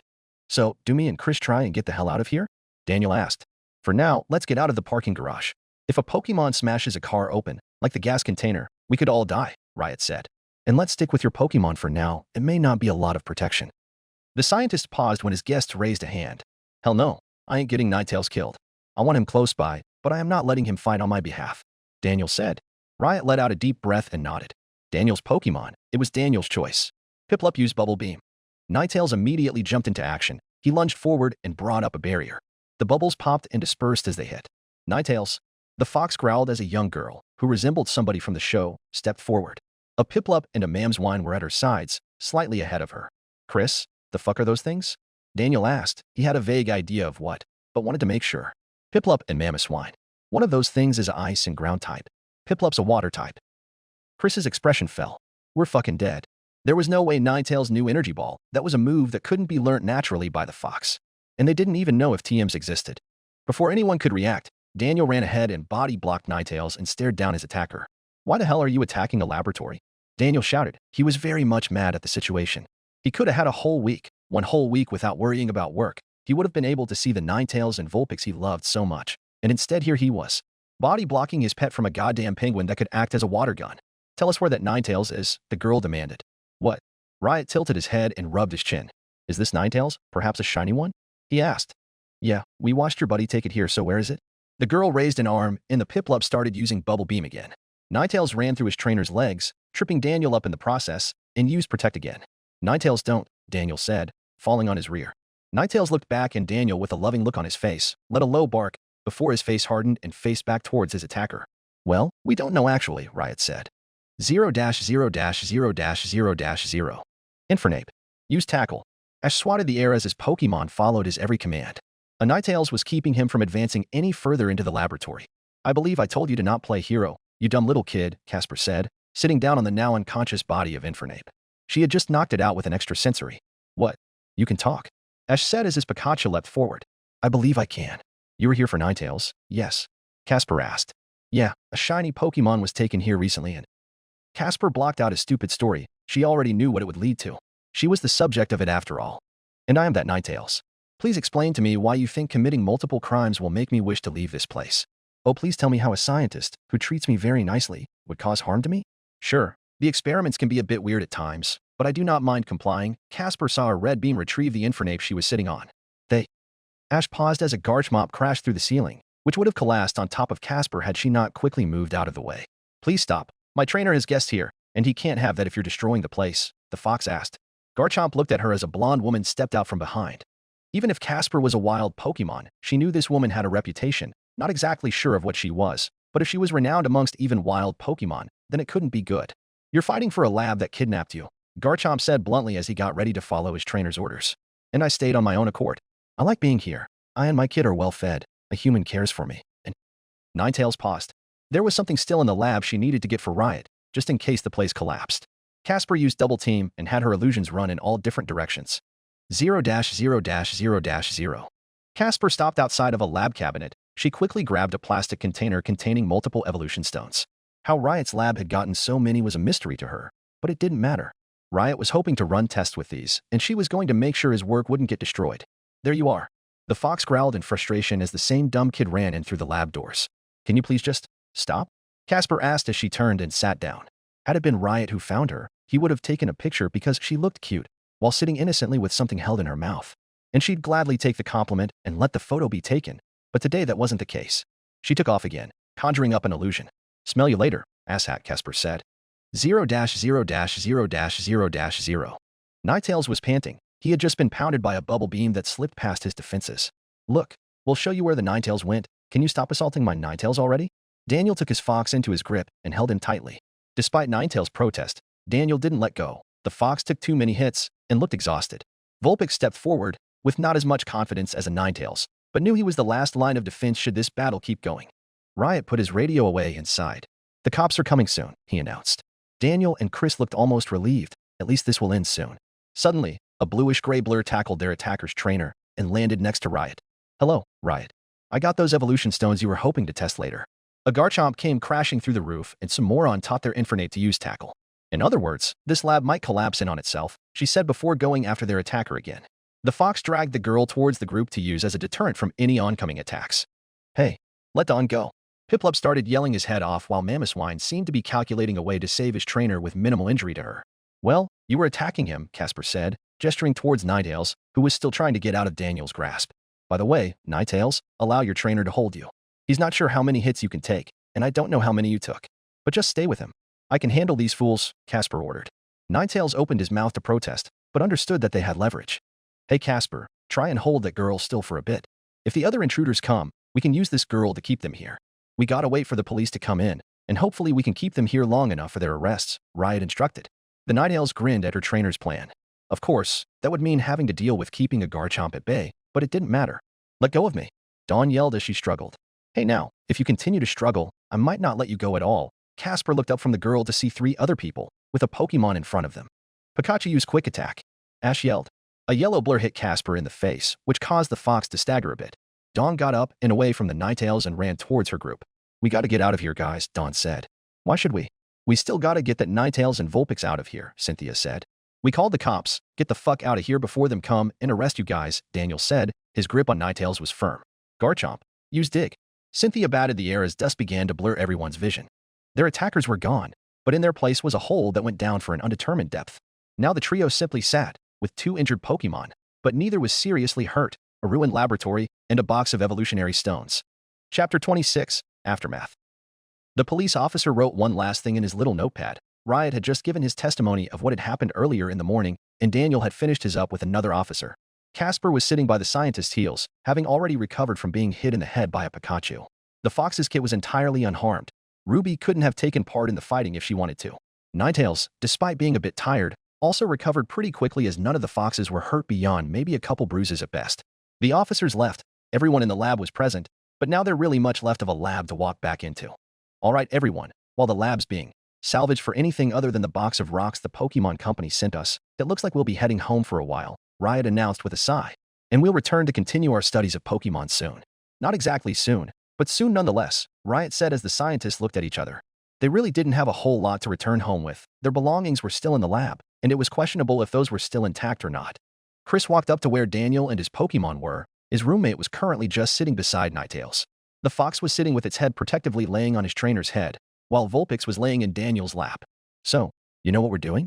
There's not exactly a lab to keep your Pokémon in, and Riot really hasn't told us what the heck's gonna happen, Chris said. I dunno. I'm hoping we can just go home with these two puffballs, but Riot said he wanted to mess with evolution stones or something, right? Daniel said. That is correct. That is the one thing I can maybe do without a lab, Riot said, settling the box on the ground. The Pokémon company made these synthetic rocks, which they want to test out, and we don't know if they work or what might actually happen, Riot said. The other scientists had already left for the parking garage while the scientist opened the box and pulled out a rock that looked like it had ice crystals in it. Looks like I'll have to record this with my phone, Riot said as he took out an ancient-looking smartphone. I obviously won't make your Vulpix test this, Riot said. Vulpix barked and jumped out of Daniel's lap. Oh, how pretty he could look if he were a Ninetales. On top of the general benefits he could gain if this worked. Are you sure you want to do this, Vulpix? Ninetales asked. Of course I am. I bet you always wanted to evolve as a Vulpix. I bet you were pretty upset to find out that you can't evolve through natural means. And this might be my chance, Vulpix said. But that is a synthetic stone. It could go horribly wrong, Ninetales said. And I'm willing to take a risk. You took one by approaching Daniel, and guess where that took you? Vulpix gestured to how Ninetales was leaning on Daniel's head. Well, Vulpix wants to do it. Who am I to stop him? Daniel asked. The fox sat down as Riot walked forward with the ice stone. Let me take a photo first. I want to know what my Vulpix looked like years from now, he requested. Of course, Riot backed off for a second as Daniel quickly got his phone out and carefully snapped a few photos. He got out from Ninetales' grasp and patted Vulpix. All right, buddy, go ahead and become a Ninetales, the young man said. Vulpix barked as Riot bounded forward and held the stone out before the little fox. Daniel took a few steps back and Vulpix touched the stone and started glowing. Riot backed off while recording the whole thing. The light completely enveloped the fox in a sphere. Cracks formed and pieces jolted out of the sphere. The ball of light exploded. None of the light that struck anybody standing nearby actually dealt damage and was barely even visible now with it being in broad daylight. Holy. Daniel was at a loss for words as his eyes laid upon what was essentially a whole new creature. Ninetales, Casper, and Ruby just stared as what was once a Vulpix looked down at its thinner, longer legs. I think that's a success, Riot said as he put his phone away and stepped forward. Vulpix, well, now Ninetales blinked a couple times. His legs were no longer stubby, and the ground was further away from his head than it was before. Vulpix. The fox's head jolted up when Daniel was suddenly very close to him. How are you feeling, buddy? The young man held out his hand while the Alolan Ninetales cooed. He never felt better in his life. All this waiting in a white room, waiting for Daniel was well worth it. The fox laid his chin on the offered hand and walked forward. He felt 3 extra tails wag on his rear as he greeted his trainer.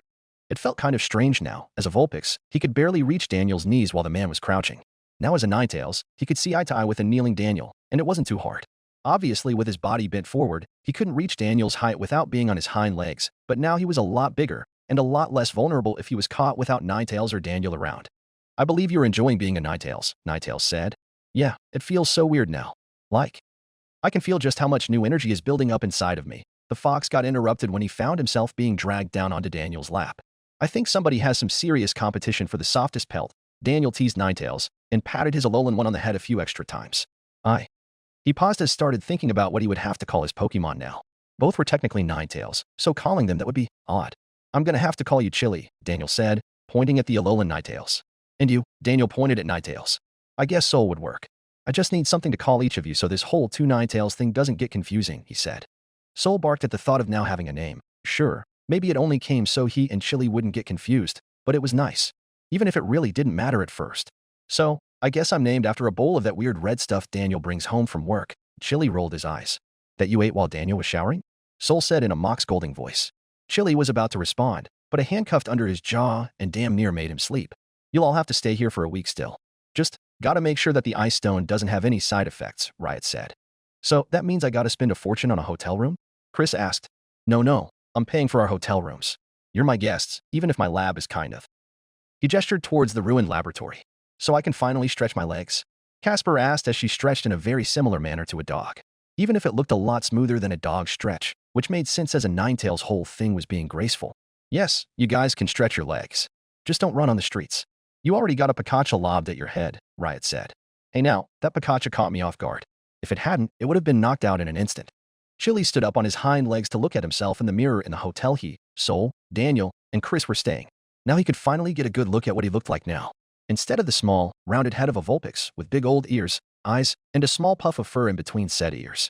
Now, his head was pretty sharp, but still relatively soft looking compared to Soul, which likely had to do with them being two different variants of the same species of Pokémon. The puff of fur between his ears was now a long, wavy puff of fur that extended down and rested on the back of his neck.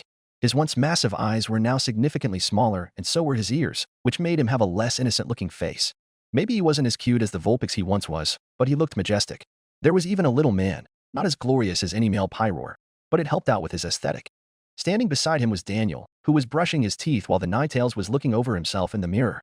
The young man swapped over to his offhand so he could scratch behind Chili's ears. "Youth are real like Purdy," Daniel said as he took the toothbrush out of his mouth and spat out the toothpaste. He then quickly rinsed his mouth out and washed his face. "You're really pretty, Chili." "Couldn't really properly say that with the toothbrush in my mouth," he said. 9. The fox barked as he didn't really have any way to communicate with his trainer. He didn't have very good control over his telekinesis yet, so there wasn't any way for him to suddenly be using telepathy. And he didn't have a notebook to write in if he knew how to write with his mouth. "Come on, today might have sucked, but hey, you evolved, and I get to cuddle with an extra fluffy Ninetales." With that, Daniel and his Pokemon piled up on the bed. The T.V was on while Chris was laying with his head on his arms. "I want a Pokemon," Chris said with a hint of jealousy. "It's not fair. You get to have two Pokemon to cuddle up with at night," he added. "You can probably adopt the Charizard that had a crush on you," Daniel said. "Hell nah, that thing crushed me." Daniel let out a hearty laugh. "Don't worry, we might find a Shinx or something on the way home," Daniel said. "I hope so. You know how cool it would be to sleep with a Luxray?" Chris immediately fell asleep afterward. He barely even got 10 minutes of sleep over the last few days. Good night, guys. Chapter 27. Relaxation. Sunlight met the insides of a hotel in New York City. Despite the saying, the city never sleeps, in reality, about half the city slept depending on the time. From sunup to sundown, half are out and about. From nightfall to the rising of the sun, a new batch of people come out and start their day, or rather night in that situation. Constant honking down below kept an Alolan Ninetales, Chili, from having the most pleasant sleep he's ever had, but it wasn't terrible. For once, he wasn't sleeping on the floor of a testing room, a blank, boring testing room. Instead, he was sleeping in a blank, boring hotel room that lacked personality. Even with how boring the hotel room is, the Ninetales didn't really care that much. What the hotel room contained, its current residents, was what drew on his attention. His eyes were currently glued on a human, whom his head rested by, his trainer. The fox started getting bored of how Daniel, the human, was sleeping in. Chili wanted to start the day, which likely would have been uneventful, but at least he'd have an awake hand to scratch him in the spots he couldn't reach. Or spots he could reach, but would prefer a human hand to his hind legs' claws. After a couple moments of waiting, Chili stuck his nose in his trainer's closed left eye. Wah. Daniel made a noise similar to a skidoo's bleat, which made the Alolan Ninetales chuckle. "Daniel, wake up. I'm a small baby, and I demand attention," he demanded. The Ninetales' adoptive parent lifted his head and yawned. "Don't harass our trainer. You know yesterday was rough on everybody," Sol jokingly scolded as he stuck his nose into Daniel's other eye as well. "Come now, Daniel. I also demand attention," the Cantonian Ninetales growled. Daniel's eyes opened up and widened at the sight of Chili. "Who?" The young man slowly started realizing who the Alolan Ninetales was. "Oh right, you evolved." A hand landed on the fox's cheek. "Hey Chili." After a couple seconds of rubbing, he turned his focus on his other Ninetales. "And now why are you growling, buddy?" Before Sol could flee, Daniel dragged him into a big old hug and laughed. "You two are like big babies sometimes." He sat up and rubbed his left eye. While thinking it would be funny, Chili stuck his nose in his trainer's eye again. "Cut it out, Chili. Just because you're cute doesn't mean you get to harass my eyeball." Daniel was then met with a nose in his ear. "God damn it, you too." The young man grinned and pulled out his phone. He very quickly got to the camera and turned on the selfie camera. "Hey Chili, look," Daniel said. Just like that, the Alolan Ninetales was staring at an image of himself, which he couldn't recognize at first. He had only been evolved for a day, half of which he was asleep for. Now that he realized he was an Alolan Ninetales now, he started staring, turning his head, and stood up here and there to look at his sides and tails. "Checking yourself out now?" Sol asked. The Cantonian headbutt his adoptive son. "I'm just surprised at how I look. I'm not used to looking so elegant. I'm used to being a bit rough looking." "Don't say you looked rough. You were damn near adorable," asked Daniel, Sol said. He quickly grabbed a notebook on the nightstand. He scribbled something down with his telekinesis and handed it over to Daniel. "Oh yeah, Chili was a cute little Vulpix." Daniel wrapped an arm around said fox and grinned. "I'm gonna miss seeing those big ol' eyes, big ears, and tiny little light blue socks. But if Chili wanted to evolve, which he did, I wasn't gonna deny him it when the opportunity popped up. And I'm glad I did." He noogied Chili, which was met with a whine from the Ninetales. "We'll wait for Chris to wake up, and then head down to a McDonald's or some shit. Since I don't think I can make cereal. Plus you guys need food too, and I don't got dog food." Daniel reached down to the side of the bed, expecting his suitcase to be there, but it hadn't. It was sitting by the foot of the bed. With a groan, Daniel got on his knees, stretched to the other side of the bed, and opened the bag. "I got you guys some jerky while I was at a gas station on the way here, So you guys can at least get something in you before we go get a proper breakfast. Daniel opened the jerky bag. Sol was the first to take a piece of the tough, dried piece of strip meat, or jerky as Daniel called it. It tasted heavenly, but it was hard to pull pieces so he can swallow it. His mouth was made for tearing, not chewing. Here, Daniel took the jerky from the fox, which made him whine. Don't worry, bud. You know I wouldn't take your food from you. Daniel ripped the jerky in half and ripped one of the halves into a seemingly swallowable, bite-sized piece of jerky. The fox was then hand-fed by his trainer until each piece was gone. Then Daniel grabbed another piece and started ripping it into pieces for Chili.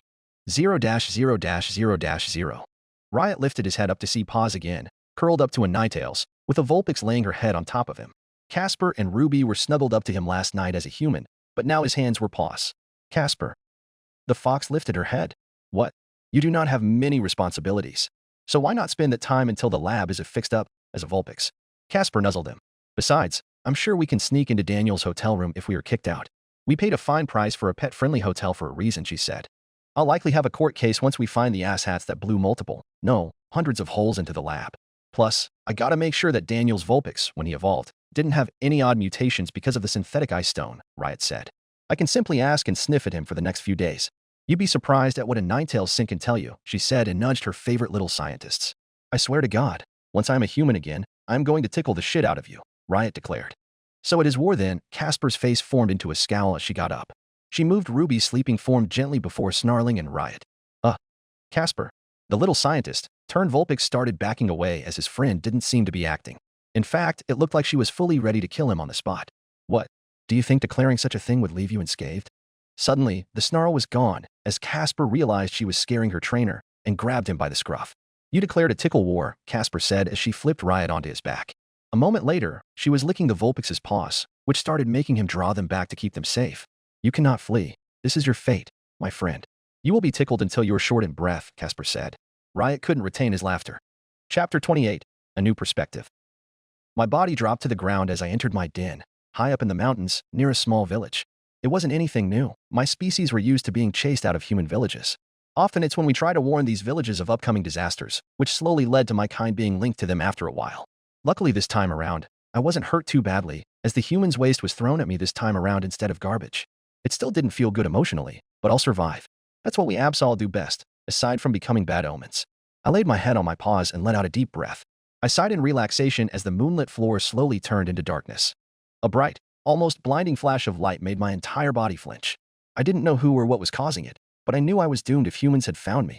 Out of nowhere, something hit against my side. A round object that I've seen children from the village play with bounced to the ground as I jumped in shock. I crouched to the ground. Why in the world would a toy hit my side?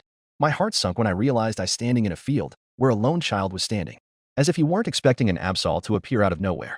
We both stood still for a couple minutes while I wondered when a human would come and crack my skull open with a rock. The kid, on the other hand, screamed like it had just seen a monster. Nothing new. I stood up and took the soccer ball in my jaws, gently lifting it off the ground, and started trotting towards the running child. There was no malice in my approach. I had no desire for seeking vengeance on a human so young, but I did want to return the child's toy. I knew I'd be horrified if my favorite stick snapped, or my favorite piece of mossy rock fell in a lake with no way to get it back. So I'd assume a child wouldn't be too happy about losing a soccer ball. I broke off into a sprint after realizing the child had slowed down and was only 12 paces ahead of me. After I had ran around the child, blocking where he was going off with my body, I simply stared at the child. Don't eat me. The child squealed as it tightly closed its eyes. The fact that it was so ready to be killed showed just how scary we Absol are to humans. Even with our species' desire to get into as little fights as possible, we were basically pacifists that wanted to save people from their doom. The child realized its back wasn't up against a wall and started to scamper back on its rear end. I sat down and gently settled the ball on the ground. With a yelp, I gained the child's attention, and he looked up. Fear was still written all over its eyes. It didn't take me too long to figure out this child was actually a male. He was small and seemed relatively harmless compared to the adult humans I'm used to being assaulted by.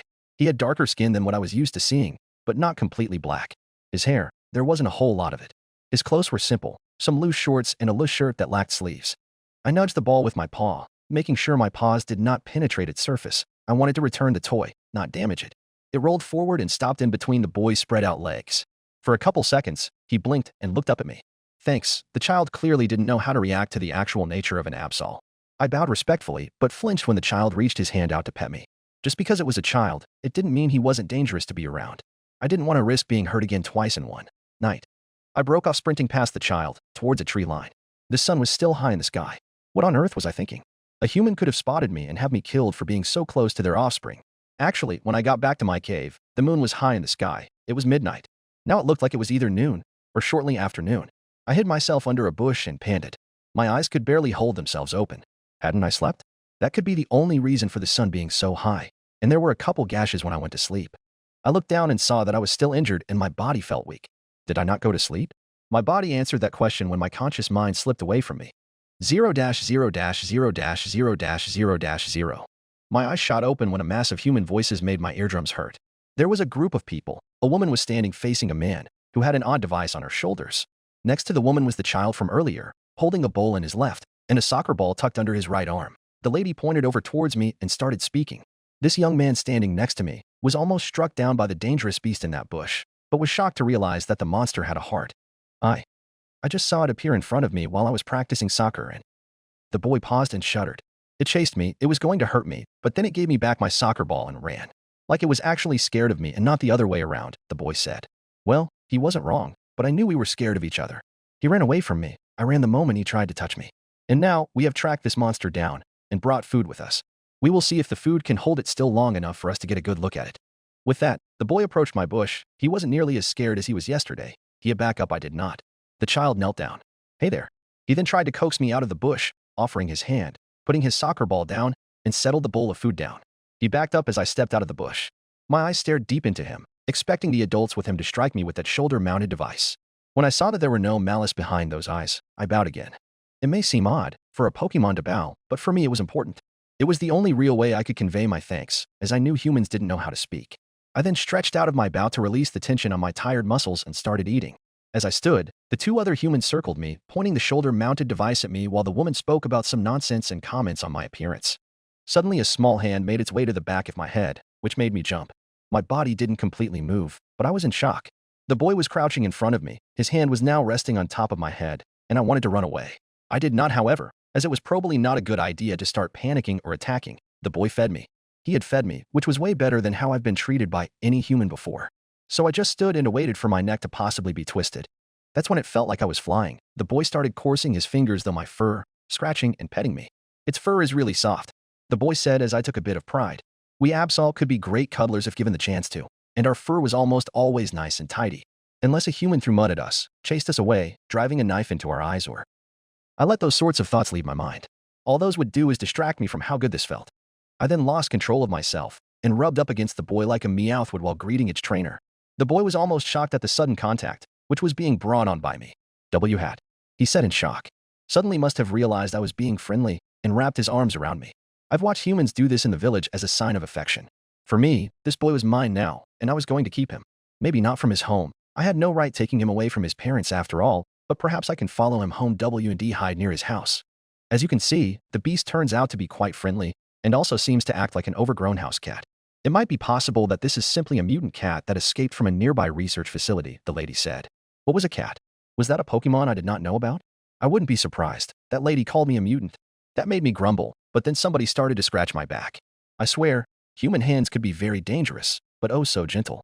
They patted my back a couple more times and turned to follow the two adults out of the forest. And I was going to follow them. Chapter 29, Friendship? I followed the small group out of the forest and back out into the field, where the little boy and I had met, and it seemed like we were heading towards a black field with a bunch of cars. So far none of the humans have noticed me tailing behind them. I kept my distance from them. The woman of the group turned for a second and nudged the man who wielded the shoulder-mounted light cannon. We should hurry up, that thing's following us. I could barely even hear. We Absol were not particularly strong, fast, nor were our senses the best amongst all Pokemon. So my hearing wasn't particularly as good as a Growlithe or even a Pyroar, but my senses were still better than a human, right? I mean, we can predict weather pretty easily, so that meant at least one of our senses were top-notch. Whatever that sense was lost to me, however. The boy quickly spun around as I charged the group. He raised his arms up like I was an aggravated houndour, shutting his eyes as I came to an abrupt stop. My large claws dug into the dirt as I tried not to barrel into this kid. Hey, I'm just trying to be nice. I yipped as I sat down in front of the boy. H-ha. The boy opened his eyes and sighed in one which looked like relief. I immediately went and licked the boy on the nose, which caused him to flinch. I sat down in front of him like an obedient little Growlithe, down to the tail wagging and tongue sticking out. Pissed, get the camera rolling, we can get more footage, the lady said. So that shoulder-mounted thing was a camera? Though. What is footage? I didn't care though, as this was my chance to make friends with a human and not be treated like a beast that brings a town to the brink of destruction. I put on my big, cute eyes and raised a paw. Maybe, just maybe, I would like to be as unthreatening as possible. Why are you? The boy placed a hand on my head and I happily leaned into the hand, asking to be scratched, petted, whatever. I was just lonely, having lived in isolation almost my whole life. Some Pokémon desire company too. I was one of those Pokémon, and I didn't care where it came from. I jumped when I heard a footstep behind me, quickly spinning around, and stood in between the boy and whatever was behind me. What it was a Magmar was squaring up, likely due to the humans behind me. Don't attack these guys, I said, lowering myself in preparation of a fight. And why shouldn't I? That boy looks like he'd taste pretty good while burnt to a crisp, the Magmar said. That is a child you plan on hurting, I growled. Even if I barely knew the child, I wouldn't let that happen. It's simply wrong to think about even harming something so young. Well, I wasn't serious. Humans taste pretty bad no matter if they're burnt or not. I'm going to go find a furret to ear, the Magmar said as he turned around and booked it towards the forest we had just left. What? The woman said as she scratched her head. Was that a Pokémon? She asked. The cameraman pinched his arm and stared at the Magmar as it disappeared from sight. The boy looked at the Magmar and back at me, then pet my head. So, are you an Absol? The boy asked. I wasn't sure if I were looking at a monster or a weird cat, but I guess. I let a little bark, which must have sounded like Absol, to the boy. Oh, my God. The boy backed away got a second. Did he not know I was an Absol? Surely he did. He must have, as he referred to me as a monster. The boy then hugged me. I'm taking you with me then. If this is a dream, then I want it to be a good dream. I'm going to keep you as a pet. The boy then tugged at me gently, trying to get me to follow. Instead of attempting to follow, I grabbed the boy by his shirt, like an Absol would with their young, and flung the boy onto my back and barked at him. Lead the way, I said, awaiting the boy's orders. The lady and man, who still had a camera pointed at me, slowly led the way, so I assumed I should follow them. 0-0-0-0-0. We waked up to the black field, which had a bunch of yellow lines seemingly mixed in a certain pattern. Before me stood a human male. He wore blue, had a hat with some metal on it, and had a belt covered in varying weapons. Just before him was some yellow rope with black text on it, which I assumed was supposed to act as a barrier. So, how did filming go? The human paused as he looked at me. What is that thing? He asked. The boy on my back began speaking. That thing that attacked me yesterday, or rather gave me back my soccer ball. This is that thing. It's really friendly, he said. I tilted my head at being called an it. I had a gender. I was a female, but I was being called an it. I rolled my eyes at the though. It didn't matter what I was being called, so long as it didn't cause confusion. It looks like a big cat, with a hairless face and horn, the officer said. That was untrue. I didn't look like a cat.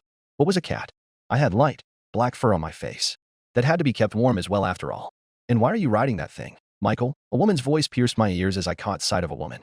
She wasn't that old, maybe 30 or 40 years old, which I think is young for humans. Maybe it wasn't. I'm not too sure. I just knew that they were dangerous, and I didn't want to deal with some of the tools at their disposal. Mom, I didn't choose to ride it. It grabbed me by the shirt and tossed me on its back, the boy said. So I assumed that Michael was this child's name. Then get off and away from it. It's dangerous to be around. What if it gets angry? It'll stab you with its horn and then drag you to hell where it belongs. I dropped at the woman's tone and words. I stared at my feet, whined, and spun my head around to grab Michael's shirt. As soon as I did, I pulled the boy off, being careful not to have my horn away, especially from the chest and neck, and knelt down to lower the kid onto his feet. But it's so nice. See, Mom? It put me back down on my feet, Michael said. And it's only doing that because we know we'll shoot it. The woman handed her hands in her hips. Michael's mother turned to a cop. So, what are you waiting for? Shoot it, the woman said. I backed away, hiding the fact that I was mere seconds away from crying my eyes out. I thought I would finally be able to turn my life around, find a home that wasn't a terrible cave, and maybe even a human to call mine. And now that human's mother was trying to get me killed? Mom, look, come over here. Michael motioned me to come closer. With heavy hesitation, I stepped up to the yellow rope barrier and sat in front where the mother was standing. My head hung low as I gave her the kitten eyes, which hopefully looked cute and sad, mostly the cute part. It was damn near impossible for me to be able to hide the sadness and fear in my eyes. See, Mom? If he were a meanie, he'd attack you. He's scared of the police, the boy said. So I was a male now? Odd. I did not have anything hanging between. Well, it was a fair misconception. Most humans don't check that spot on Absol, as they'd rather chase us out or even kill and skin us. Plus he's super fluffy. Michael stuck his hand on the long, hanging fur around my neck, a mane if you will. He then scratched away, which started making me purr, but I didn't show my comfort at the touch. There were still the blue-clothed humans who had their hands on their weapons. Michael, stop. It. She paused as the boy looked dead at her. Mom, remember the Pokémon Sal? He asked. That one with the magical animals? I do. You said you wanted one and cried when you learned that they didn't exist, she said. Well, I found one. This is an Absol, and I want to keep him. Think, Mom. He can watch over me while I'm on the bus, walk me to school if needed, and he can guard the house. I side-eyed him, being tired of being referred to as a male, but didn't do anything like snap at him. He was young, so he was naive. That wasn't worth attacking him, right? Michael, I swear to God, you and your ideas. Chapter 30, The Houndoom. Hey Absol, where are you going? I swiveled my head around to see Michael reach out for me. We were still standing in that black field. The humans in blue were still ready to strike in a moment's notice, and his mother seemed a bit unfriendly. I barked and sat down. The boy ran over to me and trapped me with his arms. The boy's arms were way stronger than they appeared, but wouldn't be able to hold me down. I could easily kill this child if I wanted to. Mom, can we keep him? Michael asked hopefully. His face buried its way into my chest while I laid my head on top of his. Just because I will likely have to say farewell, it doesn't mean I can't be friendly towards my human, right? Michael, we cannot keep that thing. You know how dangerous and probably illegal it is to keep him. The mother pinched the very top of her nose, where it met her forehead, and sighed contentedly. An blue-cladded human pulled off a black device from his belt, and a crackling voice came out. Yes, sir, the human said and placed the device back to where it was. I took that as a sign to leave, so I tried to shake my way out of this child's grasp, but I found it difficult to do so without bodily harming Michael. I nudged the boy a couple times and gestured towards the forest. It was time to go, and I didn't want to throw him to the ground. Michael got the message and took a step back. There were tears rolling down his face, likely as a result of a tantrum. He seemed to have always wanted a Pokémon if his mother's words were anything to go by. So I assume it was an emotional attachment, but that didn't stop me from what I was about to do. I licked him. I kept on licking him, wiping the tears off of his face, and then turned and bolted for the woods. I wish I could have stayed with the child. Having a human for myself was what I would have wanted, but I suppose that's just not how life goes. Never does anything I wish for actually come true. If that were true, I wouldn't have half the scars I had hidden under regrown fur. Whatever, I can survive in the wild, even if I hated having to evade human beings again. While I slowly made my way through the forest, I heard a twig snap, heavy breathing, and a low growl. I was half expecting an Ursurson to be standing behind me, but what did it matter at this rate? I was alone and had absolutely zero chance at winning a fight against most Pokémon due to how frail I was. Absol aren't exactly the most tough or strong species, which was likely a trade-off we made for our ability to sense incoming, dangerous weather. I turned around to see something resembling an Ursurang, but it lacked the markings on its belly and was much shorter. Its claws were also shorter and stubbier, so it must have been a disabled Ursurang. I wasn't going to go down without a fight. I swiftly used foul play, and my opponent shrieked in pain, and I rammed into its stomach and it fell to the ground. It was dead. Its belly had caved in, and I could see where its individual ribs had broken upon impact. I whimpered at the sight and kept on whimpering knowing that I caused this, even as I walked away from the dead Ursurang. I had killed another living being. I am a monster. 0-0-0-0-0. As soon as sunlight crawled its way into my temporary shelter, I crawled out of it. A fallen, hollow log had been my den for the night. I let out a yawn, stretched, and my senses slowly started awakening. My hearing told me there was somebody behind me. My head slowly turned around and my heart fell. A Houndoom, a male, must have known I was sleeping in the log. As it was now staring at me, feeling its gaze sent a shiver down my spine. I know that Absol and Houndoom did have the ability to breed together, but that might not have been what this one was after. Why were you standing on my log? I asked, stepping back as the dark Pokémon jumped down from his perch. I simply smelled an Absol and that trail led me here, he said. So are you going to attack me? Do I turn and run, only to be burned alive by a fire blast? I asked while the Houndoom got a bit too close for comfort. If I wanted to do that, you wouldn't have woken up, Houndoom said with a slightly hurt expression. Do you think we Houndoom are nothing but sadistic bastards looking to torture and kill humans, Pokémon? Anything we can sink our teeth into or burn with our flames? Houndoom asked. He kept on going. I was wandering around, hoping I could find my pack. A flash of light happened a day ago, and we all got separated.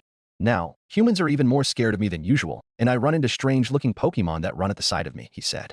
Then I smelt something familiar and hoped I could find something I can recognize. Houndoom sat on his haunches, unlike a Ninetales who would have sat down on their hind legs. My mind drifted off to Ninetales, those damned, elegant, entitled bastards. Because they were pretty, humans sought them out as pets. Because of their humans, they figured they were owed the world because their owners ruled it. Perhaps I was just mad about how I can't get a human if I tried, but a Ninetales simply had to be lucky and evolve, and all the humans begged to have that Ninetales as a pet. Thinking of it now, Houndoom and Absol had the issue of not being particularly friendly-looking, somewhat scary, and had prejudice for differing reasons. I also sat down, while the Houndoom's nose was still in my face. I apologize for that. I'm just used to being attacked all the time, so I expected you to do the same, I said. Houndoom shook his head. I should have let you know I was above you before you fell asleep, he said. We both paused and looked at each other for a few minutes. I watched the Houndoom look me over, taking note of my white, lush fur. He also must have seen my lack of well-defined muscles all over my body. We Absol had no need for such strength. We weren't fighters. Houndoom, on the other hand, his almost black fur looked sleek and clean. His orange belly looked like it would be nice to lay my head on, as there were two powerfully built forelegs connected to said chest, which meant I would also be well protected. The hind legs looked like they could kick my head off if he so chose. Houndoom's horns weren't sharply turned towards his neck. He wasn't an alpha or leader of his pack. The bone-looking structures on his back and collarbone-looking structure looked well polished. So, do you want to tag along with me in my search for my pack? Houndoom asked. I don't know. Will they hurt me? I asked. No, they will not.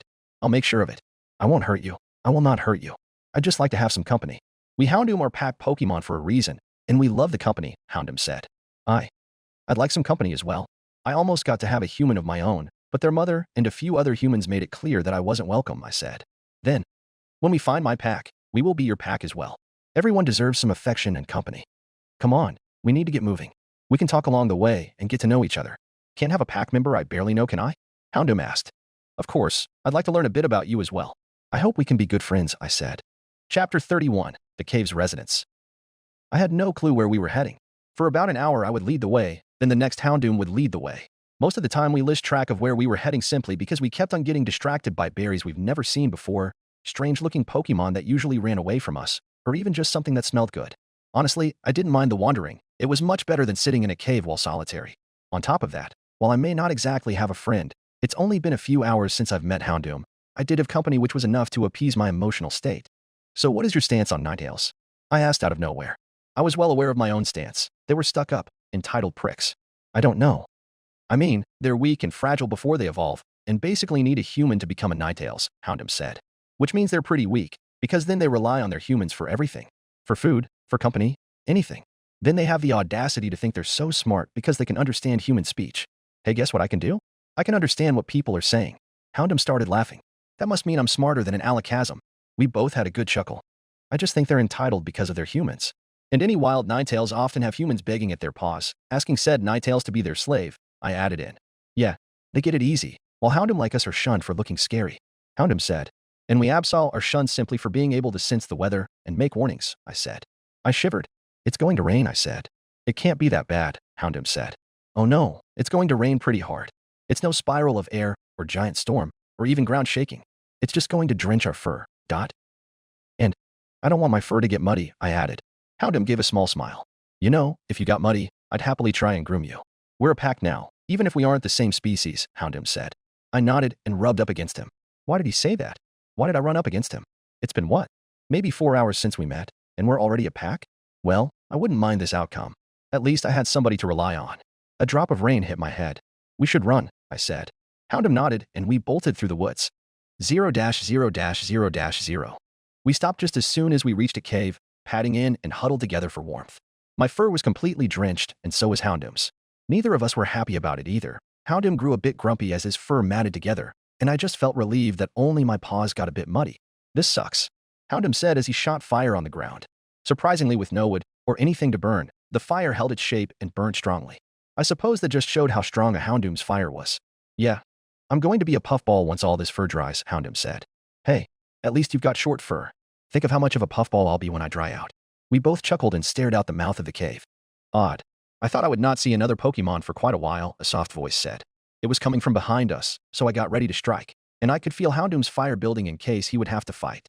I shot up first and saw something that almost made me puke.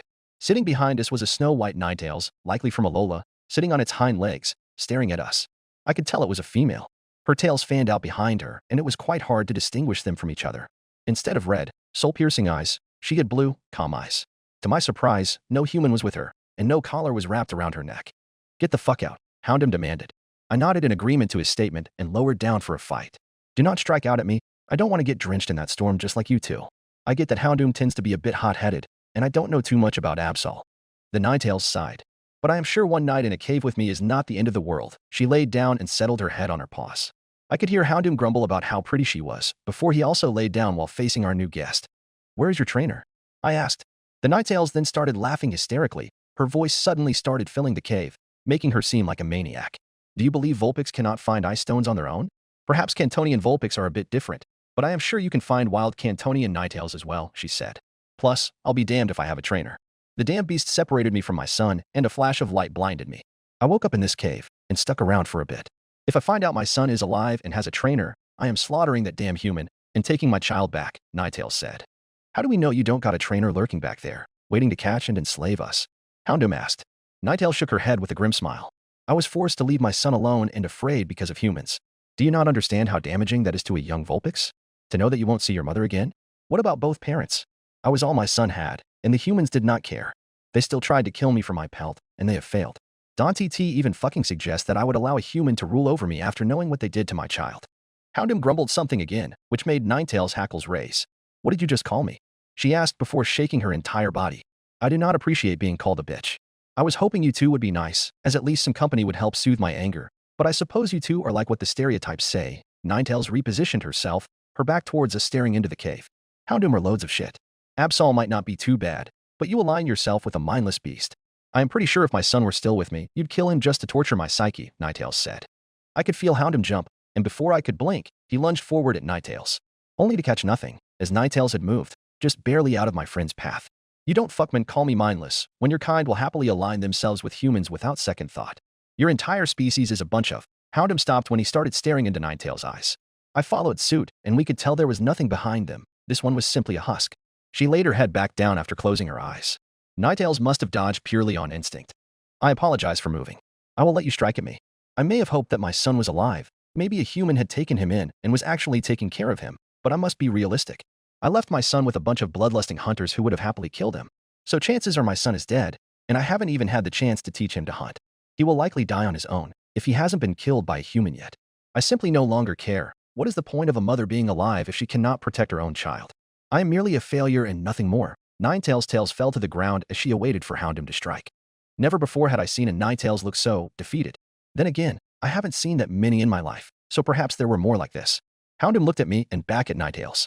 My eyes started running over our guest's body. I could see the first signs of what seemed like a lack of food. Did she not know how to hunt? Or was she trying to starve herself? Judging by that speech she had just given, she was hoping to die one way or another. And we have given her another way to simply die. Houndoom, we shouldn't, I said. Sure, hunting was one thing, but outright killing somebody who was begging for death just seemed wrong. Sure, it was a Ninetales, an entitled prick, but she looked so defeated. I know, Houndoom set a paw on the Ninetales' back. Hey, we're not going to kill you, and we aren't going to have you starve yourself either.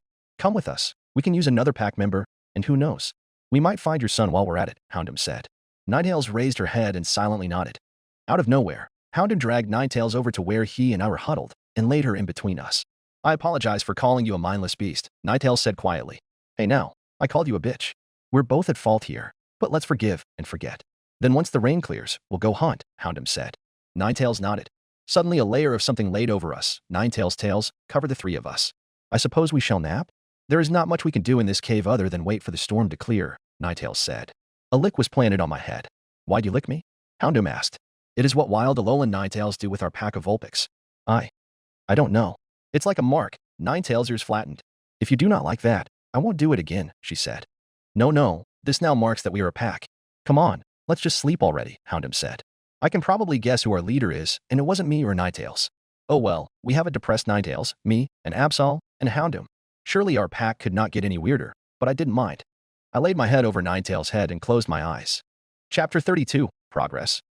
We had been walking for nearly 100 paces. It was Houndoom's turn to lead our little group forward, and it was honestly quite peaceful. Some Pidgey were singing, so were some Starly. The voices of all the Pidgey around us sounded crystal clear and high in pitch, while the flock of Starly sounded a bit rougher and deeper in tone.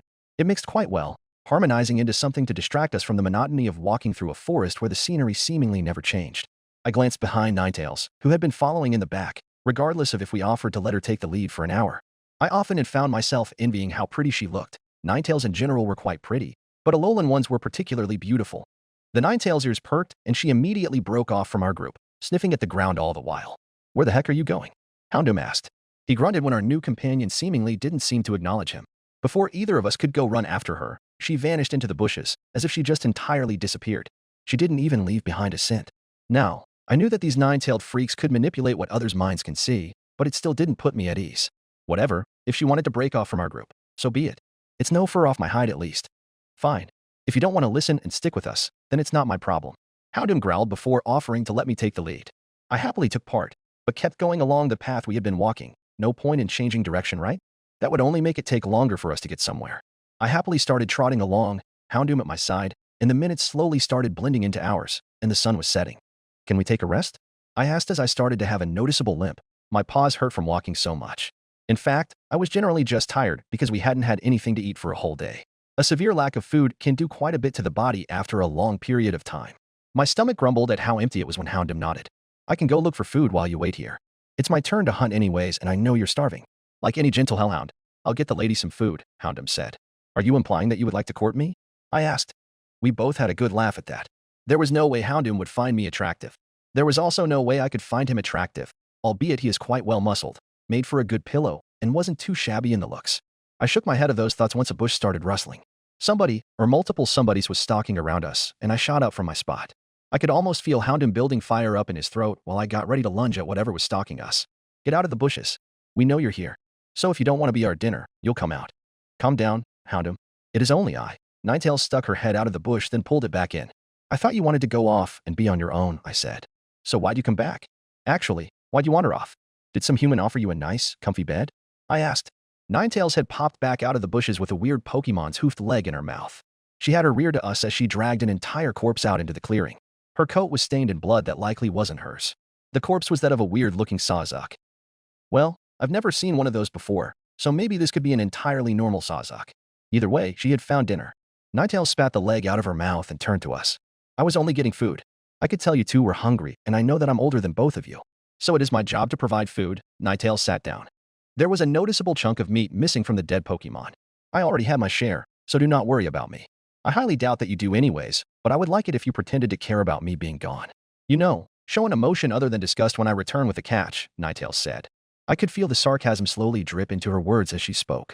She had noticed how Houndoom and I were practically snarling the moment her head popped into view.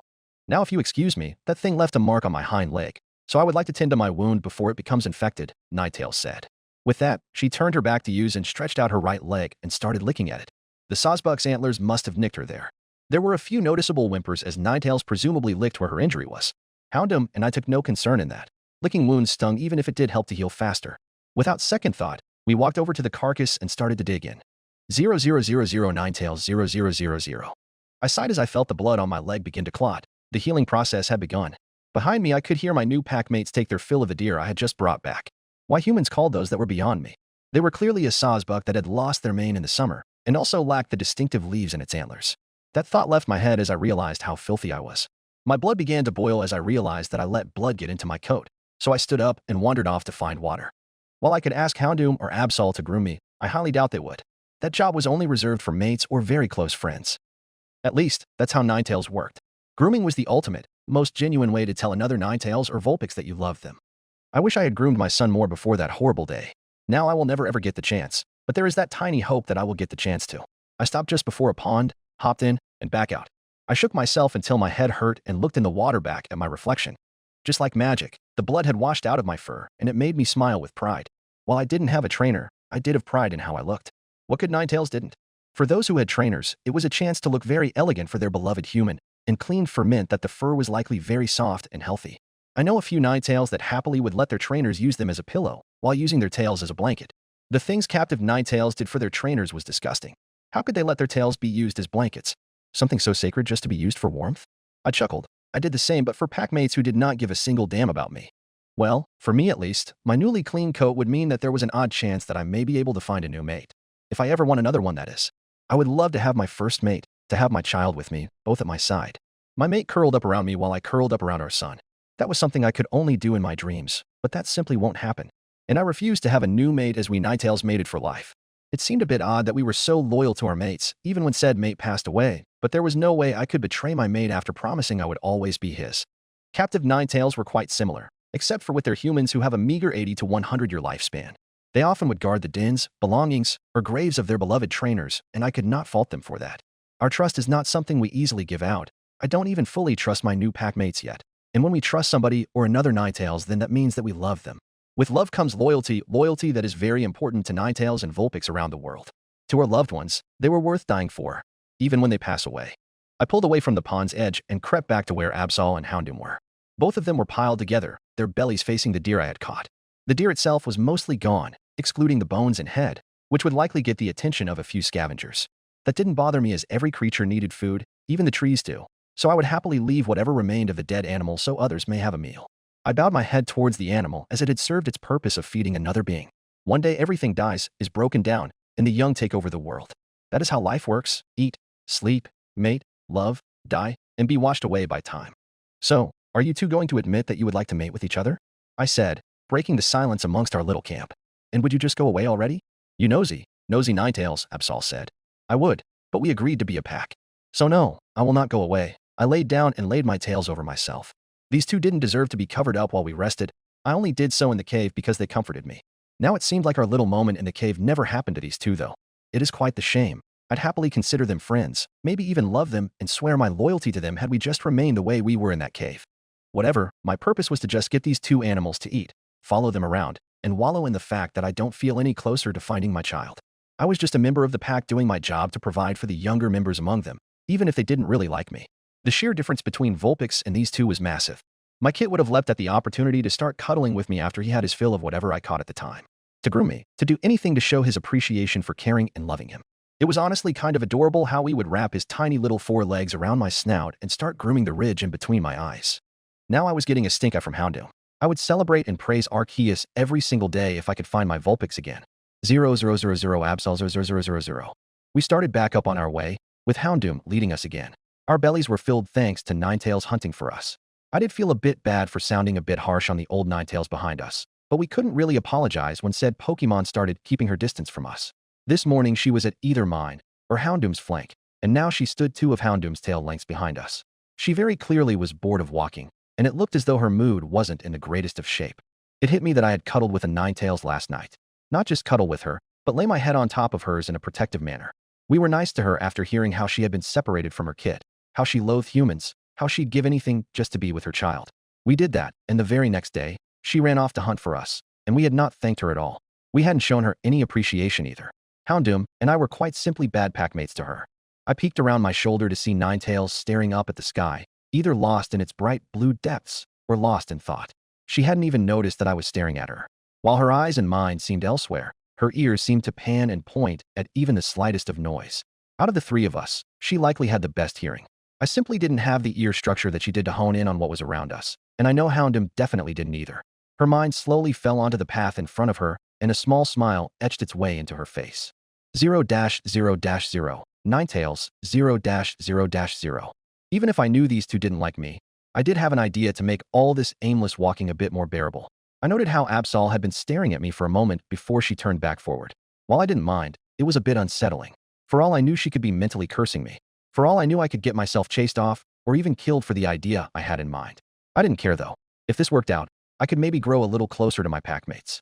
If it fails, well, I'll be seeing my child in another life if humans' belief in religion is anything to go by. I lowered myself to the ground, ran forward, and nipped at Houndoom's tail. Before he could react, I barked, "You're it," before running ahead, making sure to keep going in the direction we were already headed in. Absol and Houndoom seemed a bit shocked at first, before the disaster Pokémon took off, just within tail's reach. Houndoom then ran after us, making sure to run just slow enough for me and Absol to be just out of reach. Eventually Absol got tagged, I got tagged, and Houndoom got tagged again. We kept on running until I tripped over a root. After running for 2 hours, even we Ninetails can't stay light on our feet. Oof. I came hurtling and felt my tails get caught on a bush. My momentum did the rest of the work, and I yelped when my rear flared up. I quickly freed my tails from the bush and started whimpering as I tried my best to ease my pain. Ninetails, are you alright? I opened my eyes and saw Absol sitting next to me, and to my surprise, looked concerned. I nodded. I got my tails caught in a bush when I tripped, I said. You Ninetails and your big fancy tails. Nice and pretty, but they get stuck in every little thing.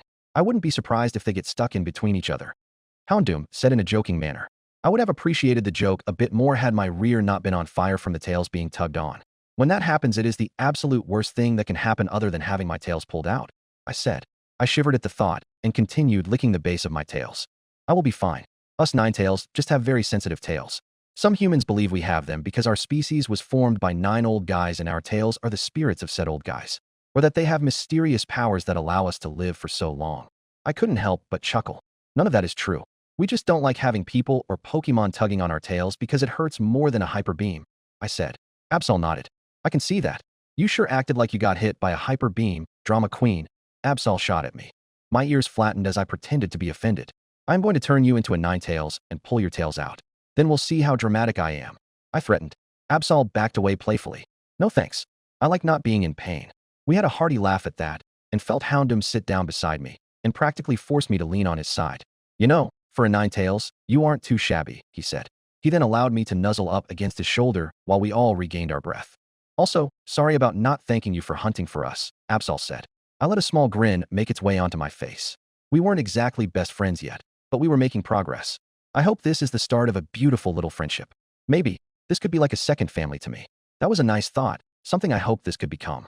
We might not be related by blood, but given enough time, bond could hold us together stronger than any blood can. Chapter 33, Starting Anew. Houndoom and I laid down as we waited for Ninetales to come back with food. Despite how much we offered to take care of hunting for the three of us, she wouldn't let me, nor Houndoom, even join her on hunts. It was starting to get a tiny bit old, since it's been a while since I have started to miss the feeling of hunting, but it's not like I was going to stop Ninetales from providing for us. She felt as though it was her duty as the eldest member of the pack. Whatever, it probably had to do with how the hierarchy works in a pack of Ninetales and Vulpix. So what if Houndoom got a bit irritated about how he hadn't sunk his teeth into a live prey for months? Years? At least we were well fed. As much as I am starting to like that Ninetales, she needs to quit hunting for us. We're both fully grown, she knows that, and yet refuses to let us take over hunting for even a night. Houndoom groaned. Ninetales said she lost her kit, right? I asked. Yeah, she did. What does that have to do with her constantly hunting for us? Houndoom asked. I shrugged. I don't honestly know. I'd assume Ninetales take care of the youngest in the group first, and I don't know how old our packmate is, but she's probably older than we are. Ninetales have ridiculously long lifespans after all, Absol said. Well, let's ask her. What's the worst that can happen? Houndoom stood up and glanced at me. All right, let's ask her, I said. 0-0. Ninetales, 0-0. My eyes squinted as I saw what looked like a human's vehicle pull into a dirt field. What were one of those doing out here? Humans preferred living in cities, towns, or whatever large group of human dens are called. I still intently watched as the human male, a young one, stepped out of the vehicle. He stretched, closed his car door, and walked deep into the trees. My eyes rolled in the back of my head as I turned around, grabbed my catch in my jaws, and turned around to get back to my pack. The walk back was quite peaceful, which was part of the reason why I chose to do almost all of the hunting. This was just some quiet time alone, for my heart to relax, and for myself to find some peace. While my pack members have certainly been nicer to me in the last week since I first started hunting for them, I still just desired some nice, quiet solitude. I also get to use the excuse of me being nearly 200 years, which would then mean I should be providing for the pack. That's how it worked in a group of Vulpix if there wasn't a Ninetales around. So I assume that is how it works for most, if not all other pack Pokemon. My eyes got struck by the lighting of the clearing my two other members were waiting in. They looked bored. Perhaps I should let them hunt for once, as I am sure both could hunt pretty well, but that would require me giving up a potential hour of solitary peace. Hey Ninetales, how old are you? Houndoom immediately piped up. I tilted my head. That isn't the most polite thing to ask a Ninetales, let alone a female. Whatever, you likely didn't know that can be considered offensive amongst my kind, I said after spitting my praise leg out of my mouth. Wait, you Ninetales find that sort of stuff offensive? Absol asked. Yup, we only ever share that stuff with very, very young Vulpix that like to ask that question. Otherwise, we do not like being asked our age. Older males usually use that as a way of finding the more naive females, and vice versa. You can probably guess where that goes from there. An unwanted mate, kid, or just a broken Ninetales, I explained. Houndoom bowed his head. I'd like to apologize then. Didn't know you would take offense, he said. You wouldn't know the customs of Ninetales, given how you seemingly hated them a week ago. For your question, I am 200 years old, which is still considered quite young for a Ninetales, but by then, we are more aware of the world. Either due to watching friends or trainers on their deathbed, or due to other circumstances. Think of it like a 20-year-old Houndoom, but with the knowledge of an elder, I said. So, is that why you always go out hunting for us? Because I'll have you know that I could probably hunt better than you can, Houndoom said. That is likely true. I am not very skilled in that aspect, but I never expected to be the one hunting for a pack, or a Vulpix. I figured my mate would take care of that, and I became a bit rusty over the years where he did hunt for me. I do also hunt because you two are the youngest here, but I mainly choose to go hunting so I can be alone for a little bit. My heart still aches a bit from, well, let's say I use that solidarity to cope with that heart ache, I answered. Houndoom tilted his head, which made him look like a young Vulpix I might add, and spoke. So what I'm hearing is, you hunt because you're hurt on the inside, he said. I only nodded. 0-0, Absol, 0-0. I simply watched as Ninetales laid a good couple paw paces away from the carcass she had retrieved for us. The way her tails covered her body up was a tiny bit cute. No wonder why humans wanted Ninetales so badly. They seemed quite powerful and might be considered adorable by some humans. Even despite her gesture, I knew deep beneath that shiny coat of hers, she was in some emotional turmoil. There wasn't a whole lot I could do, as I know Ninetales definitely will not open up to me, either because she felt like it would burden her, or it was a lack of trust. I padded over to her, licked the top of her head, and turned to get my fill of food. "Thank you for hunting for me and Houndoom again," I said. I could see at the very edge of my vision, Ninetales had a tiny little smile. I could tell that such a small gesture actually helped to show that I did appreciate her being here. She was one of us now, even if she did have that uptight asshole-looking body of a Ninetales. She was mine and Houndoom's snobbish asshole. And for that, it was only fair for us to be nice to her. 0-0. Houndoom, 0-0. I'm starting to get a bit tired of my new pack mate. Don't get me wrong, I don't hate them, but Ninetales is a bit stubborn. No matter how much I try to convince her to let me hunt, the damn girl won't even budge in her resolve to hunt for me and Absol until she dies. While she did explain how she does it because that's how Ninetales and Vulpix work in the wild, that is not how Houndoom does things. We take turns. Yes, we make sure our young get enough food to grow big and strong. But the adults take turns hunting. One night it's males, the next it's the females. Considering there's 2 females, it meant that I hunt one day, Absol or Ninetales hunt the next, and then whoever didn't hunt had to hunt by the 3rd day. By no means am I mad about getting a meal every day, since I will admit, Ninetales is a damned good hunter. Each time she went hunting, she either brought a big sawsbuck or a bunch of buniri. Weird-looking sawsbuck and buniri, but a catch is a catch, right? On top of that, whenever I chose to use one of my packmates as a pillow, Ninetales just happens to be the best candidate. There are many things I don't like about Ninetales as a species, but I will give credit where credit is due. They're soft. More specifically, their fur is soft and made perfect for a Houndoom to rest their head on. Absol was also a pretty good pillow, but on some nights, it was her turn to use me as a pillow, so I made do with Ninetales. I set my rear down next to Ninetales, who was laying her head down on her paws, and her tails were perfectly draped over here. Unlike Absol, who had very noticeable, well-defined muscles, it seemed like Ninetales lacked that. Or her fur was so thick that you couldn't really tell how strong her body was. If it wasn't, then that wouldn't matter. Ninetales aren't known for exceeding in close-quarters combat. So, can I hunt tomorrow? I broke the silence. And if I say no? Ninetales asked. I'll. I paused as I pondered on what I would actually do if I was denied another hunt. Listen, I know you just explained to me how your species works, but mine works differently. Regardless of age, unless you are a pup, we'll take turns hunting. Now, do I look like a pup to you? I asked. No, you do not. But I'd still like to do things my way. I'd rather be useful to our group than not, Ninetales said. I shook my head. With the Houndook system, you won't be useless, Ninetales. You just get a couple nights where you relax and have some good food. Then you go hunt again, I explained. Ninetales tilted her head and thought about it. Well, you did have to put up with my methods for a week. Perhaps we can alternate each week. One week I do all the hunting, then the next you can hunt, and then after that, Absol takes over hunting. After we do that we start over again, Ninetales said. It is a good mix between the two, as I still get to provide for you and Basil for a week, but then you and Absol also get to hunt. So I believe you start hunting tomorrow as the sun begins to set. Ninetales asked. I tilted my head as I thought about it. Honestly, it wasn't too bad of a proposal, especially since this is likely the closest thing I'll get to the Houndoom way of doing things. Considering how stubborn Ninetales had been for the last week, she had denied me any possible chance, and now she was giving me a good middle ground. And if we seek out a prey that is too much to handle alone, you can come back to wherever we are resting for the night and ask for assistance, Ninetales said. I chuckled. We Houndoom are born with teeth and claws. We're ready to fight within minutes of hatching from our eggs, I said. Ninetales' head recoiled. No memories of you hatching and immediately seeking refuge near your mother's belly? She asked. Well, even though we can fight upon hatching, we do seek out our mother's belly for milk, warmth, and safety, I said in an almost Mareep-like manner. Ninetales had a small smile make its way to her face. Good. Any pup or kit without that immediate instinct is going to grow into a psychopath, Ninetales said. And why's that? I asked. Well, if you can't even love your mother, or your mother didn't love you, could you ever be mentally stable? Everyone needs to bond with their mother and to learn from them. For that matter, growing up with a missing parent is also simply wrong, but I do get that is how living in the wild is sometimes. Ninetales stretched a forepaw out from under her tails. My only desire was to have kits and raise them. It made my heart melt when I first laid eyes on my first litter of Vulpix. It melted my heart once more when my second litter, which was composed of one kit, looked up at me with love-filled, innocent eyes. She said while keeping her eyes on her paw. Hey, I said, getting her attention. You'll see that kid again.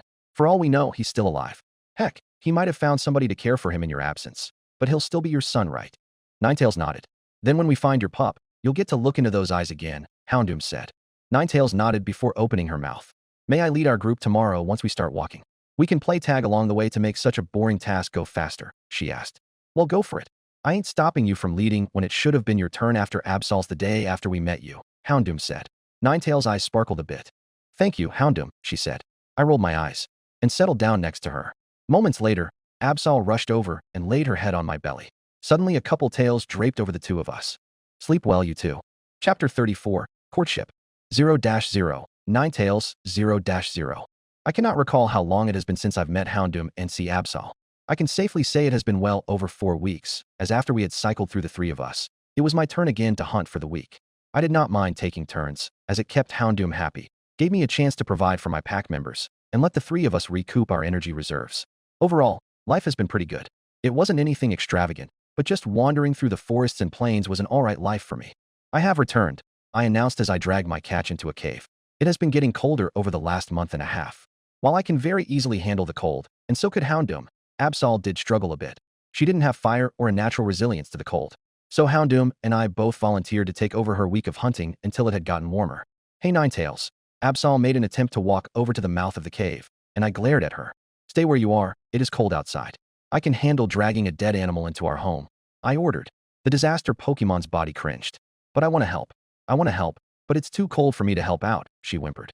After I dragged the dead deer into the cave, I dropped the leg from my mouth and padded over to Absol. Trust me, I know you hate having to sit in this cave, but your fur isn't as thick as mine, and you aren't part fire type. I know I sometimes come off as a bit harsh when you make a move towards the mouth of the cave, but I simply do not want you to get sick. Nor would I particularly be happy with you freezing to death in the winter. Now come get your share of food, I said.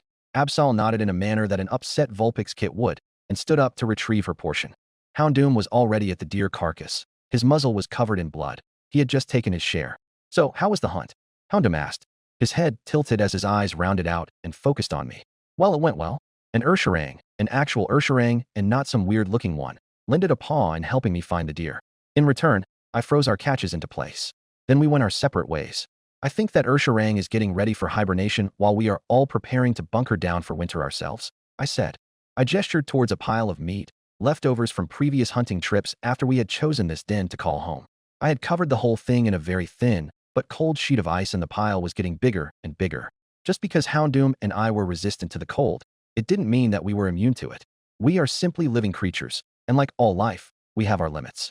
Sure, I doubt it'll get to the point of it being unbearable, but it was better to be safe than sorry during the winter. Houndoom took a step back from the deer as Absol began to dig into her meal. So Houndoom, Absol, when are you two just going to tie the knot up? My other two pack members' heads jerked up and focused on me. What? They both blurted out to my pleasure. Houndoom, do not act like you just reserved the stomach for Absol. I know both of you quite enjoy that part. I then put on a goofy grin.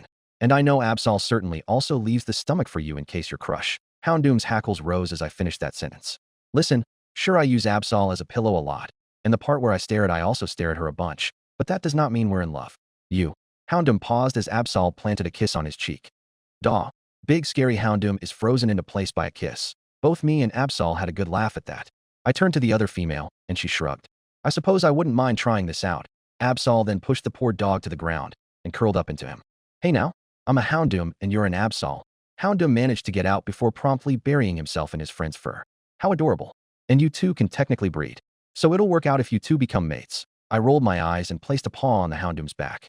You don't have to if you do not want to. I am merely teasing, and I believe Absol is as well, I said before backing off. I mean, I'd like to court Absol if she's willing to let me do that, Houndoom said quietly. I could tell that the poor guy was nervous. Absol cooed and planted a kiss on the Houndoom and laid her head on top of his. I wouldn't mind at all. It'll be nice to have a mate, she said sweetly. 0-0, Absol, 0-0. Ninetails had walked into the corner of our den, away from me and Houndoom. It was likely to try and give us some privacy. Even if we both knew she could still easily hear us. Whatever, it's the thought that counts. Plus, I don't think Ninetails would do anything with what we said against us, except to tease us, damn it. Oh well, her teasing had brought me and Houndoom together. Well, to court each other. So I guess sometimes her teasing is welcomed. And I will say, Houndoom looked pretty cute when buried himself into my mane as an attempt to escape our friend's teasing. So Houndoom, is there anything you'd like to talk about? I broke the silence between us. Houndoom was certainly struggling. We are both quite young, with me being nearly 4 years old, while Houndoom was only older than I am by a month or so, which made me wonder why Ninetails was so damn old. I mean, if there is one thing about her species that doesn't involve them being entitled pricks, then it's their ridiculously long lifespans. How would one be able to even live with watching their beloved trainer, their best friend, their mate wither away in front of them? with the full knowledge that your time isn't running out anytime soon. How is Ninetales holding a straight face despite how she watched hunters go after her son before being transported into this strange world? Thank you, Ninetales, for informing me about this a couple weeks after we had me. Well, how about Ninetales? It's been about a month and a half since we found her in that cave. What do you think of her? Houndoom asked. I suppose that was something we could speak about, but would it be okay to talk about her behind her back? Well, for a Ninetales, she isn't that bad. She kind of treats me like I'm still freshly hatched, as in that she keeps trying to protect me. And I'm sure you've noticed her doing that to you, right? Houndoom nodded. It is a bit endearing as to how protective she is of us, especially after how we treated her in the first few hours of our meeting, Houndoom said. I nodded. I do like her, but it seems a bit off as to how she just moves on from pretty much watching her child get killed, he said. Isn't it a Ninetales thing to pretty much watch your loved ones die? I asked. You are not too far off. Ninetales are all too used to watching our beloved trainers, kits, mates, pretty much anyone we hold dear die in front of us. I still do wish I had my Vulpix with me, but sadly that cannot be reality anymore. We turned to see Ninetales in the corner, seemingly deflated and defeated. But there is not much I can do other than keep living. I'm sure my son and mate would be angry at me for at least not making an attempt to live a happy life. I simply cannot give up on living. To do so would be betraying my loved one's wishes. It's the same for trained Ninetales and their trainers. Sorry about talking about you behind your. The Ninetales shook her head. It is just a natural thing that happens.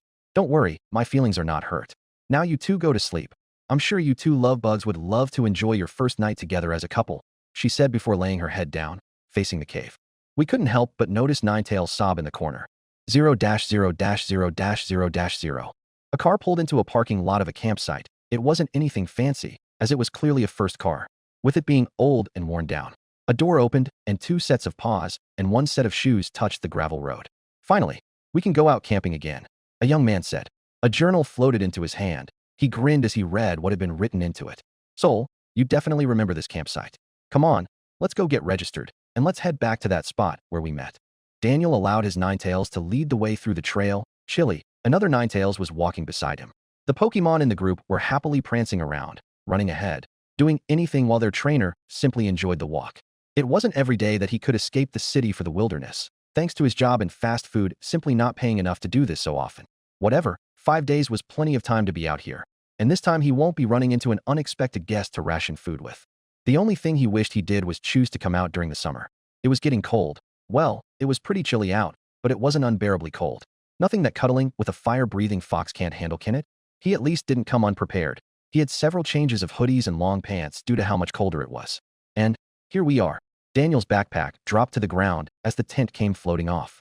Within minutes, the tent was standing. Oh, come on. It took me hours to set up that thing when I first met you, Soul. Of course you had to get it on the first try, he grumbled before sitting down in front of the tent. Soul then grabbed the notebook and wrote the following. I can't wait to scare the daylights out of you like I did the first time. Ninetales are usually pretty friendly, if you don't pull on our tails. Remember when you pulled on my tails? I'm still a little mad about that. Daniel chuckled. Yeah, sorry about that one, bud. I honestly meant to go for the side of your body and not your tails, he said. Soul immediately met this apology by curling up into his trainer's lap.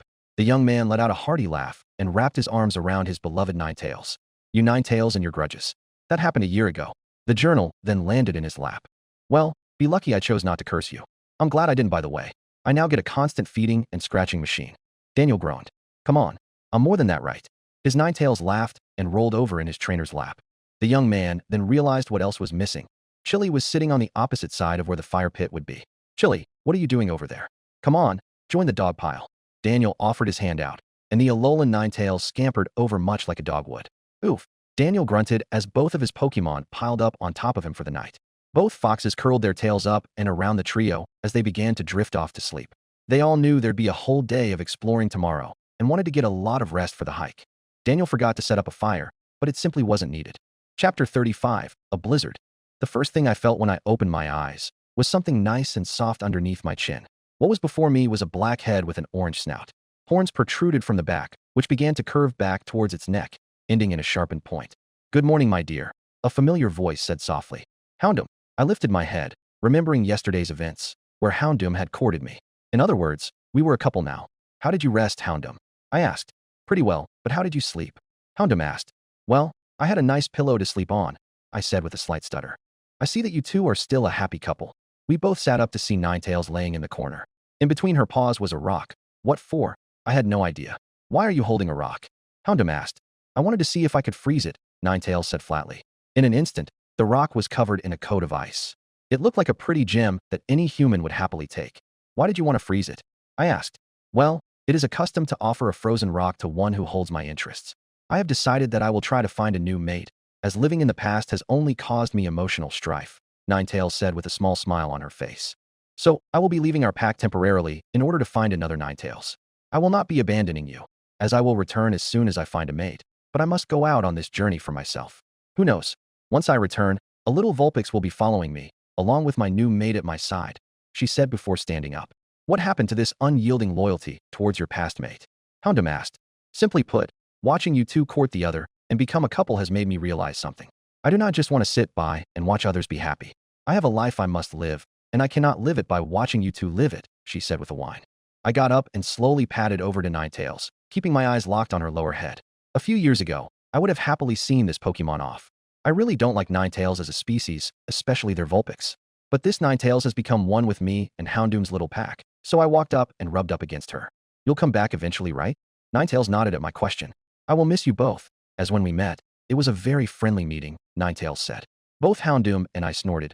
We hadn't heard her be sarcastic before. Entitled, spoiled, mutt, I shot. You weather hazard, Ninetales said. We both giggled. Hey, what about me? Houndoom patted up. You are a demon mutt, you Giratina worshipper, Ninetales giggled. Hey, that is my god you are insulting. Houndoom laughed as did I. Giratina wasn't real. Every dark-type Pokémon would know that. Houndoom suddenly adopted a more serious face. Say, Ninetales, he caught Ninetales' attention pretty quickly. Take care of yourself out there. I don't want to wander around this den and find out that you got killed, he said. You forget that we Ninetales can be quite powerful, especially when it comes to fleeing, she said in a joking tone. And to think we're breaking you out of your shell as soon as you're about to leave us, I said. Well, we will get to explore what is under my shell when I return. Farewell, my friends, Ninetales said before getting up, rock in her mouth, heading towards the mouth of the cave. I could hear Houndoom let a whimper escape his mouth as I struggled to hold one down myself. We had no idea if she would be able to come back. Something tickled at my nose from the outside. A single snowflake landed at the mouth of our den. We were going to be snowed into our den for the next few days, and Ninetales would be stuck out in it. A huge blizzard was coming. 0-0-0-0-0. I sighed as I exited the den without taking a second to look back at the home I would be leaving behind. It will be quite a while before I can even return home. Ninetales weren't exactly rare, but it is very rare to meet one out in the wild. On top of that, the potential Ninetales I could meet might not even be a male, which would make mating with them rather difficult. We could be soulmates, where our souls bond together, but I had the desire to have more kits. And in order to do that, I not only wanted a mate I loved and cherished, or a soulmate, but one I can mate with and produce an egg with. My decision to leave at this time of year seemed terrible. It was the middle of autumn by the look of things. I could very easily survive in the cold. It really was not that difficult, but food could become a potential problem. There would be a lot less prey wandering out once snow starts falling, which would be fine since I could just become a vegetarian, but edible plant life would dwindle as well. Whatever, many of my kind have gone far and wide, searching for a soulmate, a mate, or a purpose in life. If they can survive in conditions similar to this, then I shall find my way through the snow. I held my head high, keeping the frozen rock I had made in my mouth, and kept my eyes forward. There is somebody out in the world, waiting for me to find it. I just hoped I can find it before my pack members pass, and I hope I can find that person at all. If not, then I should have said my goodbyes to Absol and Houndoom. The sunlight started to trickle through the orange and yellow leaves as I walked along. Little white specks were falling in between. One even landed on my nose. I sighed. The first snow would be coming sooner than I had expected. The dead silence of the forest made me shiver a bit. I was so used to having Houndoom or Absol by my side, or ahead of me, but now I was alone. There was not a lot of wind today, but the occasional breezes would make the leaves rattle and whisper as I walked along. This would be the simple song I'll be hearing for quite a while. 0-0-0-0-0. Man, we left at a perfect time. Snow's coming down. I turned back to see Daniel grin at the white, frozen rain that had just begun to fall around us. That means if we're lucky, we'll be able to play in the snow. His smile somehow started to grow bigger. Say, Soul, can you walk a little bit ahead of me and lift your tails? I didn't really bring the thickest jacket, since I thought we were just going to be hiking, Daniel asked. I shook my head before barking in response.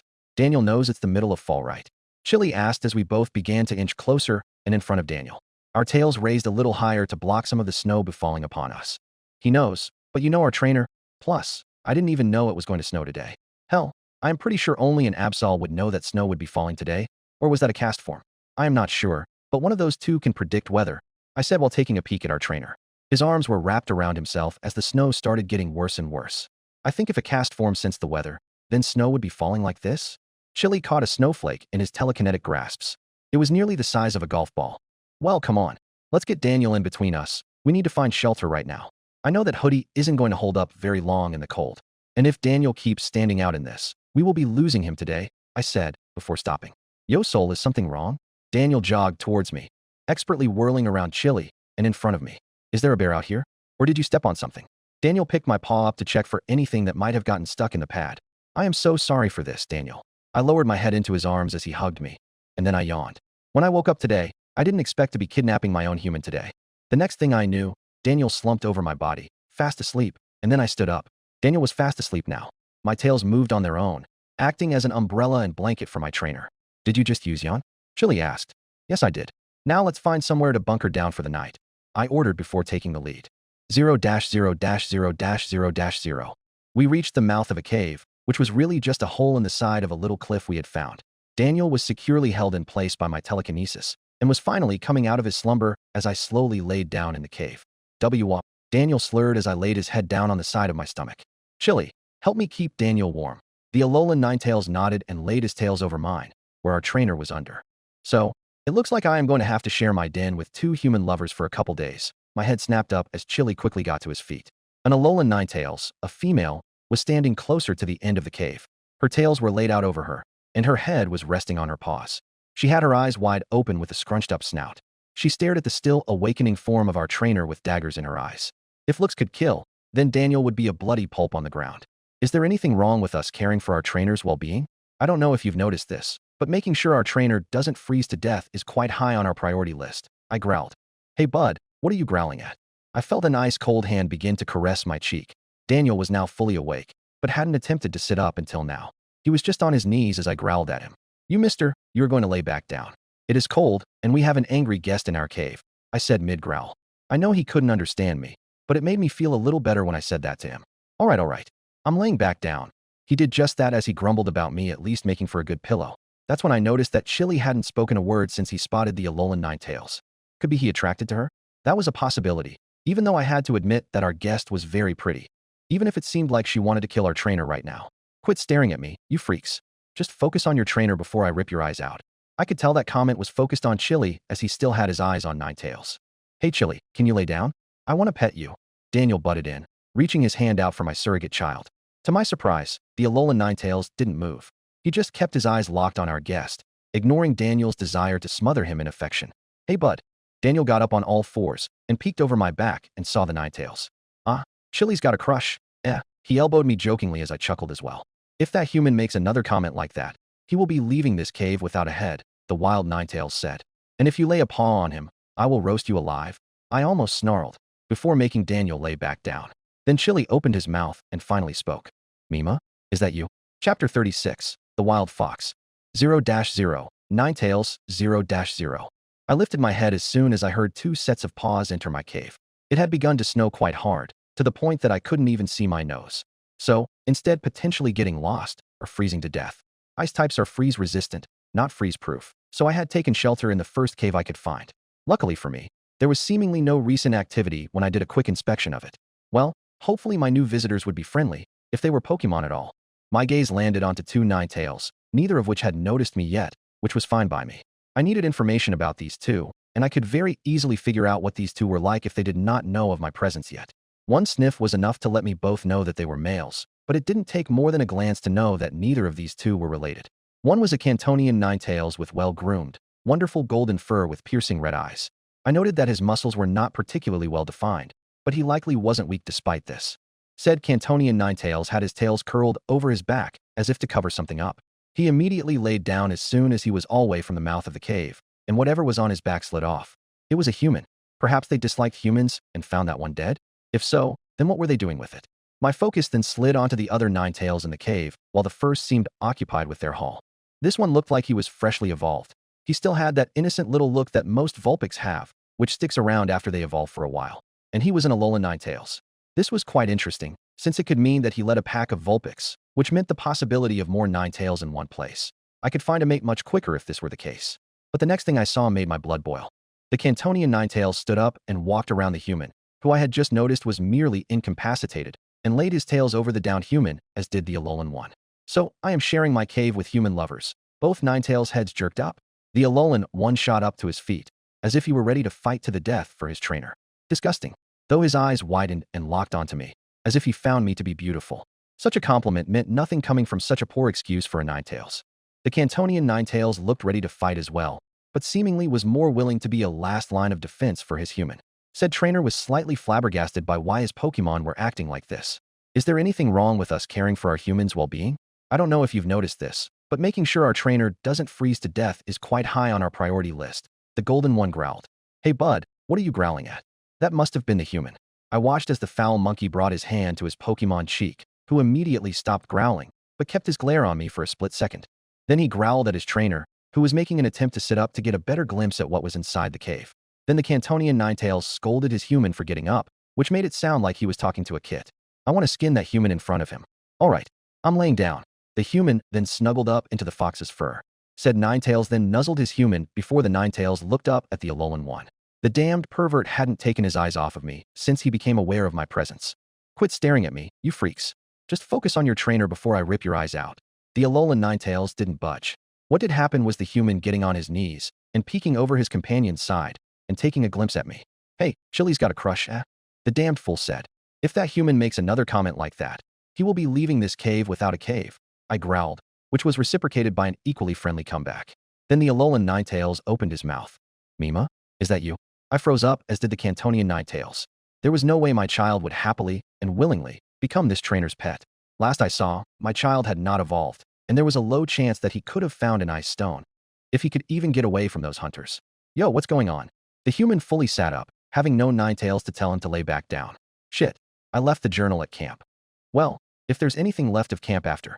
He turned his head out towards the mouth of the cave, where it had started to snow even harder. Chili, the Cantonian Ninetales spoke up. Is that your mother?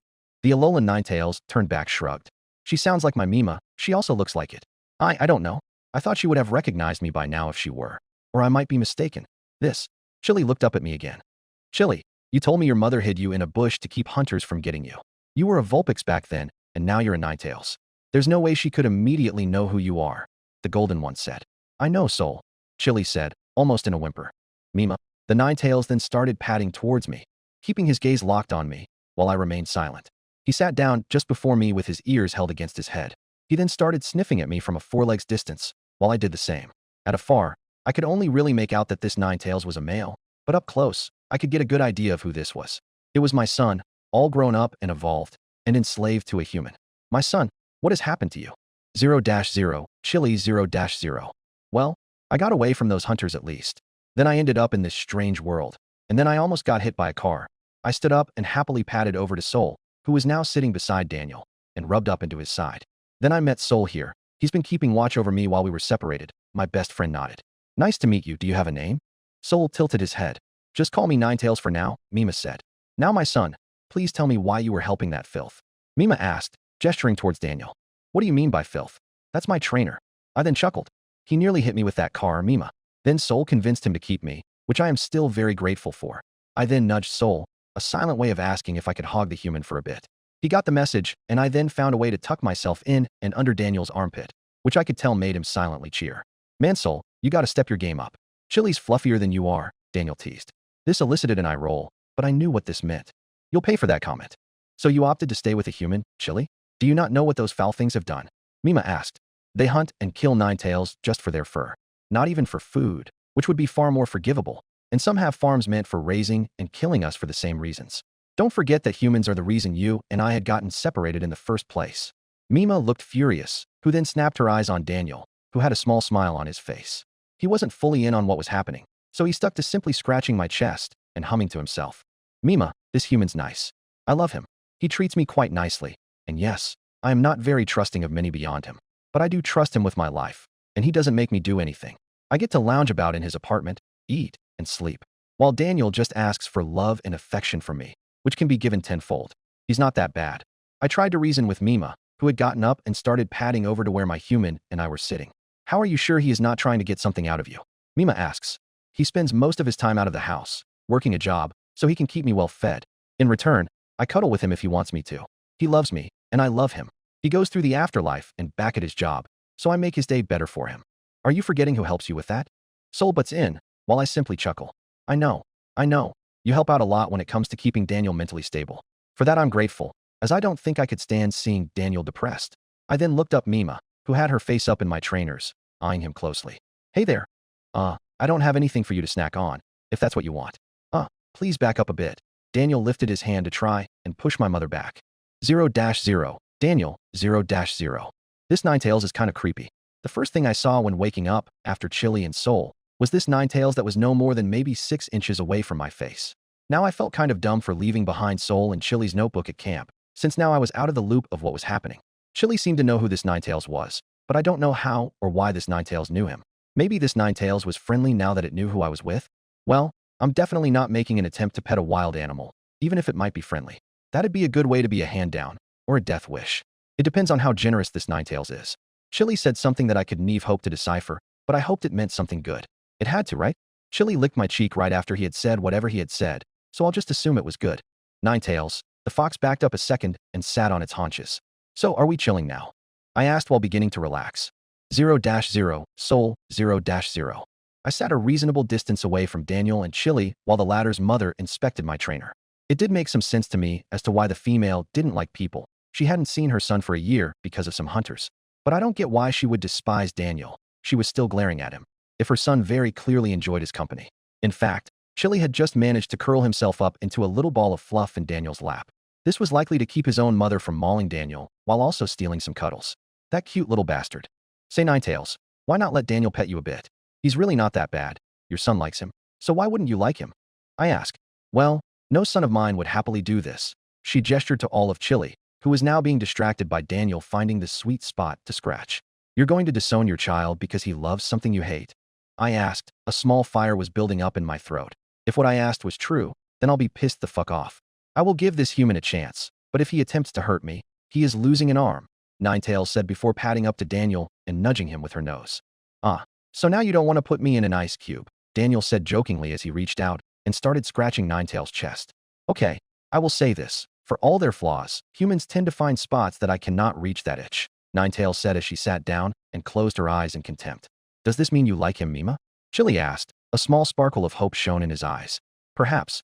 We will be stuck in this cave for a while, so I will make my judgments then, Ninetales said. By this point, Chili had gotten off of Daniel's lap, so our trainer's face began to morph into a mischievous grin. Whatever he was planning on certainly was not a good idea. Chili's mother had laid on her back, belly up, so Daniel could rub her belly. She already trusted him, or her belly itched, I don't know. What is he doing? Chili's mother asks as she was dragged into our trainer's lap. Well, Daniel likes you already, so that's pretty good, I said with a chuckle. Good. Now I get to steal this human from the two of you. He will be forced to pamper me until the end of his days. Ninetales barked before laying her head down for a nap. Chapter 37. The Dragon and a Choice. 0-0, Chris, 0-0. I took a step out of mine and Dan's apartment, packed to the brim with a heavy coat and snow pants. The sun was completely blocked out by a massive sheet of clouds. Any light that managed to breach said clouds were then blocked out by snow. Needless to say, it was like that polar vortex that came crashing down on the Midwest a couple of years ago. And it was completely cold. That work was completely off the table because of how bad this storm was. I still had to get my mail though. So here I was making my way through the snow, because somebody thought having every mailbox for every resident set in front of the office was a good idea. A loud thump landed beside me, and I began to grin a little. An orange dragon with a white underbelly just landed beside me. An old companion, if you will, just plopped itself down beside me. It was a Charizard. So girl, are you going to chase me down the highway again? This time in the snow. I yelled. It was snowing so hard that I couldn't hear my own voice. The dragon rolled its eyes and came closer to me, shielding me from the snow with its wings. Now, Game Freak has been sucking this Pokémon dry for all money it's worth, which is very cool. I'm waiting for Charizard to get a 5th Mega Evolution. I couldn't help but grin at the gesture. You see, even with all my layers, I was still kinda cold, so having a fire-breathing reptile was a nice gesture. Even if I hadn't exactly adopted Charizard, she did seem to stick around, and if I had room in the apartment, I'd let her stay. We do get a storage garage as a part of our little deal when renting out our apartment. It was right across the parking lot from it too. That we could keep her in, since we basically don't own a bunch of stuff. All I'd have to do is buy a big mattress, likely a queen-size one, and put in a form to adopt Charizard. Finally, I cheered as we finally reached the mailboxes. I quickly pull a key out and unlock my mailbox to find nothing. Well, At least I know that mail doesn't get delivered when it's snowing this hard and it's this cold. I did that for nothing, I say as Charizard snorted. She then picked me up in her arms, which felt kind of uncomfortable but comforting, and immediately began to fly. With another thump, we were sitting outside my apartment. So I had a thought. Daniel was out camping, so surely he can't get mad about me bringing Charizard in if he's not home. Say, bud, want to stay in my apartment? I'm willing to bet that you're a bit chilly right now. Plus I owe you for keeping me warm on my dangerous, long trek to the mailbox, I say after opening the door. Charizard tilted her head for a bit, with an expression similar to that of a curious puppy, and shivered a little bit. Just because she was a fire type didn't mean she was entirely immune to the cold.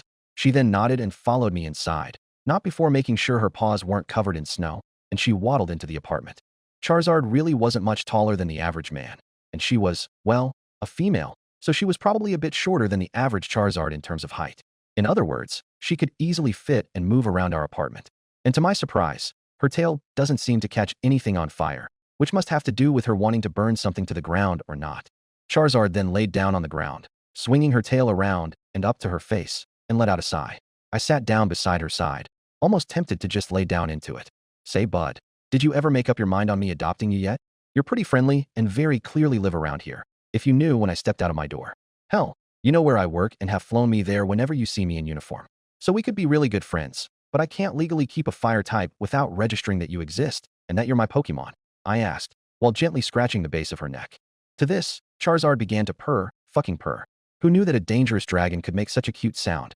She did also have that look of a puppy, so maybe they acted like dragons from that one movie about training dragons? I don't know. I haven't seen that movie in a solid 10 years, so I don't exactly remember the name very well. Charizard then had a thoughtful look on her face, before doing the Charizard equivalent of a shrug, and began to lean into the palm of my hand as I kept on scratching. I think I just found my Pokémon, a fire-breathing dragon that wasn't a dragon type. Well, it looks like I'll be pampering Charizard for the next few days, and I didn't even mind doing so. 0-0, Ninetales, 0-0. I opened my eyes to find myself lying in a corner of the cave, with my son, Chili, curled up into my side.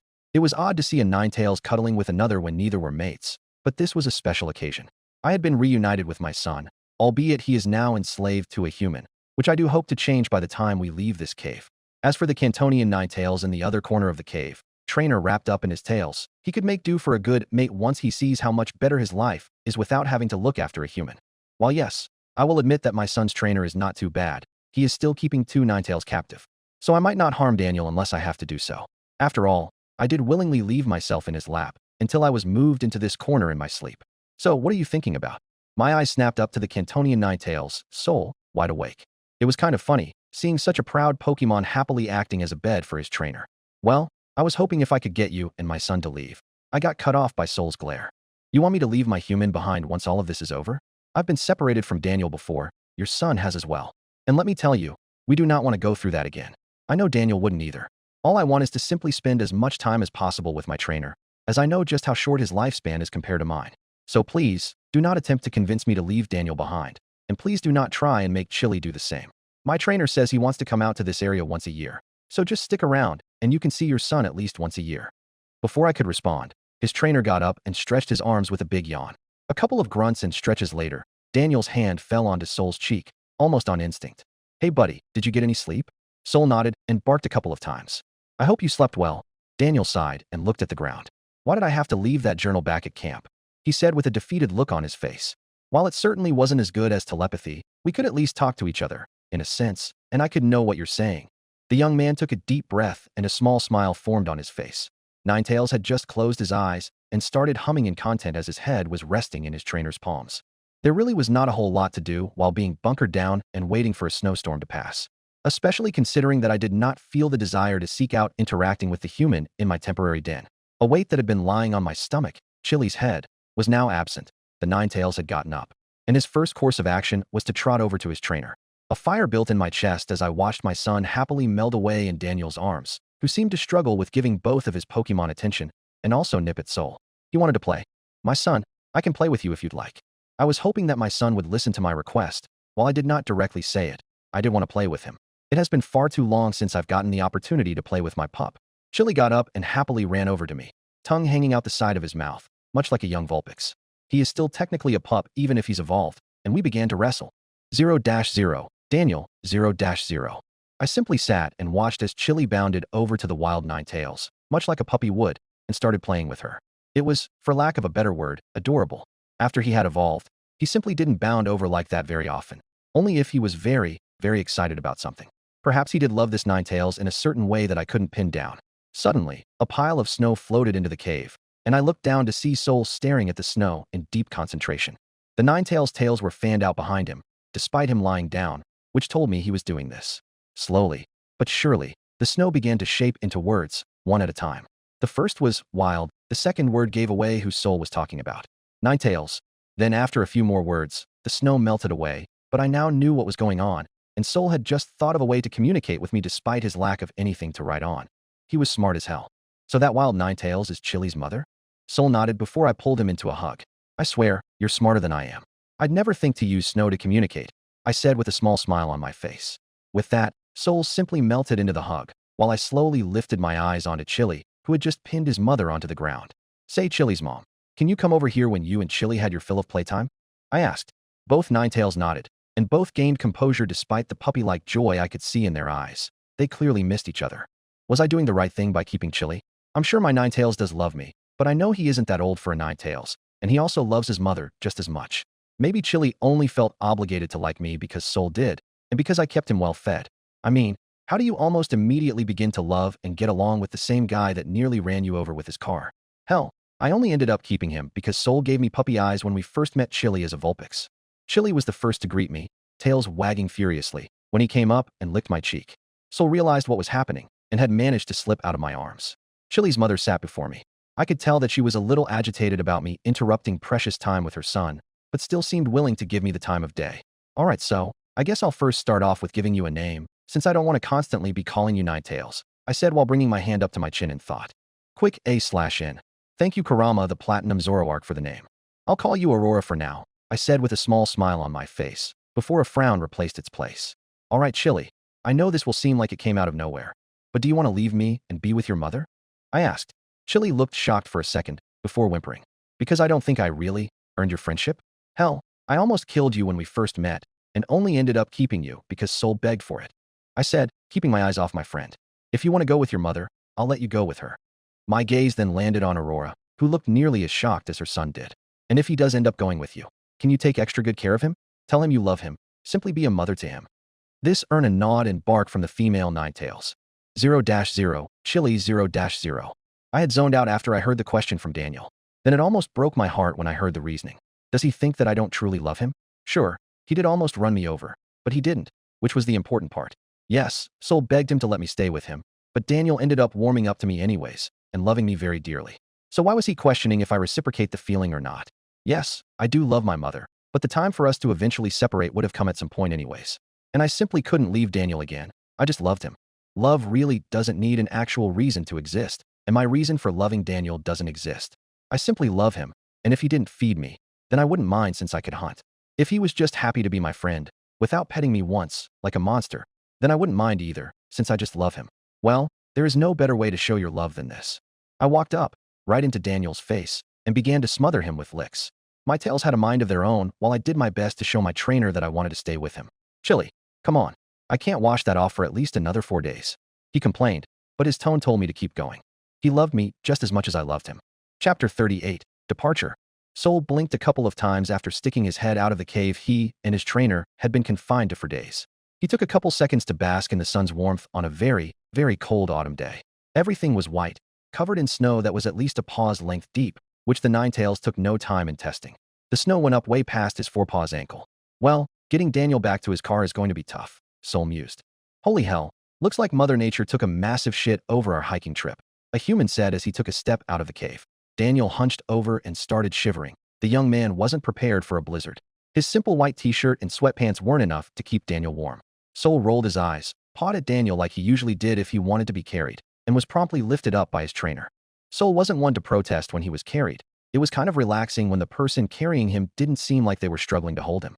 The fox could tell at this point in time, Daniel was going to struggle a bit with carrying him. Neither he, Daniel, or even Chili had managed to get anything to eat. Because of this, each one of them was a bit weaker than usual. While Chili and Soul could hold up for longer periods of time without food, while still being able to perform at full energy, their trainer wasn't. You should just leave that human to die? He's going to be dead weight by the time you find where you came from, a feminine voice said. Mom, don't say that. We'll get Daniel back to his car, and everything will be all right. Chili snarled at his mother. Honestly, I think like this, I can keep Daniel warm, Soul said. His long tails managed to wrap around the fox's human quite easily. He had even managed to wrap his tails around Daniel twice. Daniel, who was quite happy to be holding a sentient heater, had buried his cheeks into his Pokemon's fur. Man, this feels nice. Daniel rubbed Soul on the back a couple times before taking a step forward. 0-0. Houndium, 0-0. Come on, Absol, the storm's cleared out. Let's go find Ninetales. I nudged my girlfriend a couple times as she lifted her head up. Neither of us had left our den once Absol picked up on a blizzard in the area. It wouldn't be safe for either of us to be out in a blizzard. And while Ninetales is more accustomed to the cold than we are, I still wanted to go out and find her. Coming. Absol quickly stepped out of the den, and we were off. Tracking Ninetales was going to be a bit tough, since her tracks were entirely covered by snow. That meant that I had to use my nose, which made finding a trail pretty easy. It was a faint scent, but I caught a hold of a Ninetales scent. A Ninetales was in the area. I got a trail, I announced before leading Absol down it. Man, I wish I had you and Ninetales' sense of smell. I wouldn't be able to even begin thinking of tracking anybody with my nose, Absol said as we trudged through the snow. Neither of us were running through snow as deep as this. The snow easily came halfway up my legs, and I was shorter than Absol. Well, that's why we're a pack, eh? We cover each other's weaknesses. You can sense when the weather's gonna be like this. I gestured all around us with my tail. While me and Snowy can easily hunt and find food, I said before coming to a complete halt. I took another whiff of the air, then turned right towards what looked like a huge cliff face that we were at the bottom of. I see her, Absol said. I squinted my eyes and saw an Alolan Ninetales. No, two Alolan Ninetales walking beside what looked like a bipedal Cantonian Ninetales. Are you seeing what I'm seeing? I asked. Yeah, that Cantonian Ninetales is being carried by a human, Absol said. I cocked my head. Ah damn, I thought a Ninetales was walking on its hind legs, I said before padding over to the trio. 0-0, Chili 0-0. Hey guys, we got company, I said calmly. An Absol and a Houndoom were approaching us. The Absol, if it decided to be a threat, wouldn't be too hard to take care of. I know Mom at least knows Dazzling Gleam, which means taking down the Absol wouldn't be that hard. Houndoom would be a bit of a mixed bag, since it was dark type, but was also a very dangerous fire type. I believe I know them, Mom said as her tails began to wag. She hadn't been that happy since she first discovered that I was still alive. Hey Houndoom, what are you and Absol doing out here? Mom barked her question at the duo, who were now not even 10 paces away from us. Yo, wasn't there a Houndoom on the news because it killed a guy? Daniel asked. I still didn't get why Daniel was still asking us questions like we could respond. I love him, I can understand him, but me and Soul have no way of answering him without a pencil and a notebook. I nodded while keeping my gaze on our guests. Ninetales, what are you doing with a human? The Absol asked. Yeah, don't you hate those things? Houndoom asked before his eyes landed on me. You found a male at least, he said. What does that mean? I asked while tilting my head. He thinks you and your mother are a couple, Soul said flatly. I could hear my friend trying not to laugh when he said that. Houndoom, that's my son. I found him, even if his company is less than favorable, Mom said. 0-0, Aurora, 0-0. So, does that human keep Pokeballs on him? Houndoom asked. Because we can just kill the trainer, keep your son, and take that Cantonian Ninetales. You et a mate, your kid, and we can finally get something to eat, Houndoom suggested. Because, for some reason, my son actually likes his human. Same with the Cantonian Ninetales, I said before glaring at Daniel. Damn human just had to get them to like him, so I couldn't kill it if I wanted to, I said. Mom, you even said that Daniel's not that bad. In fact, he's quite nice to be around. Chili then rubbed up against his trainer's leg. My son is a freak. Chili, I'd love to hug you right now, but I have a whole Ninetales in my arms. I'm pretty sure I'll freeze to death if I put said Ninetales down, Daniel said. Here, let me. Absol took a step forward. She was charging up a Night Slash and took a leap. In a heartbeat, Soul freed himself from Daniel's grasp, knocking his beloved human to ground, fanned his tails out, and shot an ember. Don't even try it. Soul snarled before turning around to make sure his trainer wasn't hurt. Gee, Soul, let me know next time you use my chest as a launch pad. Daniel chuckled as he patted his slave on the head. Absol, don't even try to kill that human. That Cantonian Ninetales can and will rip your head off if you piss him off, I said while Absol was getting up. She shook herself and glared at Soul before nodding. Chili then rubbed up against me. Well, Mom, I hope we'll meet again, because I'm not leaving my trainer again. And while I'd love to be able to curl up and rest my head on your stomach, I can't just abandon Daniel either. I sighed and nodded. You best treat my son well, you stupid human, I said. I planted myself in front of Daniel, who was just getting up and out of the snow. Yo, Aurora, is something up? The human asked. I gestured towards my son, and the human nodded. Yeah, like I'll neglect that fox. I couldn't bring myself to doing that in a million years, Daniel patted me on the head and stood up. I turned to go meet with my pack. Take care, Chili. If you ever need to find me, I'll be in the area, I said. Chili nodded and turned to follow his trainer. Soul found his way back into his trainer's arms, and they began to work their way towards wherever they were camping. So, why'd you give your son up so easily? Houndoom asked.